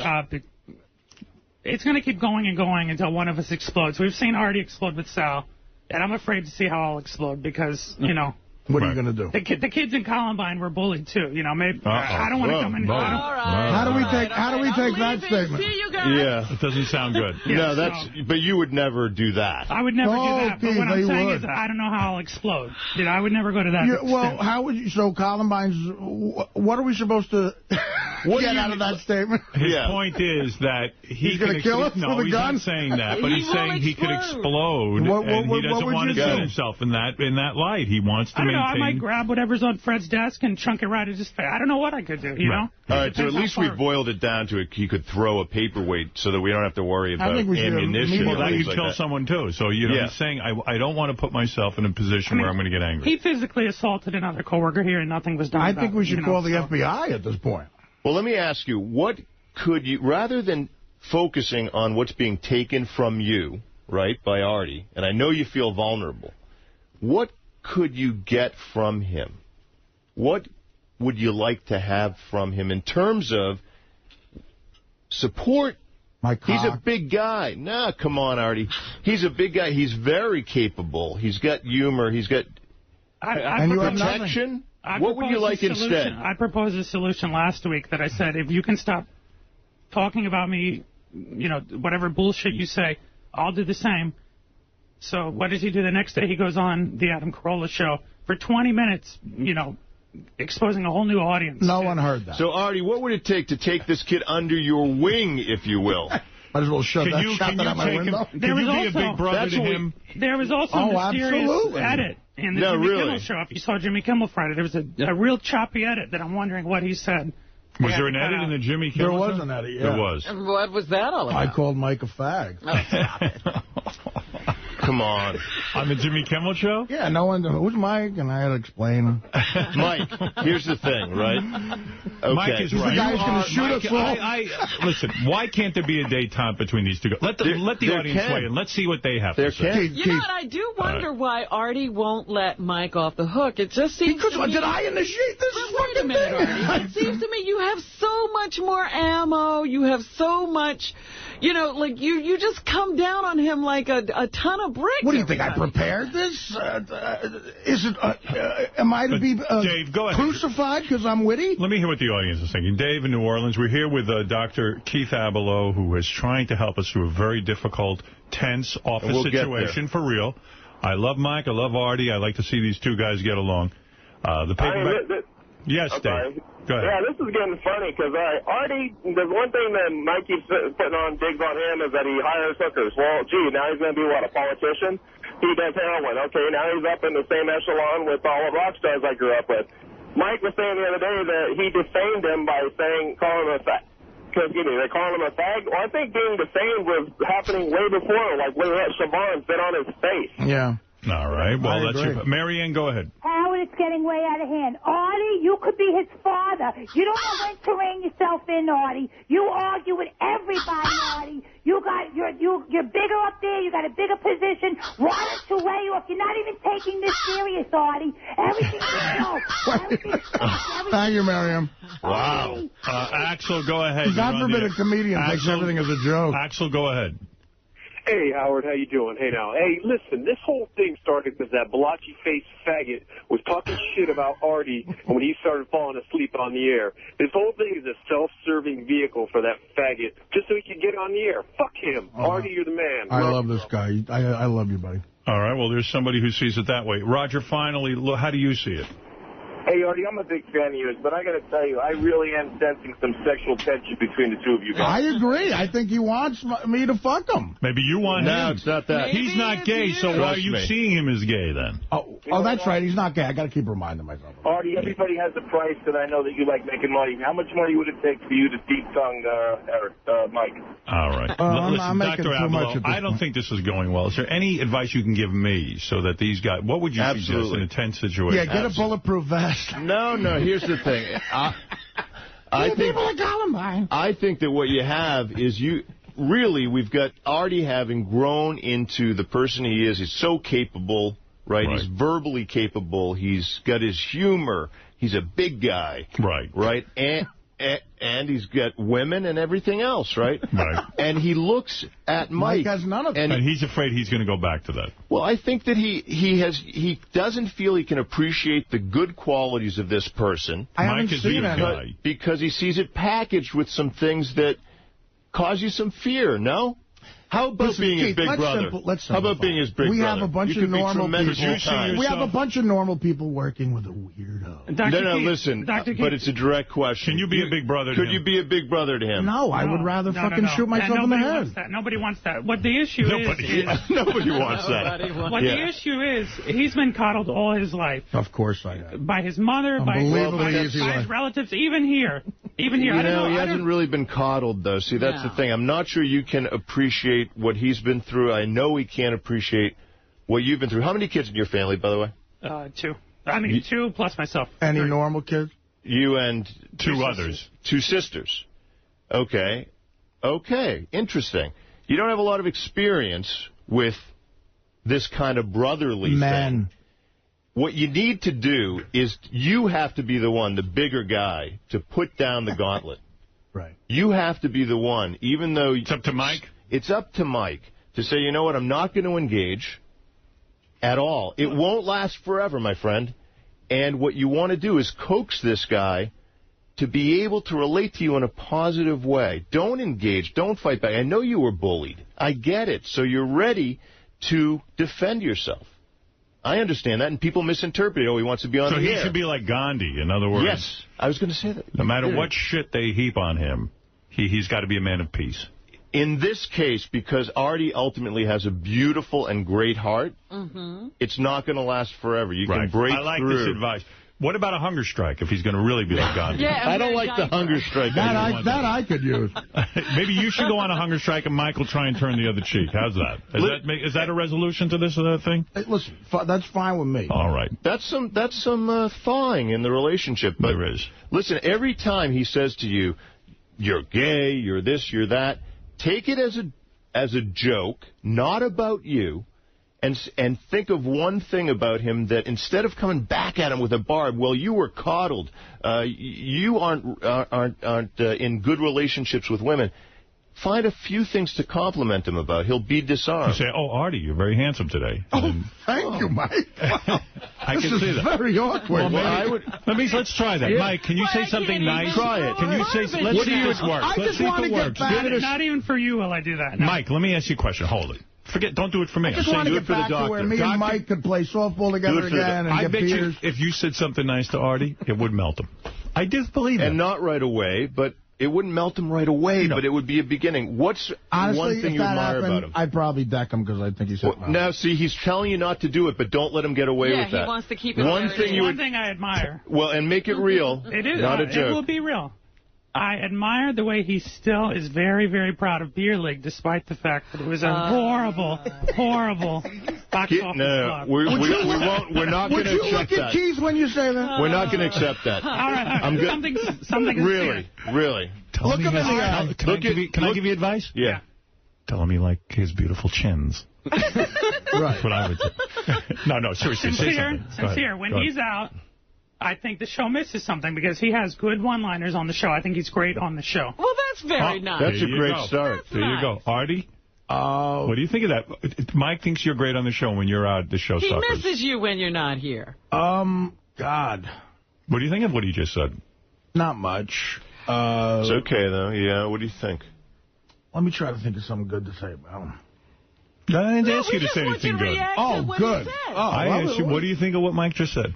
Honestly, I'm being real now. I don't care. You don't care? No. Okay. Well, why would I care? Right, you know what? And here's what I would say, because we want this to be somewhat of a lasting solution, and you know I'm on call. But can I tell you something? You see, Artie didn't put him down. He just said, I don't care. Right. That's what exactly. See? It works. Said, I don't care. Well, I didn't finish the sentence. But. Well, and see, we don't want to call Artie out too much. Now you've given me help, Dr. Abloh. I'll tell you who got the most help today, me. Now I know how to handle these two guys. Okay. I listened to you. I saw what you just said came true. He is good, this Abloh. I'll tell you why. He is good, this Abloh. When you said that, Artie didn't insult you. And then he came back. Then he tried to say, I didn't finish the sentence. But he didn't insult you. Mike, how do you see yourself killing us all? A Glock? What do you think? I never said I would kill everybody. Don't engage. But what else do you like about Don't go down to my level. Right, exactly. See, what does he do? See, now I know what to do. Now I know what to do. Yeah, Mike. You armed me. Let me say something. Mike was great to be the bigger man. Huge. To say that he appreciates Artie. I love this solution, too. So he's going to just keep saying compliments to me, and I can say whatever I want? Right. Well, that's right. Oh, great. But you're not going to say whatever you want. Yeah, but you know what, Artie?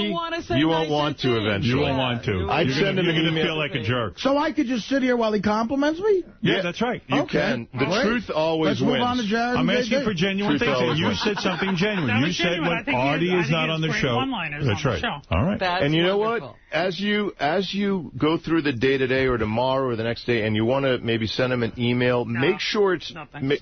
Well, I know you say that. Wow, Mike, that hurt. I know you say that, but don't react What yet. would I do without your emails?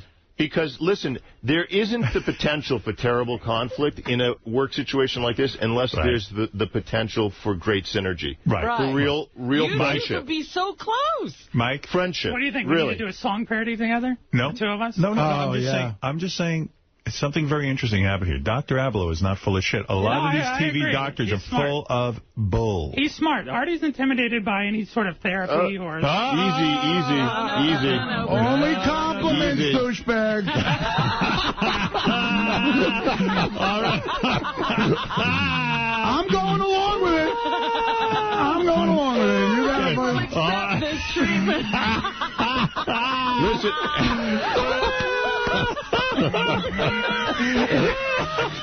I don't know, Mike. All right, listen. Mike, got a tough job, Mike, but I know you can do it. All right. It's a tough... Say something nice, just so we end on a good note, and I'll just... I've said plenty of nice things. Well, let me hear something nice. Let me hear something nice. That's not the deal. Well, that's not the deal. I sit here and eat while you... Don't let him exhaust. Don't let him exhaust your empathy, because ultimately it's irresistible to him. He's trying to... He's going to try to get... He's like the devil.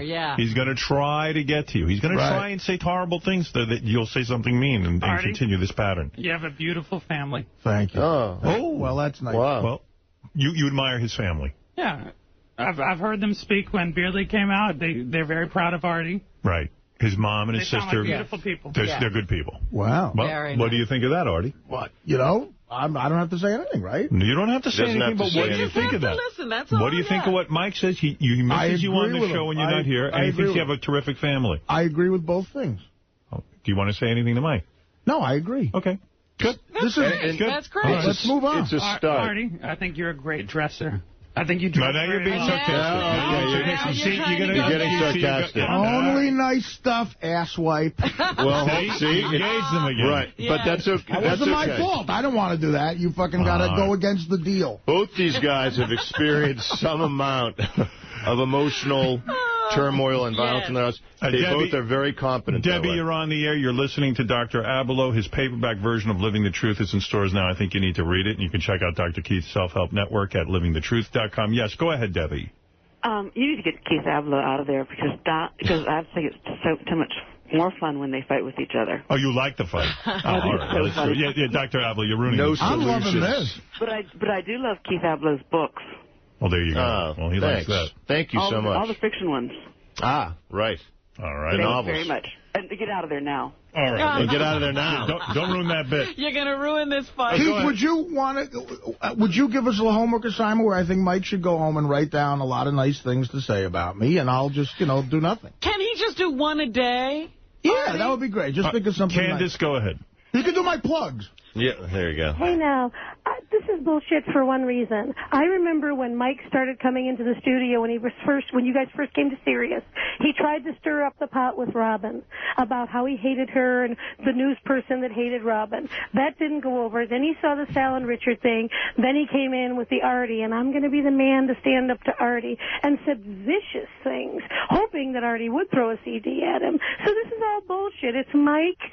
Mike is who he is. He loves this. All Artie did was laugh. Are you saying Mike loves airtime and that he is actually a genius behind getting himself on the air? Is that your accusation? Remember how he used to come in and talk to Robin? Mm-hmm. And Mike, what about that? Is any of this... Can I attack this cunt, or do I have to compliment her, too? Goodness. No, you don't have to compliment her. Because she calls into every single show on these channels with bullshit theories. Howard TV. Yes, is there any truth to the theory that you, of course, are... I don't know what your career goal is, but I would imagine you would like to get on the air. No, I offered to walk out of here this morning. No, and actually, I was just going to say, he said, I don't think this will help. Okay, so this is not a true theory. And the difference is that he and Artie got it to this level, whereas it was resolved organically between the two of us. This was a lot of hard work. All right, well...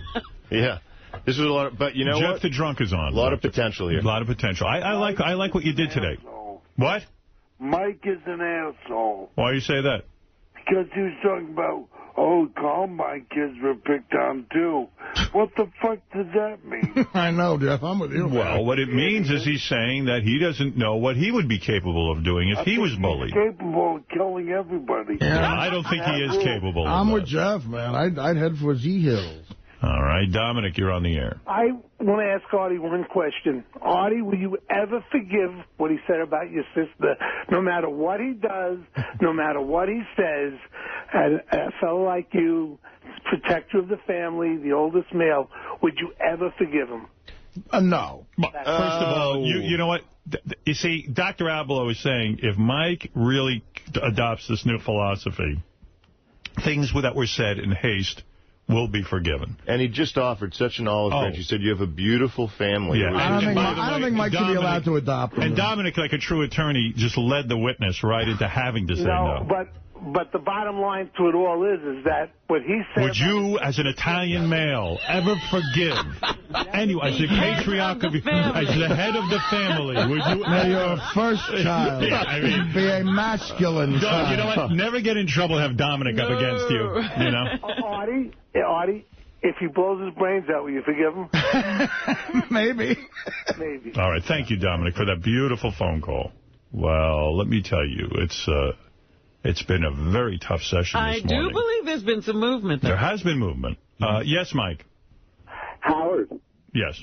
I think this is we can't pass up what he said about Columbine. I mean, that's a serious statement to make. I think you all need to be careful the next couple of weeks coming in. I don't think so. I think that's you're crazy. How does he make a comment like that? What he's saying is you saw people were bullied and they did terrible things. Listen to me, you googly-eyed fuck. You made some ugly statements about Artie's family and shit like that.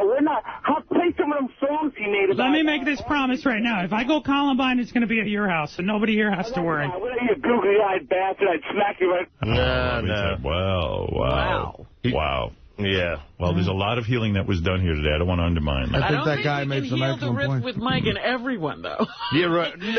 One person at a time. It's tougher because, you know, when you actually are this close to Mike, you get a sense that this is somebody who has had to endure some amount of razzing and this and that. And, of course, he says, I can go nuclear. You don't understand. I'm the one who can challenge the world. Oh, he's insanely geeky. Well, easy, dude.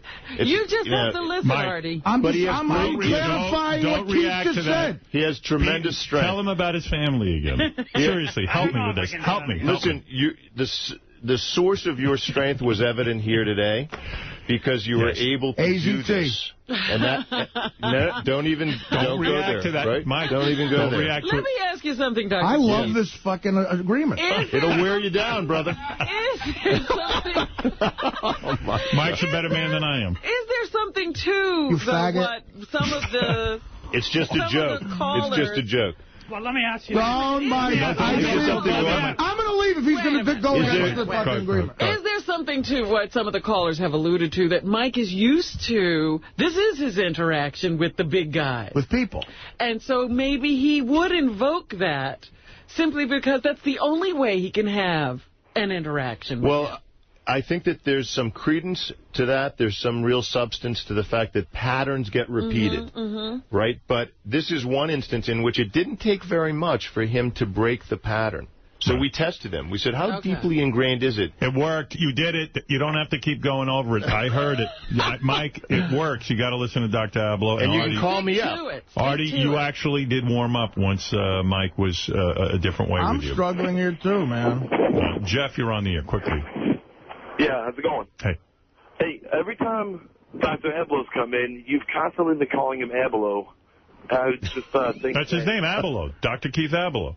I think it's Abloh, not Abolo. Is your name Abeloh or Abloh? Abloh. But I don't like that name. Yeah, I know. Actually, you're Abeloh. You're Abeloh now. That works. Kathy Chermel, our mutual friend, always likes it. She's like, I like the way he says that. I stand corrected. Abloh. All right, just get it right. Thank you, Jeff. You're right. You're right. I should have the man's name right. What is their name again? Dr. Keith Abloh. All right, listen, Mike, I don't know if this worked in your mind, but it did in mine. Do you feel a little bit better? Not until I hear nice things. Well, again, were you in the same room as me during this therapy session? That's not the deal. It's okay. You're going to be more powerful than that. Right. Yeah. Ultimately. We saw it. We saw it. He's going to try. He's going to be like the devil. He's going to poke at you and keep trying to get you. You kill him with kindness. Can I ask Dr. Abloh a question? Quickly. Is it wrong to qualify all this hate, knowing that once Howard retires, he'll go back to being a nothing? You can't erase it. Can I rationalize everything? You know what, Mike? Wow. You can't take back. What a shame. You can't take back the very clear from your heart statements that he has a beautiful family and that you miss him when he's not here. I meant those. And you know what? Neither one of you are going to go back to being nothings. You're both something. And you wouldn't be talking to each other if there weren't a good reason for what you could do for each other. All right. Well, trust me. I'm going to leave it on that note. I can see it's hard for you to stick to this plan. You're going to have to be the bigger man. It's new. How about some willpower there, buddy? Yeah, all right. Listen, the paperback version of Living the Truth is in stores now, which I congratulate you on. Thank Dr. you, Keith Ablow. Check out Dr. Keith's Self-Help Network at livingthetruth.com. This man has proven himself to be worthy. Yes, he's in my coming opinion. here and taking on every challenge we've given him. And this one, I didn't even think there'd be, I really didn't think you'd have a solution. I would have just put my hands up and left. You stuck in here, and you did have a take on this thing. Well, you've created that environment. This is a family. There's a family that can resolve its differences. I'm giving you my endorsement. Thanks, brother. I appreciate that. I mean that. I really appreciate Impressive. that. Thank you, my friend. Impressive work today. I don't know what fucking planet you come from, but you're all right. Really? What kind of guy is so sensitive? I thought of this solution weeks ago, but I didn't think you'd go for it. Oh, really? You had this in mind? I was going to suggest, look, what if I just always insult him and he doesn't say anything? And I thought you guys would think I was nuts. It's different when it comes from the doctor. Well, I'm glad I went through this the proper way. Very strong guy over there, Mike, and similarly behind Mike, the wall. anything you want to say before I end this? No. I think he did some good. Yes, I agree. Yep. Handshake. Very nice. Thank you, man. Artie, anything you want to say before we end this session? I just want to say that, Mike's verbal bullets are nothing against my armor of self-confidence. And you should feel the same way about my verbal bullets. Oh. And I look forward to... Is he reading your book? And I look forward to a relationship where I horribly, viciously insult you and you don't say anything. Oh, no, but before he said that, he said, don't worry, your armor is stronger than my bullets, mine is stronger than yours. Basically saying, you'll be okay. We're going to work this out. Right, we're not going to be that fierce to you. All right. All right. Thank you. Nice. Beautiful. Yeah. All right, I'm going to end this.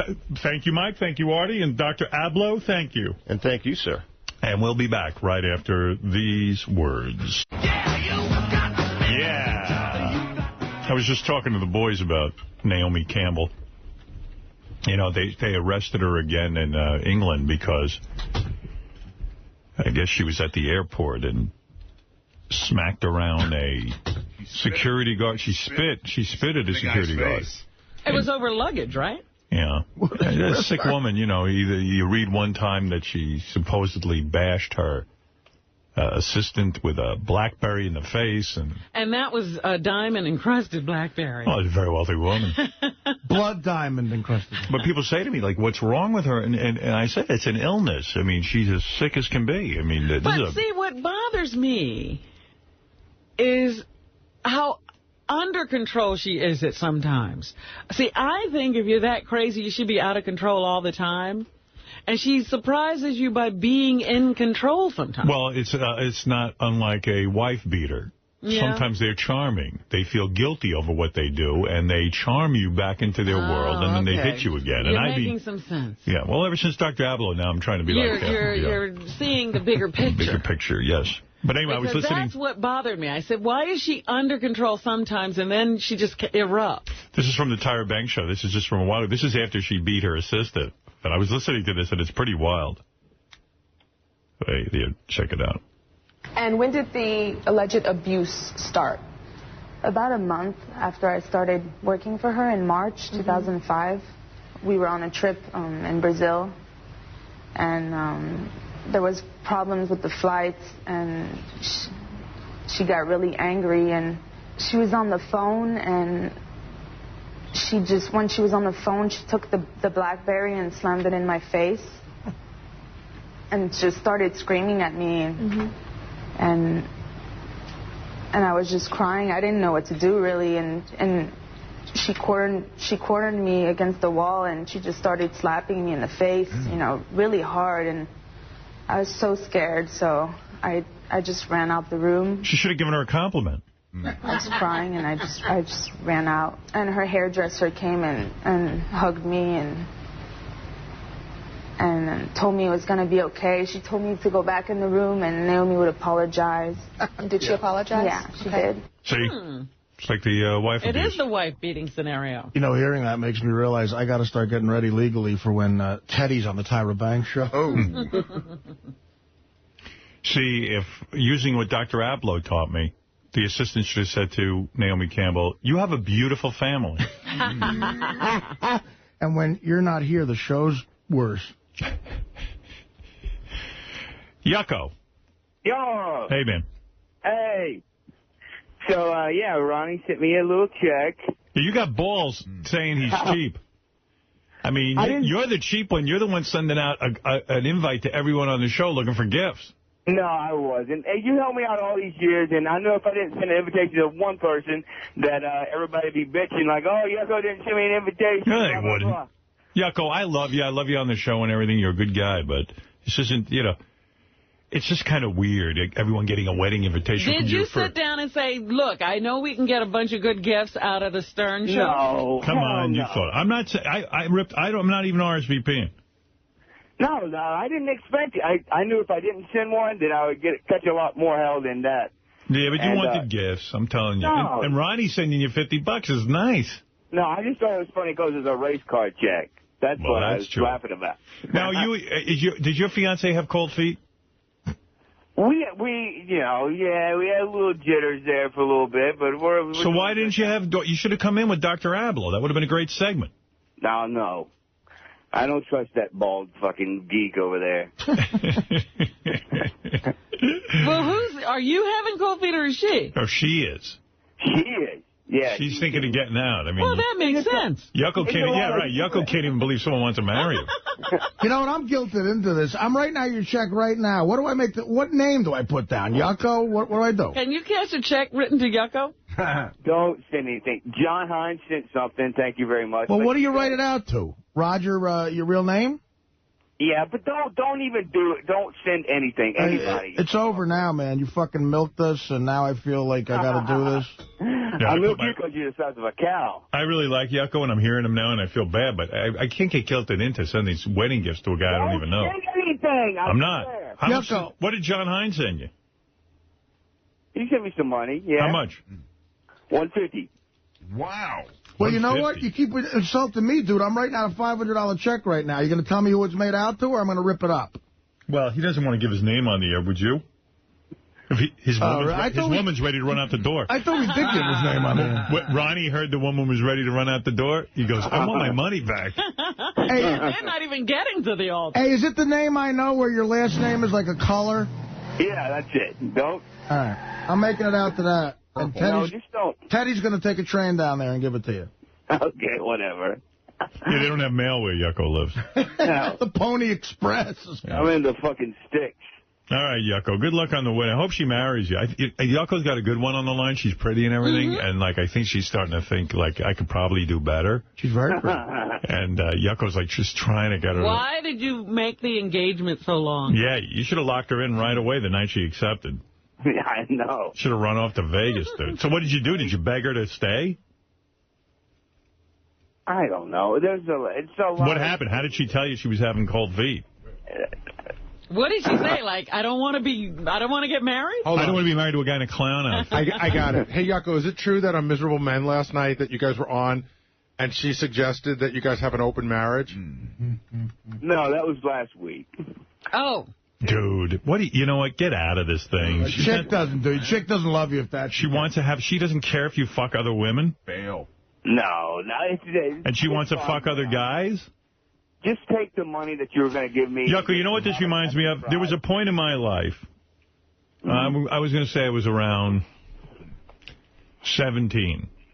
Yeah. And you were working as a clown. And I was dating this girl, and, you know, I didn't have a million options, let's put it that way.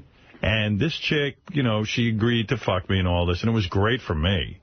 But I could tell she wasn't liking it all that much. And I think she was questioning why the hell she was with me anyway. And then, like, I was, like, you know, trying to make her my girlfriend and all this because she was good looking. She had a great body. I figured I can never do better than this. And you know what? She was fucking a bunch of guys behind my back and everything. And I was almost going to go, like, you know, who cares as long as she fucks me, too? Because I really wanted to keep, you know, a hold on this chick. And that's kind of what you're doing. If you're telling me you're about to get married and your wife's suggesting an open relationship. Are you sure? No, that was... Nah. What do you mean, no? You said it on Miserable Men. It was just all the stress with putting all this bullshit together, blah, blah, blah. But she's thinking about she wants to be with other dudes? Well, what kind of a suggestion is that, Yucko? I don't know. Maybe you ought to let her go. Yeah. I mean, she's probably hoping you will. No, we've got too much invested in this shit right now. Oh, you got to go through with the wedding because you paid for all the stuff. What's her name again? Nicole. She's a good girl. I'm saying she's a great girl, but maybe she's not satisfied. If she said to you she wants you to bang other dudes? Other girls? And she's going to bang other dudes? No. She said, maybe 5, 10 years down the road, we might want to, check into other stuff, Howard, the guys are telling me, I'm getting this at Dribs and Drabs. They're saying at the Atlantic City show, she was backstage. She actually has a phrase for it. It's called ORM. It stands for Open Relationship Marriage. Mm-hmm. And she was suggesting that they should have an ORM. Well, and she's talking about this backstage? Yeah, she was talking to Shuli and all those other guys. And she wants to have sex with someone else here. She's telling everyone. Artie, you'll do it, right? Oh, she's hot, yeah. Me too. Yeah, right. I would never. That gives me the okay. I'm in there. But you don't have an ORM. All right. It'd be really cool if Yucko brought in Bozo the Clown for a threesome. Wow. Only other clowns. Right? Howard, in Atlantic City, she looked so good. She was in a schoolgirl outfit. She had pink streaks in her hair, a la Mrs. Governale. Right. Remember that move? Yeah. She got so drunk she started dancing on the merchandise table at one point. Oh, that's so hot. She was in a great mood. Where is your girlfriend? I want to talk to her. Yucko, put her on. I'm in the car. I can't put her on. She's there. She's in the trunk. He's in the clown car. She's in the trunk. Let me say hello to her. Where are you driving now? I'm not home. Oh. Well, where is she? She's got a phone near her. She's back home. You call in with her tomorrow. All right. Where are you driving now? You doing a roast on the Today Show or something? No, my pop's real sick, so I can't. Sorry to hear that. We bum everybody out. Well, he's really going to be upset when he hears this. Yucko, seriously, do you think you guys are ready for marriage? She's lovely. I got nothing against her, but maybe she's trying to say, look, How old Yucko. is she? She's not that old. She's 27. Yeah, see? She's got some stuff to work out. We're fine. See, he wants this marriage. He's going through with it by hook or by crook. Hey, there's some dudes on the phone who want to fuck your girlfriend. Hold on. Yeah, whatever. Your fiance. Yeah, Ralph. Yo, I'd fuck her. She's crazy. Yeah, I love to fuck crazy chicks, Yeah, faggot. Go fuck yourself. Oh, wow. So, Yucko, what's going to be, though? I mean...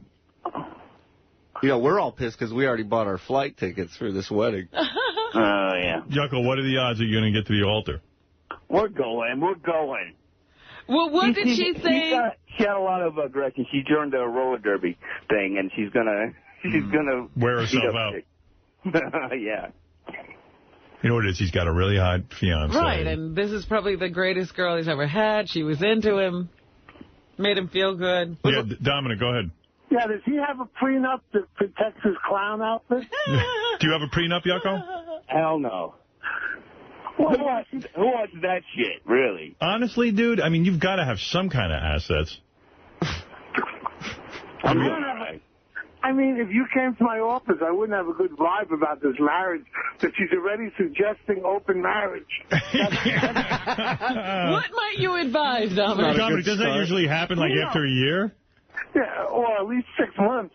Prenup, of course. That clown suit is worth a fortune. Yeah. She did get him new clown shoes. He does have new shiny red shoes. She's leaving with those shoes, and she goes. She's going to take it with her. What's the deal, though? Were they almost calling off the wedding? It was really weird. She was backstage that weekend, and she got loaded, and she kind of opened up to my girlfriend and Bob's fiance, and then started talking to pretty much anybody who was in the room about it. It might have been the booze, liquid courage or whatever. But then we had her on Sunday night to talk about that weekend, and again she brought it up on the air, totally unsolicited, and it was really surprising. She was just basically Nicole's said, on the phone. Hold on. Yeah. Nicole? Yeah. Hi. Hi. Nicole. Yeah. You're hot. There's no question about it. Okay. And I heard about the schoolgirl outfit. And it sounds to me like you got cold feet because you're 27, you're hot.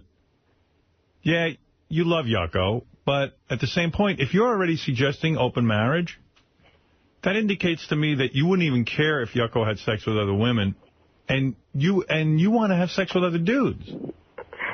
What do you say? I do. I have cold feet, and I'm freaking out because I'm trying to think, can I be with one person forever for the rest of my life? Have you so far? What's that? Have you so far? Has this been a monogamous relationship? Yes, absolutely. I'll tell you what, though, Nicole. I tried to have you guys come in with Dr. Keith Abloh because he's good at this stuff. Yeah. Yucko said no way. Yeah, he doesn't want to face our problems. You know why? Because he wants you to marry him. He thinks he can lock you in. He thinks it'll all go away. Yeah. I know. I've been with hot chicks when they don't want me, and then it's like, oh, man, I'll do anything to hold on to them. Trust me, Nicole, you should have Abloh. Based on what he did for me, I got a feeling that your deal's going to be where you could cheat and Yucko can't say anything. I think that would be the deal anyway. So, Nicole, you fantasize about being with other people, right? Yeah, I mean, no, I don't know. You do. That's a yes. Is Come there on. somebody you're interested in? No. She's just worried that, like, maybe he's not the guy that...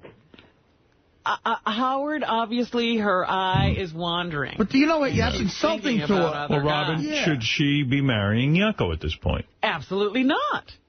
That's insulting to a man. Yucko, send Ronnie his $50 back.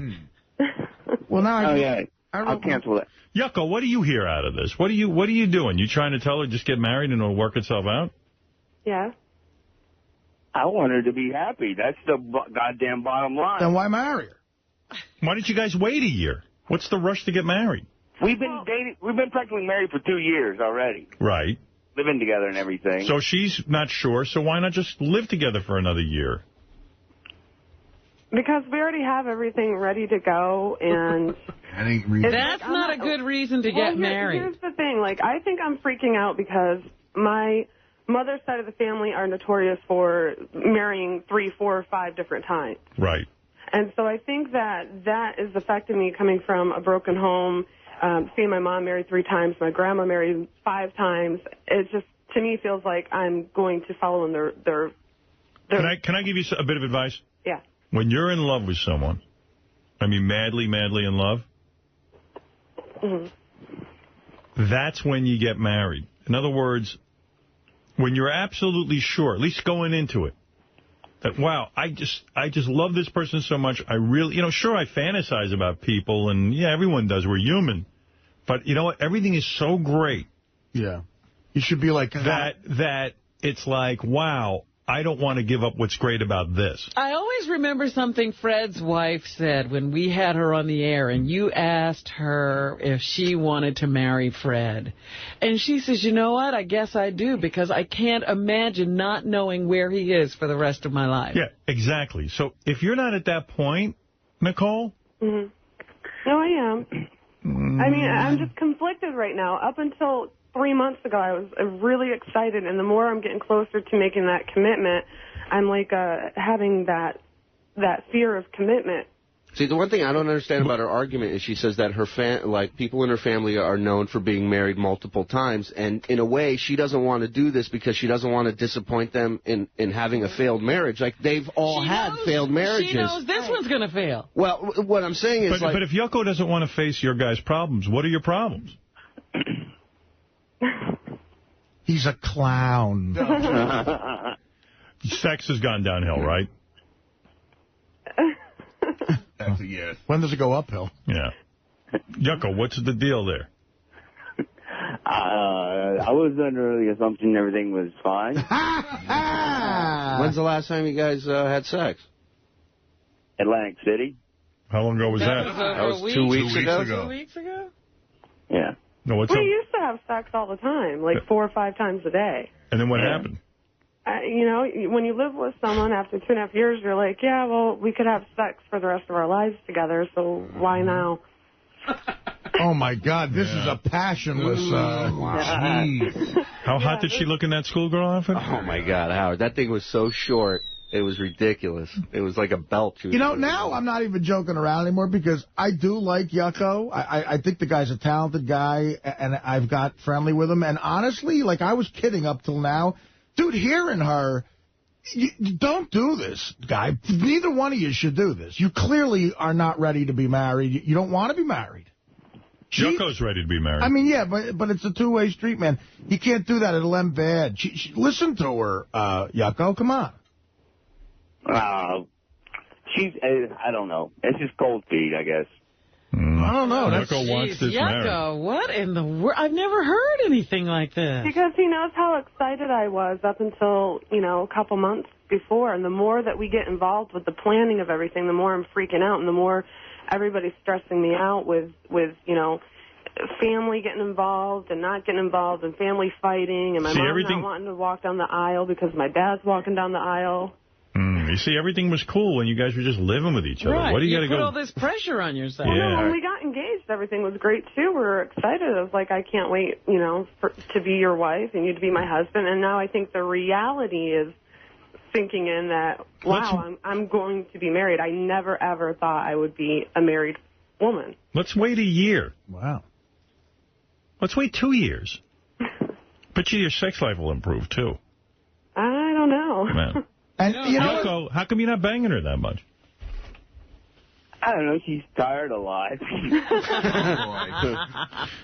And you know what? Be honest, Nicole. Do you have the greatest confidence in his ability to, without sounding too mean, support you? I mean, No, I work my butt off, and I can support myself. You want to keep doing that, though? I mean, yeah, absolutely. I can't imagine not doing anything. Are you kidding? Hey, Dominic, what's up? All right, I'm going to ask a question that I really ask people to come into me for a prenup when there's doubt. But you have to promise me, honey, to answer immediately after I give you the question. Who are you asking it to, Nicole? Yes, ready, Nicole? Okay. But you have to answer without a thought. And I seriously do this to young couples. All right, Nicole, you're going to have to answer right away. Don't think about it. Okay, now I'm scared. Okay. Go ahead. No, without thinking. If you really want to get married, you say number 2. If you don't want to get married, you say number 1. Answer. 2. Huh. Oh, there's the answer. Well, she wants to get married. You went to law school for that? That was such a bad test. That was the shittiest test of all time. He never did that anywhere. If you went in for a prenup from an attorney and he did that, wouldn't you just walk out? You know who does that test? When you go get glasses, your optometrist does that. Number 1 and number 2. What's number 3? You shutting up? Dad, don't get married, please. It's not even close. Maybe you didn't fall for that, but do not get married. You're not even close. All right, thank you, Dominic. Imagine getting a bill from Dominic for that. I was close months ago. Yeah. And I think I'm just freaking out, and I think a part of me, it's just one part of me wants to be married and the other part doesn't. And I feel like once I walk down the aisle, I'm going to know and everything's going to be fine, and we'll go from there. Now, you I know a lot of people who said that. Like a lot of Southern... And they're all in divorce court. Oh, great. Like a lot of Southern white girls, Nicole, but you know what? you're craving minority dick. No, I love him. I can't imagine my life without him, and that's the part that's conflicting. But really, Nicole, really imagine your life without him. It's got to be great. Howard, I met her family, her dad, Yucko's future family. Her dad is a future whackpacker on here. He is he got so loaded at our show in Arizona. He came back to my hotel room. He went to use the bathroom. That's because he saw Yucko was marrying his daughter. He called Yucko gay the whole night. He goes, my son-in-law's gay because he wears makeup. And he just goofed on Yucko all night long, and he was just such a country bumpkin. He's such a funny guy, man. All right. Sounds like an open-minded guy. And Yucko, I wish you luck. I really do. Yucko, I really do. Yeah. Maybe. Maybe I should send a gift. Yeah, now. You know what? If you guys go through with it, I'll send a gift. I'll wait. I'll take my time on that one. Give your money to the fucking puppies or Robin's African tribe over there. Who cares? All right. Thanks, Yucko. I hope it works out. Where are you playing this weekend? Actually, I'm going to be in Houston on the 25th and San Antonio 26th. Well, that sounds great, Nicole. Planet Rio. And Nicole will be here while he's away. All right. You know what I'm saying? You bastard. All right, later. Thanks. Later. I mean, that's not even a joke anymore. She's... Yikes. One sec. I don't know what I'm doing. See, I know the kind of panic she's talking about. Yeah. Wait, did you have that kind of thing? I had that. Really? Yes. Only I had it with an engagement ring. Really?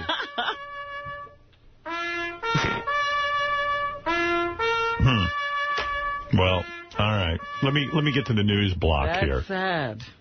By the way, we're looking for the ugliest guy who's married to the hottest chick. If you think you qualify and like a chance to win $5,000, please email a recent picture of yourself with your wife to contest@howardstern.com. All entries have to be received by April 11th. That's the end of this week. The $5,000 grand prize is provided by AshleyMadison.com, the largest dating service of its kind with 1.9 million registered users. AshleyMadison.com, catering to like-minded adults in committed relationships. Nice. Well, I guess Nicole will be a member of Ashley Madison. Oh, God. This Friday, Robin, a big new lineup. 6 a.m. This is all happening on Howard 101. 6 a.m. to 7 a.m. is Howard 100 News Weekend Review, which people like. Right.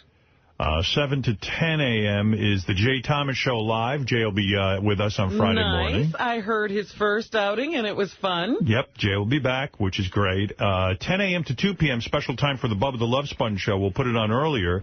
And then we're going to do a 2 to 3 p.m. replay of the Superfan Roundtable. And then 3 to 7, we will repeat the Bubba the Love Sponge Show on a replay. So that way Bubba gets to do the show early or live. Get out of there and get some rest. Get some rest, and then we replay it for anybody who wants to hear that in the afternoon. So it's Bubba and Jay Thomas and Weekend Review and Superfan Roundtable. Of course, Scotty Farrell will be live at 8 p.m. to midnight on Howard 101.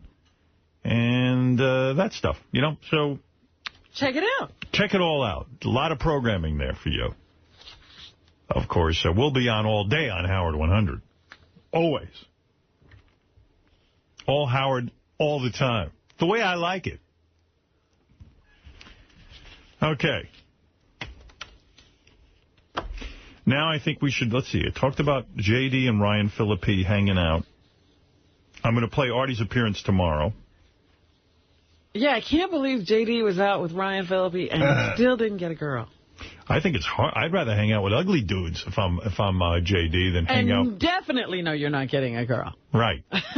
Well, at least you stand next to Ryan Phillippe. It's kind of, you know, all these girls are swooning over that kid. Yeah, but as Ralph pointed out, they could think you've got something going on if you're in that group. Yeah, and he can't fuck all 10 of them, or maybe he can. Sure he can. He's a young man. Let's see. I still haven't played the Adult Video News Awards that Artie was on. I got to play that tomorrow. Hate Man had a message for you and me. I got to play that. What else? All right, we talked about Yucko. So I'm pretty much up to date except for the Artie appearance. Yes. And the AVNs. Robin, let's get Steve Langford in here and see what's in the news. Steve Langford has a huge penis. Steve, what do you have for us? Just some of the stories we're working on in the Howard 100 newsroom. A Stern deadline gets results. Sort of. Artie Lang getting a check for part of the money he's still owed by the Florida group he performed for 2 weeks ago.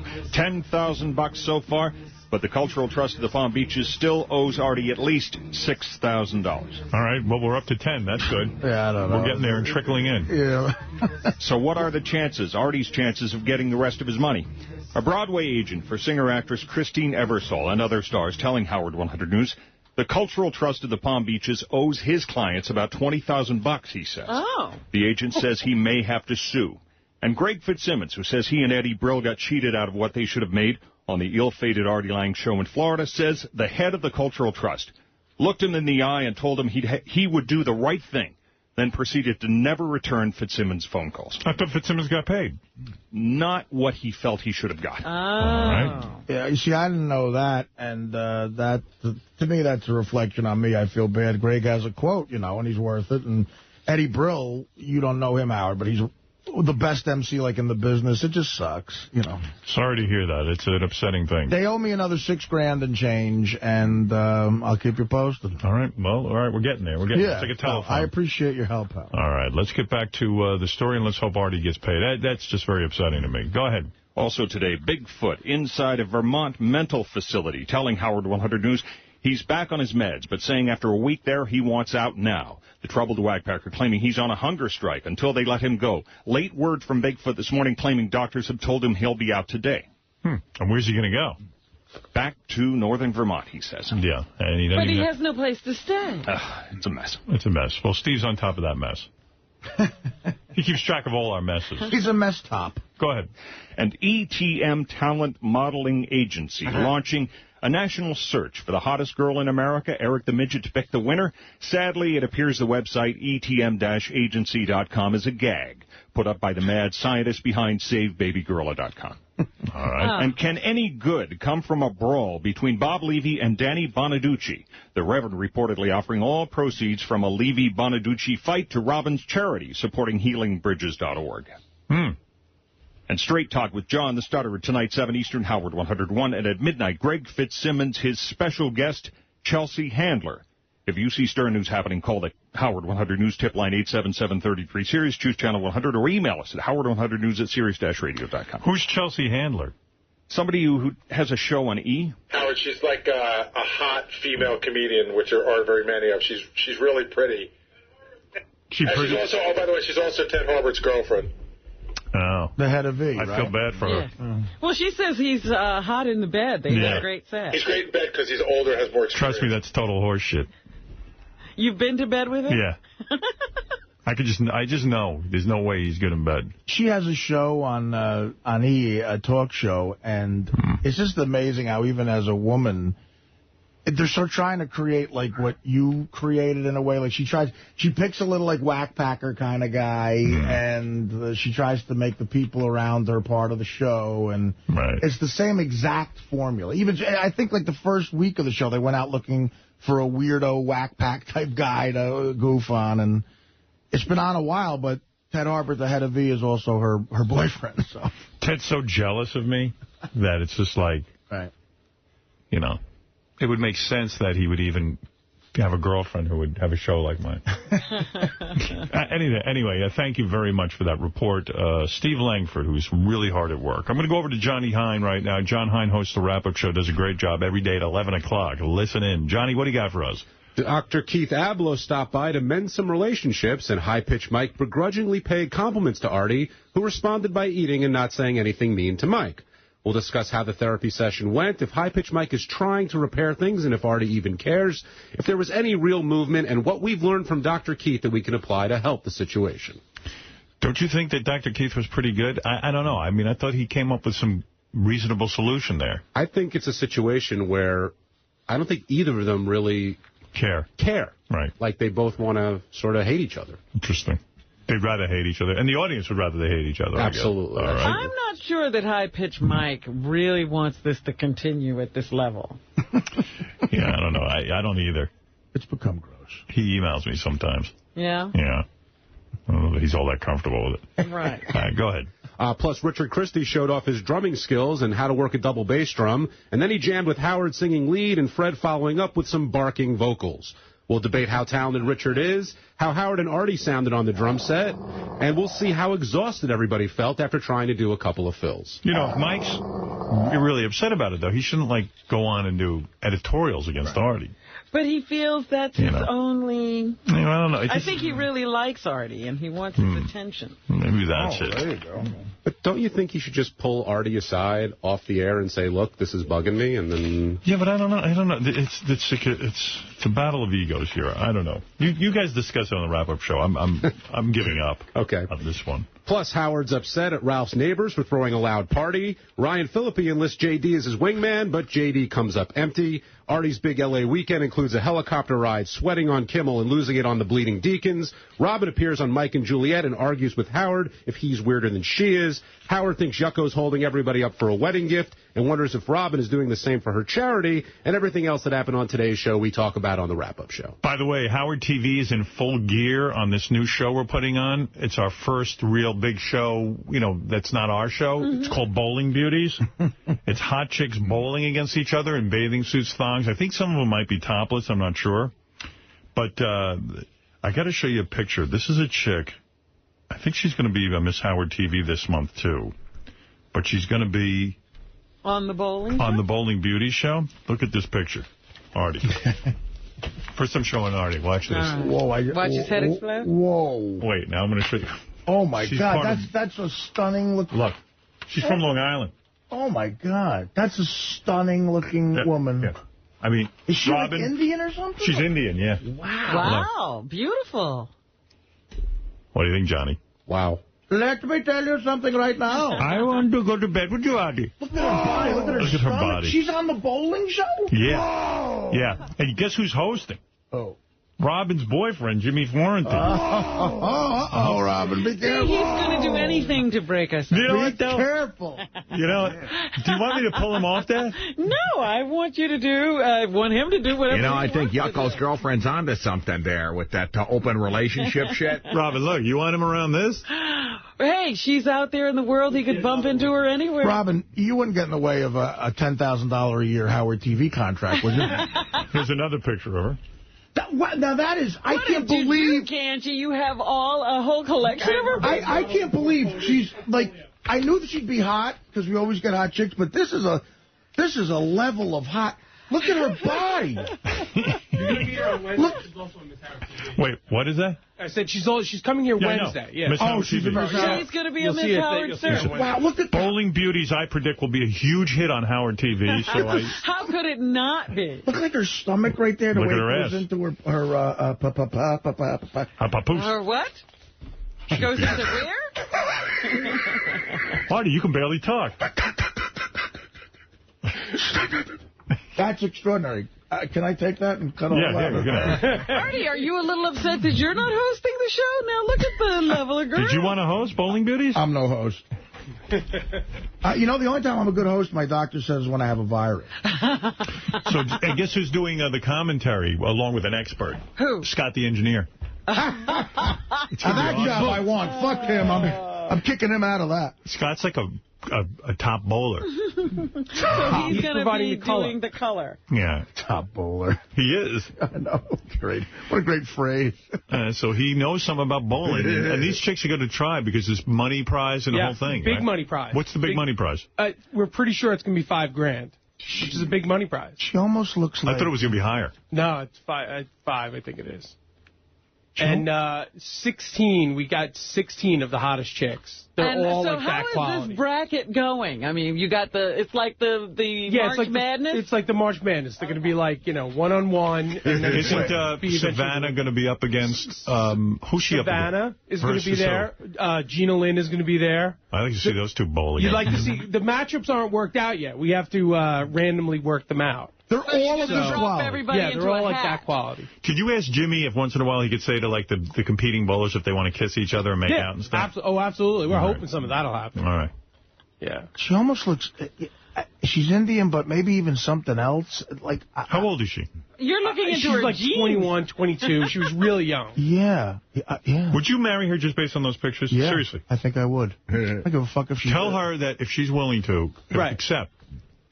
Artie wants to be engaged. And I got to tell you something good about her. I don't know if this is good or bad. Would you marry her on the show Wednesday? Yeah. Honestly. I would. How much longer I got, man? Come on. This is great. I'll bring in a prenup. Would it be great if Artie got married on the show on Wednesday? To her, especially. Get Dominic to get a prenup here because I want my mother and sister to have most of the money. And Artie, good news. You know what she wants to be? She wants to be a doctor. Oh, she's going to be an earner, Artie. Oh, you know what's good about chicks that are into medicine? Because Dana was like this, too, because she wanted to become a vet. They don't mind gross shit. Because they don't. So when I get naked, if you get really, really fat, she can towel your ass off and everything. It won't bother her. Yeah, I get it. That's, You know, I often think, like, if Beth saw me taking a dump, she'd break up with me. Bubba is the man, I swear to God. Tell you. Oh, yeah, when I think about when Bubba weighed close to 500 pounds and he couldn't reach his own asshole, and his girlfriend used to wipe his dirty asshole with towels. In hotels. In hotels with big white towels. Yeah. And she loved him. I go, man, that guy's got a mojo. And he cheated on her. And he cheated on her. And she was kind of hot, and my head's going to explode.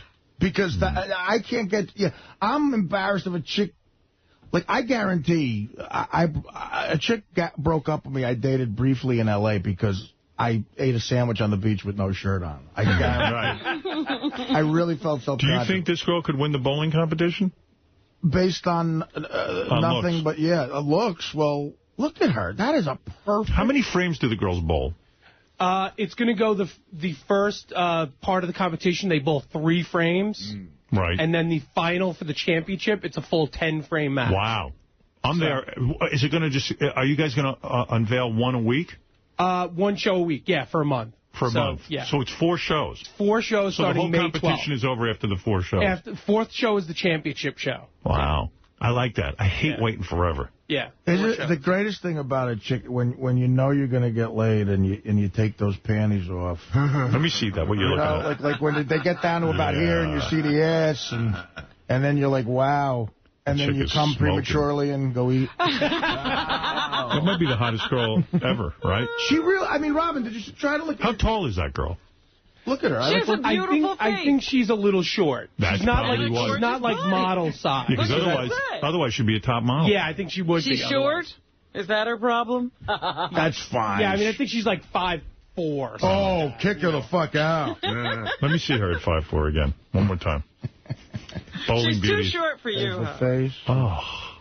Oh, my God. That might be my favorite. Let me ask you something now. You used to say 5'4" was too short. Is it still too Not short? Not if she looks like that. I don't care if she's a fucking midget. She can stand on a box. And again, if she was 4 foot 10. Yeah, if she was 3 feet tall, I'd...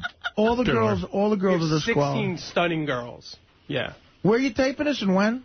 In Manhattan. Is there going to be an audience? And next week we're taping it. Is there an audience? Because I'd like to sit in the audience. No audience. Oh, we can't watch? Oh, why not an audience? You guys can watch. Because probably rapists would show up. Because the girls themselves are going to be the audience. It's not a huge place, so the girls themselves are going to be the audience, and when the other ones are bowling. But don't you think it'd be cool if there was an audience? Yeah, if there was guys there yelling and and stuff. And then they have to be quieted down for the actual bowling. Shh. We might be able to work it out.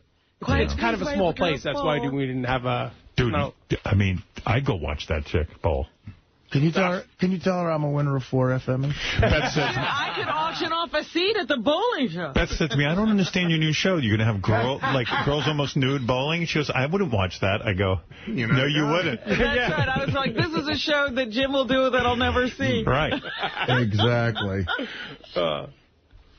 I'll tell you, I'll watch it. You put that girl in and let her bowl and bend over and bowl.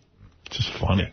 And we're going to tell them all to bowl really slow, too, like to walk up to the lane really slow. Yeah, ready to take their time. And you know that wind that they have that you blow on your hands to dry them off? I used to do that when I went to the bowling alley. Yeah, like your hands were the problem. Yeah, I need to have my hands dry off. And now all these girls are going to take it seriously, but some of these girls, have they do the two-hand bent over move. They don't bowl with the one arm. Good. It's not that strong. A fun practical joke at a bowling alley is to come out of the bathroom every 10 minutes with a Playboy and do that hand thing and then just go back. You want to know something, though? The girls, I blow dry my hair in that thing. Yeah, just do all your grooming. The girls should really bowl like the real bowlers, Well, what if they can't hold the ball? They can do it. They're smaller balls. Because you know what? It should be like Dancing with the Stars. You got to really try. Yeah, no, we told them we told them it's a real serious competition. And they all want the prize. So I think they're all I think if it was 10 grand, they'd actually go practice. Oh, yeah. Maybe I think for 5 grand they're going to somebody's practice. a good two-handed bowler. I've already gotten calls that they're all going to go practice. You know what? You don't want me there. I'll ruin it because I go, look, honey, you could win this for 10 G's or fuck me for 15. Yeah, that Indian chick. I'm rooting for her, I think. Hansy, you're on the air. You very rarely see an Indian chick get naked. All right. Hey, Hansy, go ahead. What's it called? Yo, if Artie's serious about this, he should offer her parents 2 goats, and I swear he'll be good for that. Goats? 2 goats. You got it. A dowry. Yeah, man, for sure. Thanks. Johnny, you done? Okay. John walking out. He's had enough. All right, thanks, Gan. All right, so when does the bowling show start on Howard TV? May 12th. May 12th. May 12th, okay. Hey, Scott, what are you doing? You're doing the color commentary, right? Yes, I am, and I will offer my services if any of the girls need private lessons. Why, your wife's going to be thrilled with that. Them, you know, he's offering, but nobody's taking, so. That was a joke you had prepared. It was good. I just wrote that. I'm just offering any of the girls. That's not a joke. Private lessons. Hey, Gage, I hear you're single again, huh? Yeah. What happened? How long were you dating that chick? 6 years. What happened? It got to a weird point where it kind of felt like we needed to do something. We needed to move on or do something, like, you know, either move in or do something. And I it's weird. I was kind of ready to move in, and she wasn't. Oh. Wow. Yeah. You must be a bad lay. I thought it would be you saying, honey, I'm not ready. I don't think it had nothing to do with that, because it was really, like, for a long time, she was ready. And I think it was weird because she was working a job that she was working, like, 24/7, and then she was not anymore. So I think she wanted to kind of develop a social life. Well, you started dating her when she was 18, right? 19. 19. Yeah. System. So, yeah. I dispute that, by the way. What? If she was 19, she was 19 by like a week. Yeah, she was 19, but she was 19. It doesn't matter. In other words, she started thinking, gee, I've been with this guy for 7 years. Right. Maybe it's time I fucked a new guy. I don't know if it was that. So you're in pain over it? Yeah, I'm a little broken up, yeah. You know, she started out with you. You had a full head of hair. Yeah, exactly. I mean, you know. And now you have to start all over again with no hair. Well, the worst is everybody I know is married or not taken. Me, so man. Me and you can roll, dude. Yeah, I need a wingman like so bad. Climb Mount Pussy with me, buddy. You could be my Sherpa. Maybe you ought to lose some weight. I've been trying a little bit. Let's do it. A little bit.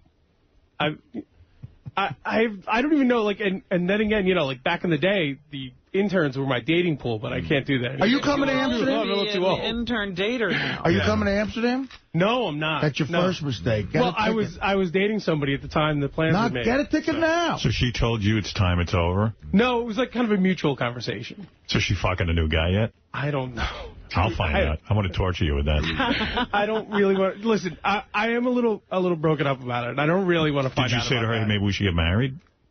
No, because I'm still really weird on marriage, but the relationship couldn't stay the same as it was. There was a time, though, that she wanted to move in, and you said no. Yeah, I think so. But I don't know if she was, like, really meaning it. I think, like, if I had taken her up on the offer, it would have, might not have happened. No, if you're going to start dating, you got to lose some weight, dude. Yeah, I know. Well, looks like you've been crying into a pizza. I have. I got to tell you, I have. Pizza's really good company when you're lonely. Me and you, dude, we're going to get on a strict regimen. We're going to drop some weight and fucking tear a hole through this town. You want to go jogging? Yeah.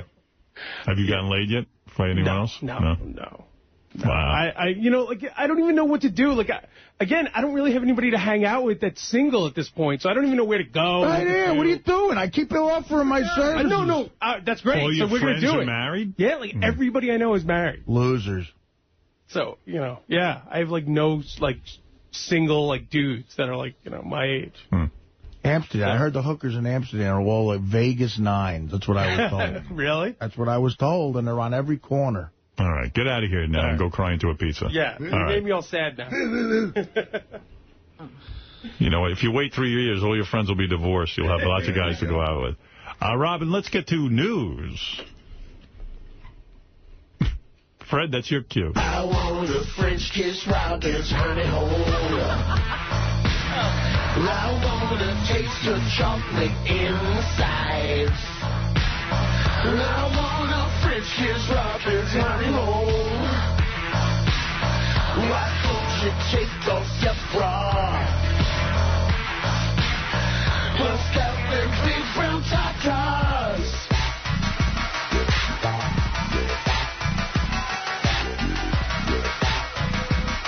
Great song.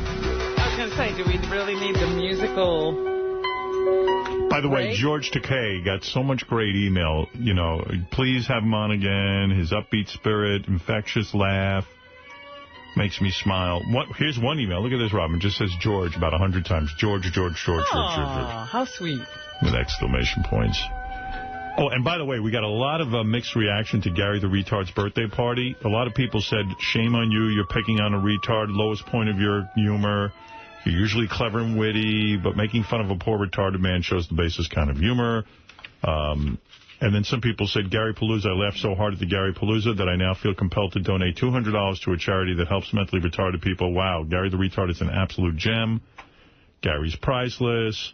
Sending Gary into space had me laughing so hard I literally got reprimanded at my job today. I had tears rolling down my cheeks listening to Gary scream like a kidnapped victim as he was getting wheeled into the spacecraft.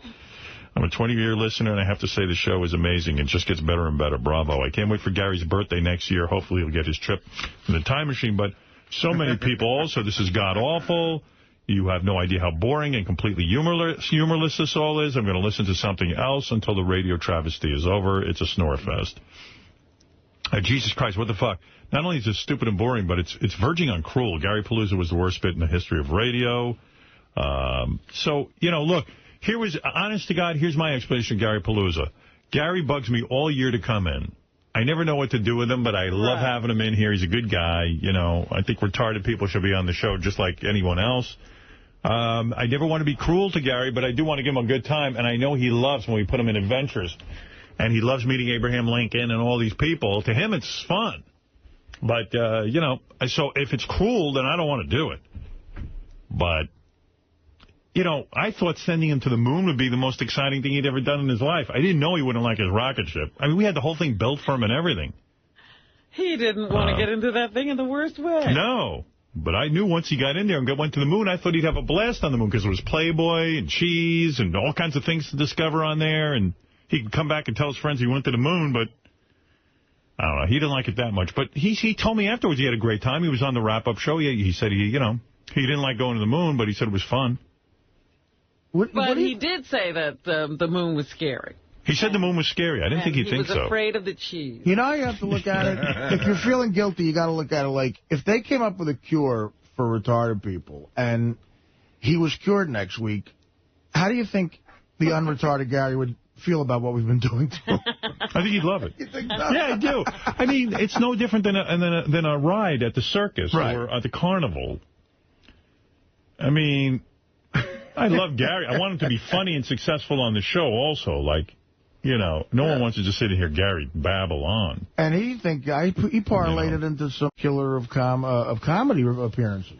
Well, just think of it. Gary got a whole trip to New York, which he absolutely loved. Well, and then Ronnie took him to Rick's Cabaret. Yeah. What was that like, Ron? What did Gary do there that night? But I'll have Gary back next year. I mean, I can have Gary back next year to chat and tell us about his day, but I don't know. We know how much Gary loves coming to New York and walking into manholes by mistake. Mark, you're on the air. Hey, I don't have a problem with, I don't think it's cruel. It's just, enough with these bits for Howard TV. No, well, listen, it's not for Howard TV. I did it for radio, essentially. I mean, putting Gary on the moon and talking to Abe Lincoln and Hitler, and you never know how it's going to go, you know. You try different things. Don't you think that Howard... It's just like we did Newly Weird game the other day, and everybody loved it. There was not one negative, but I never know how it's going to go. It could have sucked, but it turned out to be great. You know, you try different things. Shouldn't Howard TV have used that money for the bowling ante? Oh, the bowling Beauties has its own budget. It's a separate show. Okay. That's Later, right. you skinny Jew. All right. Thank you. Thank you for saying I'm skinny. Yeah. Fat Jew would have been way more insulting. Yeah, I wouldn't like that. There's one email here that says Artie's a bully regarding high-pitched Mike, and there's another one that says Mike is an asshole. So the audience seems pretty split on that. Oh, people love Artie's apology to gay people. I love it. But where is it going to play? You make a good point. I asked George in L.A., and he said, we don't know. This guy says, I love it. I didn't think anything could have been topped the Sal apology, but Artie did it. It was the radio equivalent of a horrible car wreck that I couldn't turn away from, and it was great. Keep it up, Artie. This one says, I'm gay. Nothing Artie says offends me. None of my friends are offended by him. Screw the HRC. This is just an opportunity for their self-promotion. A lot of people want to hear an Crazy Alice show on Sirius. A lot of people seem to think that would be very, very entertaining. Now, did she say she was up for that? Yeah, yeah. Okay. This guy says it's a dream come true. And how is the Riley negotiation going? I can't imagine well. Gary the Retard did a porn when he was here. Really? Well, not a real porn, but he did a little sketch here. I'll show you. All right. You remember the movie I once played you, Robin, where...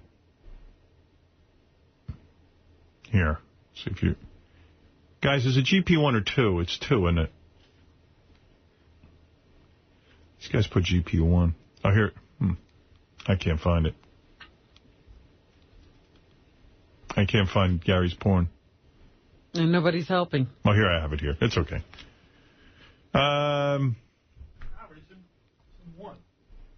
Okay, where is it? In pink. In pink.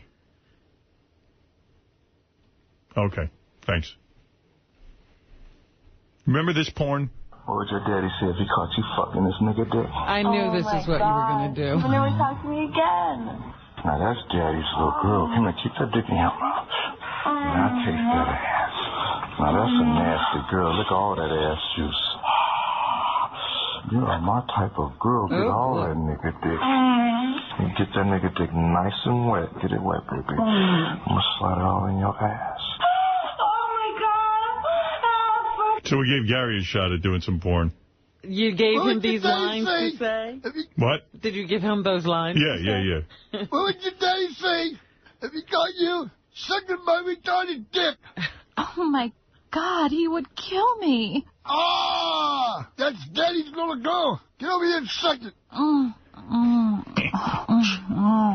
Get that retarded dick nice and wet, baby. Lick my retarded ass. So good. Lick up that retarded ass juice. Lick my retarded balls. Ooh. Like this, bitch. Yeah. Give me that shit. Yeah, there he is. Nice. Wow. Very charismatic. And I like that. I like when Gary the Retard and you had that phone sex going. That was that's great. My favorite. That was nuts. Yes, Blue Iris. Hi, I want to compete in the bowling thing. I bowled the 300 game once. I got a trophy for it. For Renee Brass. Yeah, maybe a different show. Maybe in the Old Gals League. Yeah. All right, thank you, Blue. Blue Iris wanting to be on the bowling show. I'm not sure she's understanding. Missing the point. Right. Anyway, let's do the news, Rob. You know how we're always talking about how skydiving is a really stupid thing to do? It's only for idiots. You know, Gary told me when we go on vacation, we're going on vacation later this month. And, he says to me, you know, Wolf, I scheduled a bunch of things to do over vacation. So I go, what'd you schedule? He goes, I was thinking about hot air ballooning with the kids. And I went, why would you put your kids and you in danger? A hot air balloon is so... The richest guys in the world go hot air ballooning and die. What makes you think you're going to be in a safe hot air balloon? You know, I did the hot air balloon thing once, and once I was up there, I said, this is about the stupidest thing I've ever done. You don't go climb a building. Stand on top of the roof.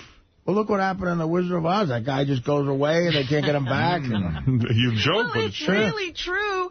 They don't know how to bring that thing down, and they don't know where it's going to land. There's always a truck following you because they don't know where you're going to go. And that guy was the Wizard of Oz. He's a genius. Yeah, I was just saying, who was joking? I'm real scared of that shit. It was really dumb. But anyway, it wasn't this dumb. 2 men slammed into the ground and died on Saturday afternoon during a tandem parachute jump at the Vance Brand Airport in Longmont, Colorado. I mean, I can't see doing something like that as a recreation. I mean, I understand why guys have to parachute if they're in the military and they have a sensitive... Even in the military, it's debatable why you should parachute, but okay. You know, maybe you got to get to a secret location or something like that. Right, it's the only way to get the troops there. But why in God's... You know, people go, well, I want to experience being like flying in the air. And I'm like, well... I mean, did you ever think what would happen if the parachute didn't open up? You nitwit. The victims were instructor Daniel Braffhard and student Matthew Searing. Yeah, an instructor. I mean, if the instructor doesn't know how to do it. The officers say that the gear seemed to be working as it should, but the men made an unusual last-second turn that ate up their last 50 feet of altitude. Police said the Federal Aviation Administration is still investigating. So, yeah, they just, somehow, everything was working, and yet it didn't work right. Wow. Proves my point. I've seen specials about that stuff where they tell you, you jump out of a plane and you go up, the parachute doesn't open. And the instructor says, that never happens. And then he goes, and your backup is over here. Why do we need a backup? Why is there backup? Does the backup ever not work?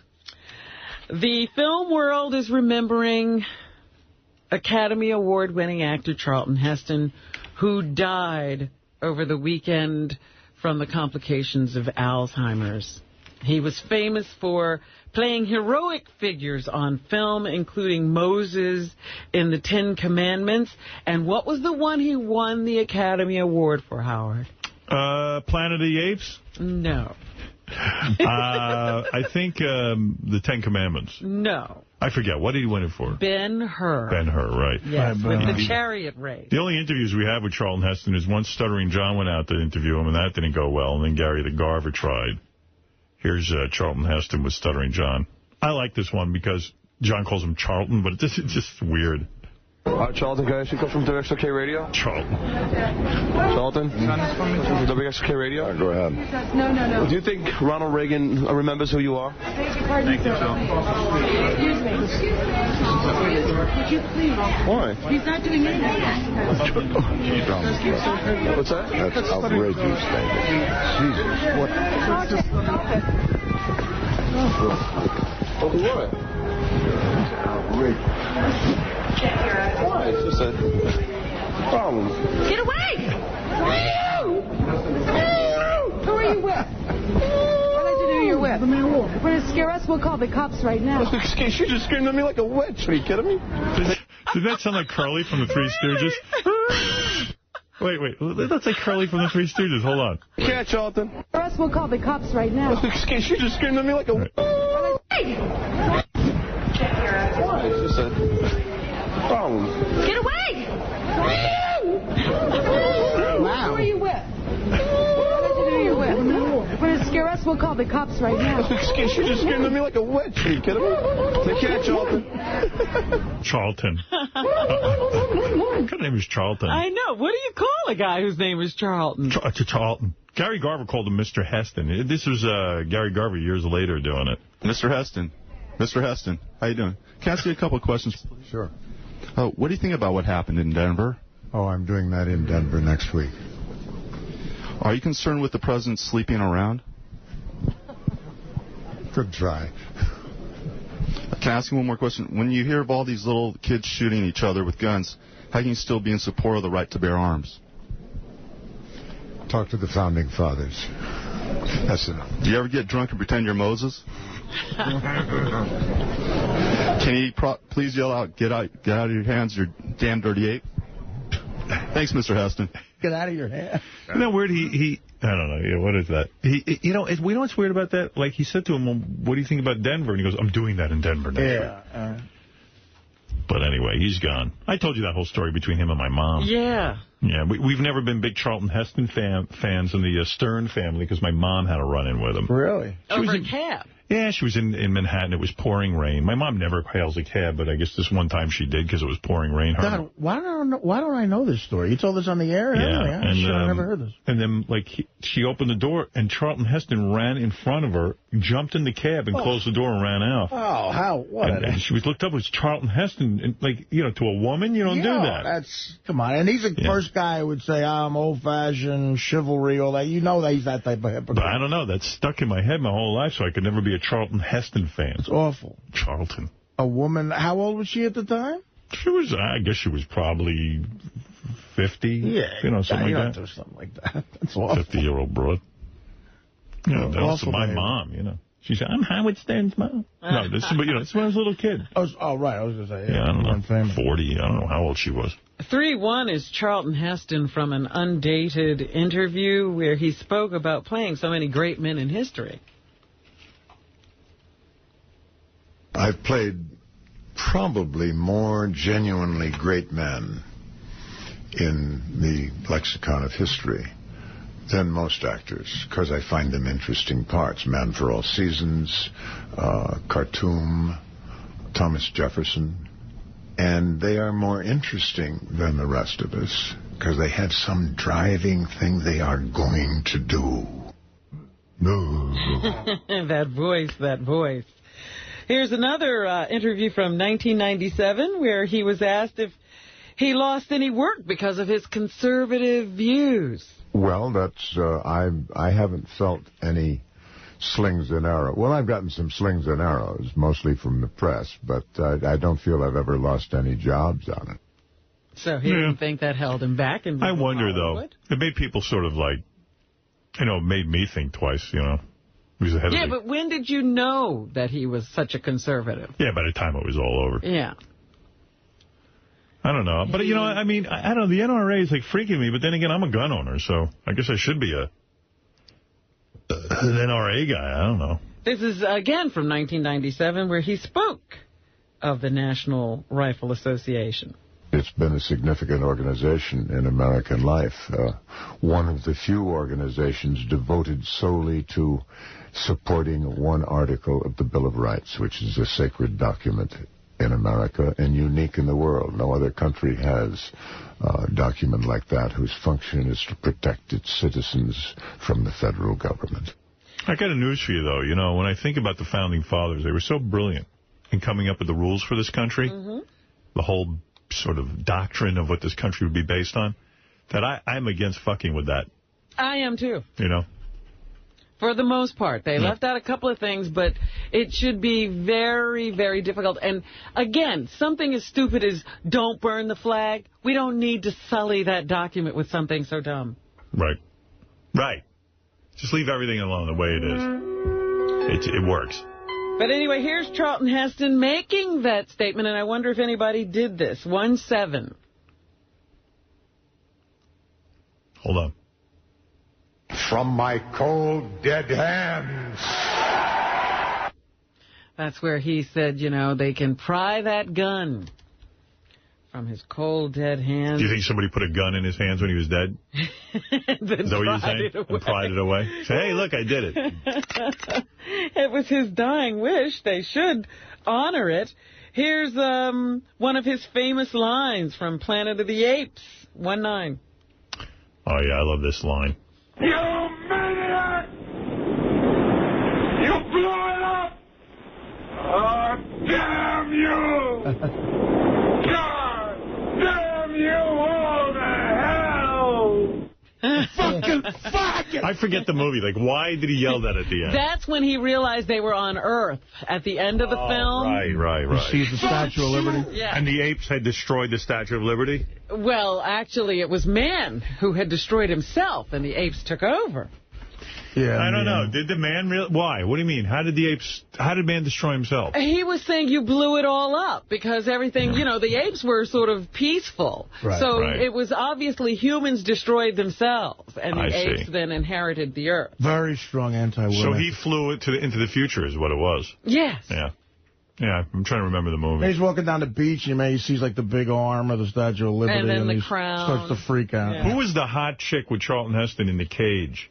Oh, God, what is her name? It was so cool. The apes put humans in cages, and he was in there with the hottest chick on the fucking planet. Well, and he was sitting there to mate with her. Yeah, it was really almost the only thing she ever did, that movie. I found myself wishing that I was on a Planet of Apes where they put me in a cage with hot women to make sure that I'd probably keep you alive, to keep the breed going. What an interesting take to do a remake of Howard Stern in Planet of the Apes, and I get there and I find I like it better because I feel special. You don't want anything to change. Yeah, and what, you need me to impregnate some of these hot bitches? Okay, lock me up in that cage.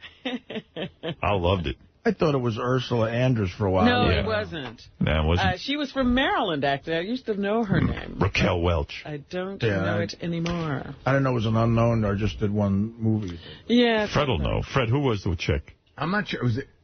I see a listing for Kim Hunter. Does that sound familiar? No, that's not her. That was the ape. Is it Linda Harrison? Who is Linda Harrison? I don't know. That's the name we found when we went and looked it up. Really? That doesn't sound familiar either. Was the character... Gary, I just noticed on his chair, has his name on the back of the chair, like a director's chair. It says Gary Dell'Abate. It's like a director. No, it's not like a director's chair. What happens is when we take these chairs into the meeting, they all come back and we end up getting different chairs. Oh. So everyone's got their name on the back so we get our chairs back. He wanted his chair. Both? I'm used to my chair. Oh, look who's talking. What does that mean? If we took your chair away and put a different one in, you'd be irritated, right? Well, yeah, considering it's the only one of its kind that's tall enough to fit the console. Your chair is interchangeable with everybody's. You start to like stuff in your office. Don't make this more than it is. Okay. Turn it around here so Robin can see the director chair. Look. Gary Dell'Abate, director. Just jumping out in big letters. You're right, though. It was Linda Harrison. It is Linda Harrison. Okay. Do you have a name? Let me ask you something. All of these chairs are the same. Why does Gary want his back? They're not all the same in the office. Oh. Ralph, what's up? Hello? I need my special chair. There you go. I need my buoy chair. Do you have a name tag, Gary, on your Mets mouse pad? I forget what I was calling in about now because I was so distracted by Gary with his special chair. I'm waiting to see Sal in the Gary mask wheeling a chair around. You know that's going to happen. Is Sal in there yet? Not yet. He was slow today. Sal, hurry up, man. Yeah. Fucking douchebag. He might be shitting. Yeah, he might have missed this one. And here's Charlton Heston in Bowling for Columbine. 110. 110? That was mean when they did that to him. I assume you have guns in the house here? Indeed, I do. And bad guys take notice. So you have them for protection? Yeah, sure. Have you ever been a victim of crime? No. Never been assaulted or? No. I don't know if it was so mean. I mean, what was the big deal? So he asked him some questions about guns. The guy likes guns, and he's a defender of the NRA. Well, do you remember how he did that, though? Yeah, he went to his house. Well, he was at the house. But so what? I mean, what question did Michael Moore ask him that was so fucking offensive? Well, and then he put a picture of a little girl who was shot. I mean, I think that's not Charlton Heston's fault. No, but Charlton Heston could say, yeah, you're right. Guns are used for some bad purposes, but here are some of the good reasons to have guns and why our founding fathers did. I mean, you have to have an argument for that because that's the argument against. I mean, what did Michael Moore really do that was wrong? Because he did it in his home? I mean, he invited him in. Well, listen, let's Charlton Heston's like 90 years old. But Charlton Heston gets offended over you ask him anything, he gets offended. He was the president of the NRA at that time. That's right. Yeah. He was. I mean, everyone's so goddamn uptight. I mean, Michael Moore, when I watched that movie, I went, what was mean about this? The fact that what was mean was that Charlton Heston had a ridiculous reaction to some questions. Michael Moore was asking him questions, and yeah, he was saying there's a lot of deaths because of guns. How do you you certainly must have thought about that. And Charlton Heston said, of course I think about that. Guns are used for like a lot of bad purposes, but I don't think the good should be taken away because of the bad. I think our founding fathers were onto the right thing, that we need guns, we need protection from our own government. Yeah, but he barely got that out. It was so fucking great. Charlton Heston was like, who are you? What? Come on. Yeah, because he got all uptight. Yeah. All right, what do you want? I don't know. I forget. I was just like... What is he called? What is Did he you doing? happen to hit the wrong button and just redial us? What do you want? When you turned over? I don't remember what I want. What else? Weddings are in the air. Beyonce and Jay-Z tying the knot. They are they're husband married. and wife, according to People magazine. Yeah, I think they knew the relationship had to go somewhere. Was it like Ganji? Yeah. And they decided, well, we'd better go ahead and get married. The relationship needs to go somewhere. You guys know that I'm involved with big-time show business out in L.A., and I have inside info from agents that they've been dating. Jay-Z for years, actually. Way to be on top of that. You're kidding.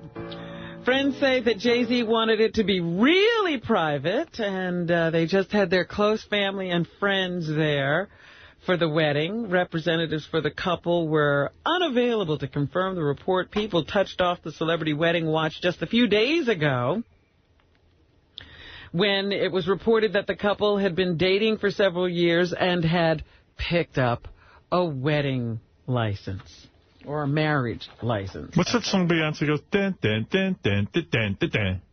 What's that? I wonder if they play her music at the wedding. Like, do people get up and dance? Yeah, I don't know. Yeah. Is that what you're Yeah, talking is that her song? I was like, what is he doing? That's it. You hit me. see, you got it. Yeah, that's Crazy in Love, actually. So they had family and friends together? That's strange. Yes, it's Right. very weird Right. what they did. They just got married in one spot with the family and friends. Yeah, no, you have to have at least a couple of weddings. All right, Kid Rock. That's the one Beyonce song I know. That and Don't Go Chasing Waterfalls. That's not Beyonce. Yes, it is. No, it isn't. Who is it then? What is that group called? TLC. Yeah. No, she wasn't in that? No. I think she might have been in that. She was in Destiny's Child. Oh. Yeah, she's love child. No. Never meant to be. That's the Supremes. Play that, Fred. Is this the song? I'm not sure if this is the song. Yeah. I know this one. I know she gets all excited and gets on hot pants and runs around the stage in this. And depending on her weight. Trips down the steps. Yeah. Ready? There it is. Uh-oh, uh-oh, uh-oh, uh-oh, uh-oh, uh-oh. This is stupid. Uh-oh, uh-oh, uh-oh. Ladies and gentlemen, Beyonce. So deep in your eyes, I touch on you more and more every time. When you leave, I'm begging you not to go. Call your name 2, 3 times. I caught some weird vibe from Jay-Z. Like, I've run into him a couple of places. We always talk to each other and say hi. But I noticed when I was down in Florida staying at the same hotel as them, Yeah. I went by. He had a whole setup on these big cabana beds by the pool. And I go, hey, man. And he goes, hey. He doesn't introduce me to Beyonce. Yeah, and he never introduces her. I've met him. I've run into him 50 times. He's never introduced me. That's not fucking cool. If I'm a chick and I'm with a dude and he's not introducing me, I'm like, what the fuck's his problem? And she doesn't speak. Right. That's her move. Yeah. There's my mom. Yeah.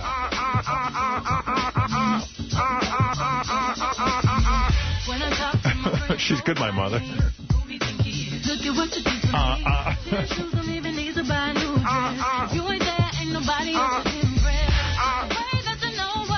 All right.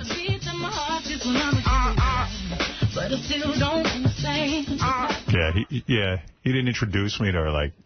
And she never says a word. She doesn't make any attempt to introduce herself or be part of the conversation. That's a whole deal. Yeah. They had some pool set. They had bodyguards down at the pool with them. Really? Yeah. Well, how do they swim? Do the bodyguards jump in the water? Well, it's two black guys in a suit.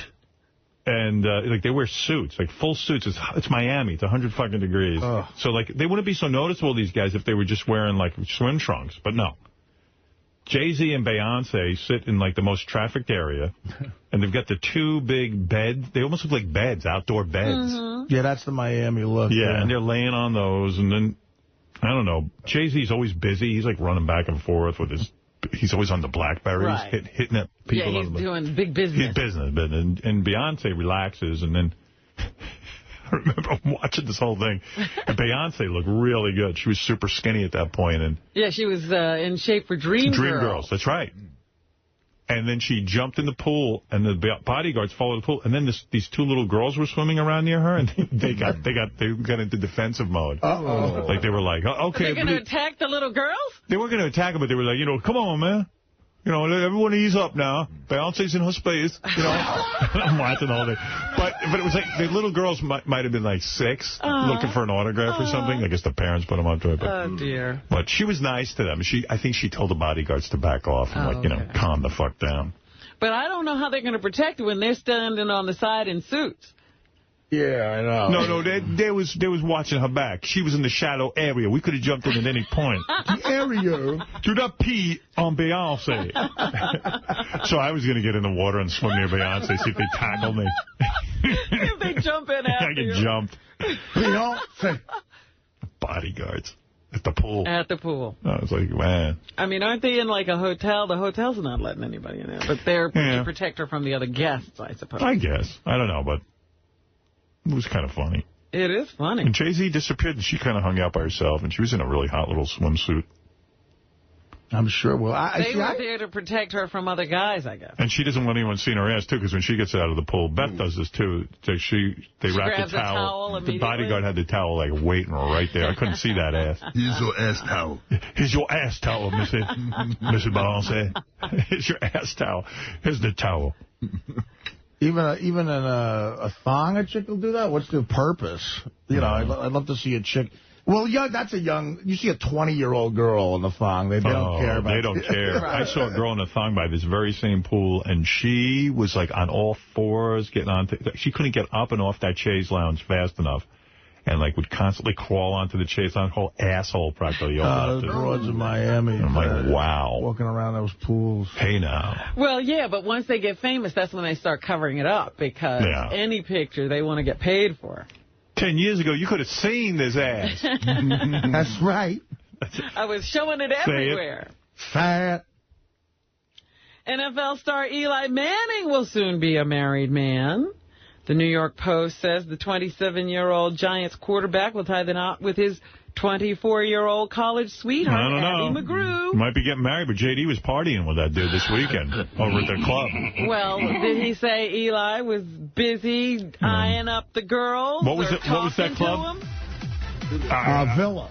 Villa. I'm going to go over at Villa with Eli Manning. I met the Spanish chick, Sofia Vergara. Sofia Vergara, and I told her she was on Philip Pafari. She was on some sort of Spanish show. I put on you on Scrubs. The Spanish Wild On show. It was on Fury de Flora. Yeah. Tierra del Fuego. She didn't know what I was talking about. I don't know. Should I just leave? What? What did you say? I just leave. What are you saying? No, it was at Villa, and no, I didn't see Eli Manning, like, kissing any girls or anything. Right. So. What's he doing at Villa, though? He shouldn't be there. I don't know, drinking and... Yeah. That being a star. That could be trouble. Being a star. Yeah, he was being all like, he was full of himself. Him and Jared are full of themselves. No. I don't like Elon. If he had a pimp suit on, I'd hate him. Manning and his soon-to-be missus were reportedly spotted picking up a marriage license at the Manhattan Municipal Board. No, he was at Villa. I was there with Ryan Phillippe and his favorite girl. The couple's family and friends say the wedding will be a low-key affair. We got to bring in JD's brother. I mentioned. Does he mumble and talk like that? Yeah, he's a real nice kid, pleasant, but it's JD in stereo. You know, it's they have their own language. What are you going to do? I don't know. What are you going to do? Right? Yeah, that's like I'm paying men and stuff for a girl. I forget who said, either Sam Simon or somebody said to JD's brother, you sound like JD, and he went, is that an insult? I don't know. I don't know.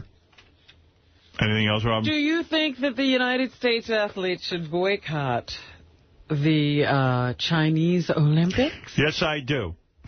Do you think the president should boycott the Chinese? Yes, I do, because then we wouldn't have any more wars. And then the Japs. Well, you know, they're doing that whole Olympic torch run where they run through every country with the torch, and then eventually they take it to the site of the Olympics and they light the flame, and it burns for the however many days the Olympics last.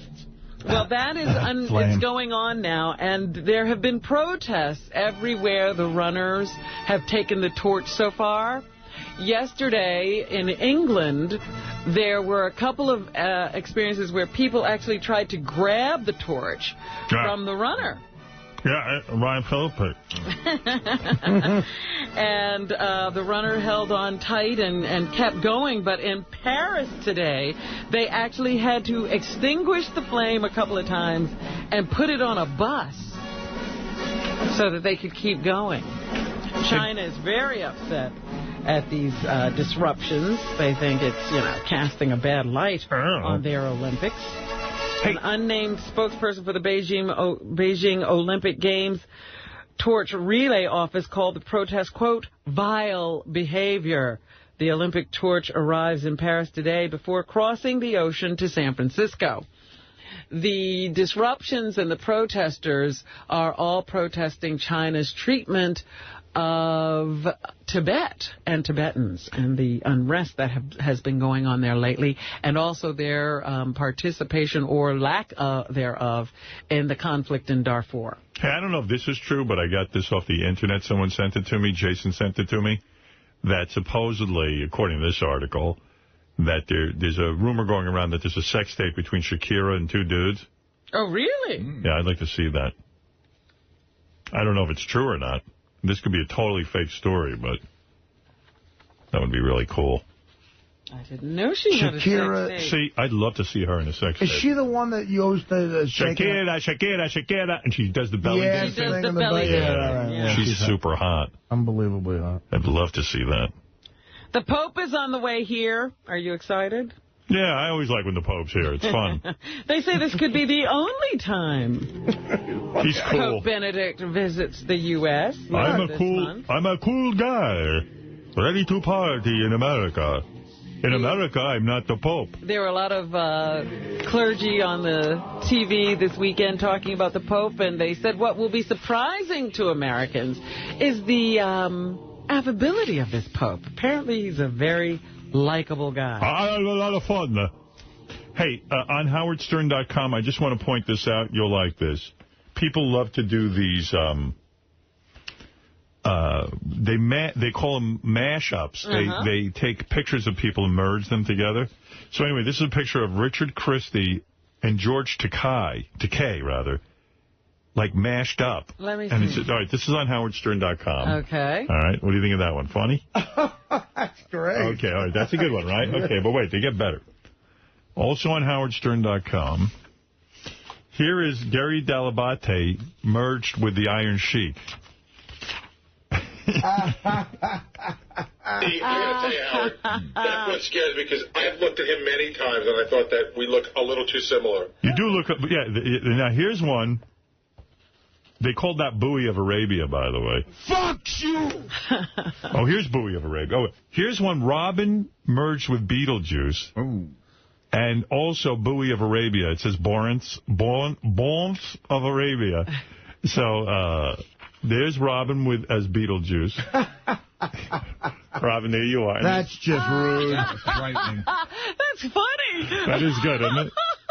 So those are some of the things that are on howardstern.com right now. I put all those up when the listeners make these things. That was like a Channel 9 bit, right? Yeah. We used to do everything there. Anything ever been invented was on the Channel 9 show. By the way, I am so pissed off at Senator John Kerry. He's just one of those guys who cautions the FCC against the satellite merger. John Kerry? Yeah. Mind you, the Department of Justice now found that there's no monopoly, but for some reason, Senator John Kerry took some time out of his busy day. A man whose campaign I contributed to, which I consider a waste of money since he ran such a poor campaign. He now thinks it might not be a good idea for the... He says, don't move too fast on this, because even though the Department of Justice... found no evidence that these companies would be a monopoly, he still says there's serious concerns. Like what? He's afraid the consumers will be impacted negatively. Oh, he's an idiot. Yeah, I mean, no consumer wants one standard radio where they can get baseball and football and NASCAR and every sport. No consumer wants... How is that a bad impact? And nobody... So anyway, he's obviously... been influenced. And then Clear Channel, this is the nerve of the world. This is what's driving me crazy. I never pay attention to mergers, but this one is in my own self-interest, so I do. Clear Channel, the broadcasters who, of course, said that this would be a monopoly. Meanwhile, they're so worried about it. If it's a monopoly, what do they care? Right. But anyway, now they are saying to the FCC, if you're going to approve this merger, here's what we want. Here's what we want. Why do they get a say? I mean, why would they get anything out of a merger? 50% of the satellite capacity should be set aside for competition. In other words, they should give up 50% of the billions of dollars they've invested in this thing and are losing. 5% of the satellite capacity should be set aside for the public interest. It's a closed service. Look, what kind of public interest is there on radio at this point? Oh, it doesn't matter. Oh, they've done away with all that. Yeah. But I'm just saying for satellite. Sirius and XM programming should be subject to FCC decency standards. Why? Why? It's a pay service. Why would they have to be subject to FCC? It's not open air. Can you imagine? That's a bad precedent to start, man. What they don't want is competition. This is how silly it is. Sirius should not be allowed to transmit local programming. Can you imagine? Sirius and XM should receive no local advertising revenue. Oh, my God. What is local advertising revenue? Everything. All satellite radio receivers should be able to receive free high-def radio, which is, in other words, their radio.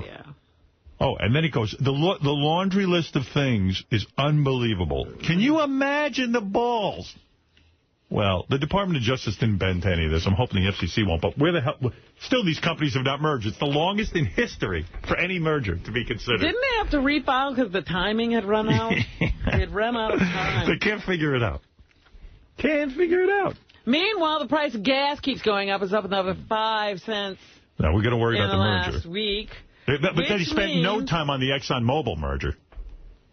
That was approved rather rapidly. $3.32 a gallon is the average price for regular unleaded gasoline. Senator Kerry not too worried about people's pocketbooks there. That's a record high. He's worried about you'll be charged too much for satellite radio. And it's up more than 5 cents in just the last 2 weeks. 332 is average in the country. Yeah. But think about how many, smaller towns have real cheap gas, and I think it's like over $5 in certain cities. Well, you mean to tell me... In San Francisco, they're paying the most for gas right now. It's an average of $3.72 a gallon. Oh. You mean with everything been invented in this country, there isn't some easily accessible fuel besides that? I heard somebody talking. They have a car that can run on air. Okay, so what's going on? I don't understand. Lobbyists, right? General Motors, lobbyists. You're telling me at this point there's somebody who's able to keep the air car from being... that's what they say. I'd buy one tomorrow. That's what they say about people, curing cancer. They say, they're closer than you think, but pharmaceutical companies... they don't want people to know about it. I mean, it all sounds like conspiracy theories, but now with this merger, I'm starting to believe it. Oh, absolutely. I mean, clearly the government people get paid the fuck off by huge companies like General Motors, and they might go, hey, look, we don't want to hear about the air car. We got to keep making money. Absolutely. Here's That's $6 grand. You got a bunch of lobbyists from the car companies where they sell gas engines. They don't want to hear about an air car. Right. How hard is it for the FCC now to approve this thing? I mean, the Department of Justice studied this thing, overly studied it for a year. When people used to yell about that, I really said, you're squawking about nothing. But this merger, we're seeing it firsthand, directly. The question was, is it a monopoly or not? So they're saying it's not. Right. That's it. So Clear Channel doesn't get to say it. I mean, who gets to say it? It's not a monopoly, so let's go. The cheapest gas is in Newark, New Jersey. Lucky for us. It's $3.03 a gallon. It's worth the trip to Newark to save a quarter. Right. That would be much more than a quarter. $3.72 in San Francisco. If you could get over here, you get a cheap deal. It's worth it. Well, don't you think that it costs more money in bigger cities for gasoline because of the overhead of the gas station in those big cities? Well, that has something to do with it, and it's also the distance from the refineries, travel, transportation, all that stuff. Right. You got to pump it in. All right. Meanwhile, I was shocked. I accidentally pulled up to a diesel tank the other day. Right. Diesel is through the roof. How much? Diesel is now over $4 a gallon. Wow. And that's what all the trucks use. So Isn't that because diesel lasts longer or something? Does it last longer? You get more miles per gallon. Right.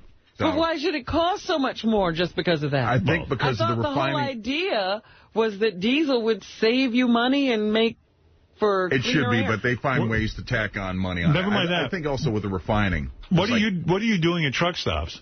I wasn't at a truck stop. Were you trying to pick guys up? No, I was just at one. I was on the highway. Hey, Robin, check out the guy with the Budweiser hat. He'd make a great threesome. Yes, I have a part-time job on the weekends. I drive trucks.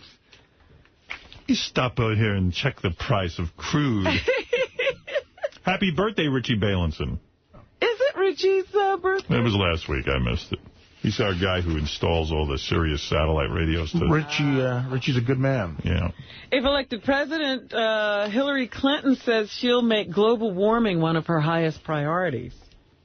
Good. I like that. She was talking in Missoula, Montana. And she stressed that the whole world has to be involved in saving the environment, not just America alone. Right.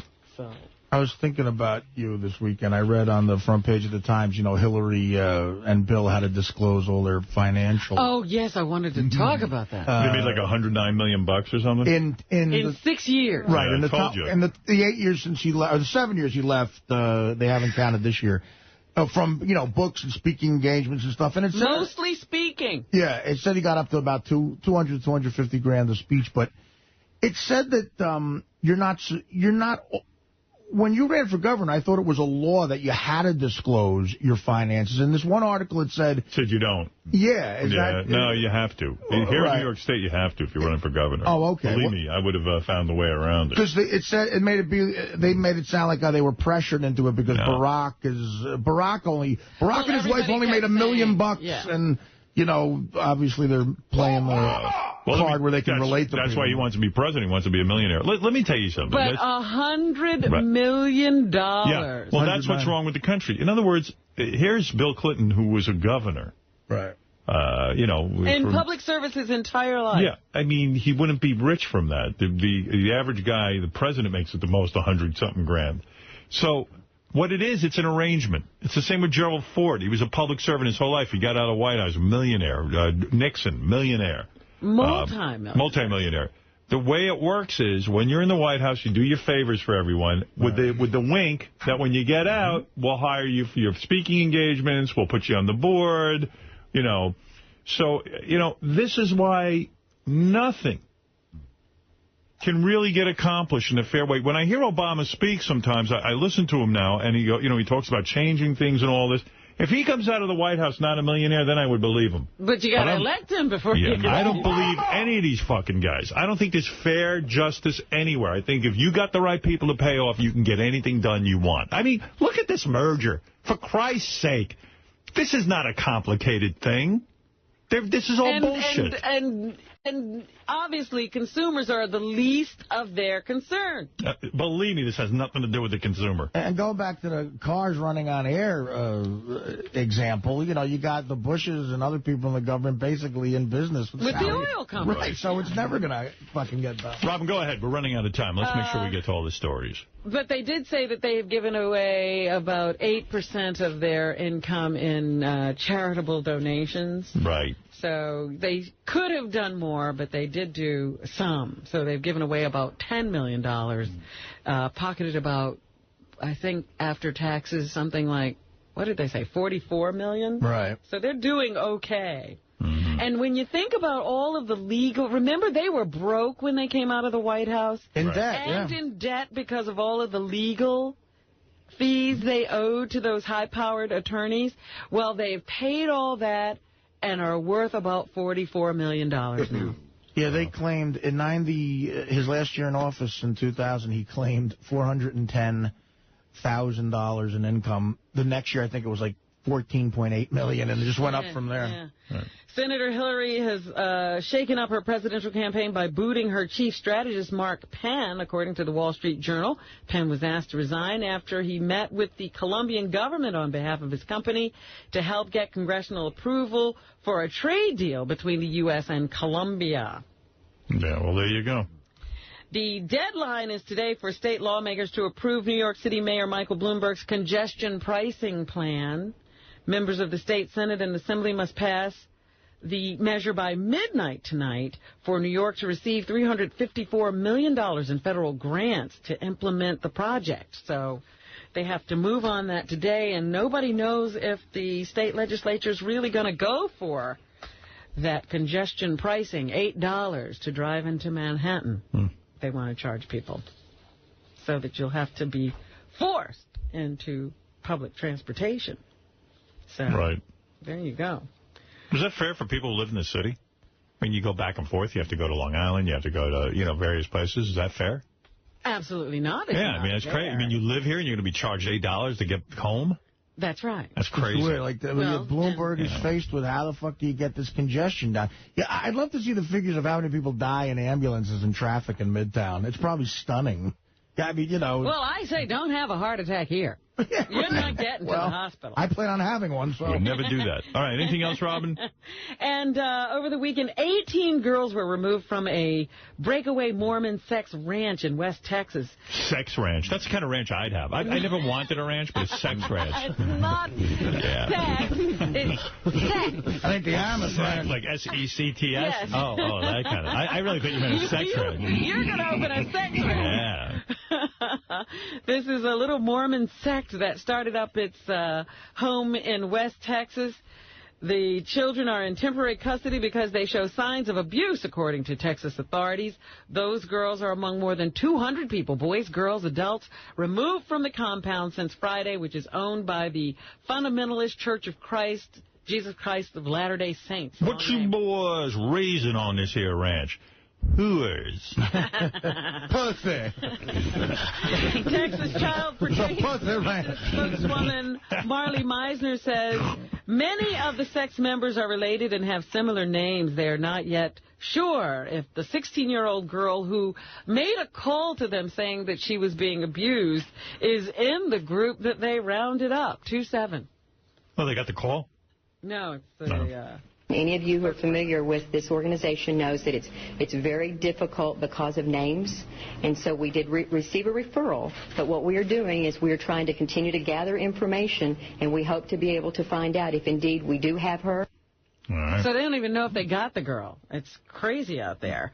And finally, experts from the Substance Abuse and Mental Health Services Administration are spending a week going over results of a series of town hall meetings they held last week. They talked to, I guess, each other and young people about the kind of drinking young people are doing today. Heavy drinking. They say it's worrisome, the It is. latest teen drinking pattern. 2-8. When I was a teen, I never even drank. I didn't even know about drinking. Really? These kids, yeah, really. These kids drink like fish. The same group drank, on average, 6 days in the past month, Wow. which means more than once a week. And when they drank an average of 4.9 drinks a day.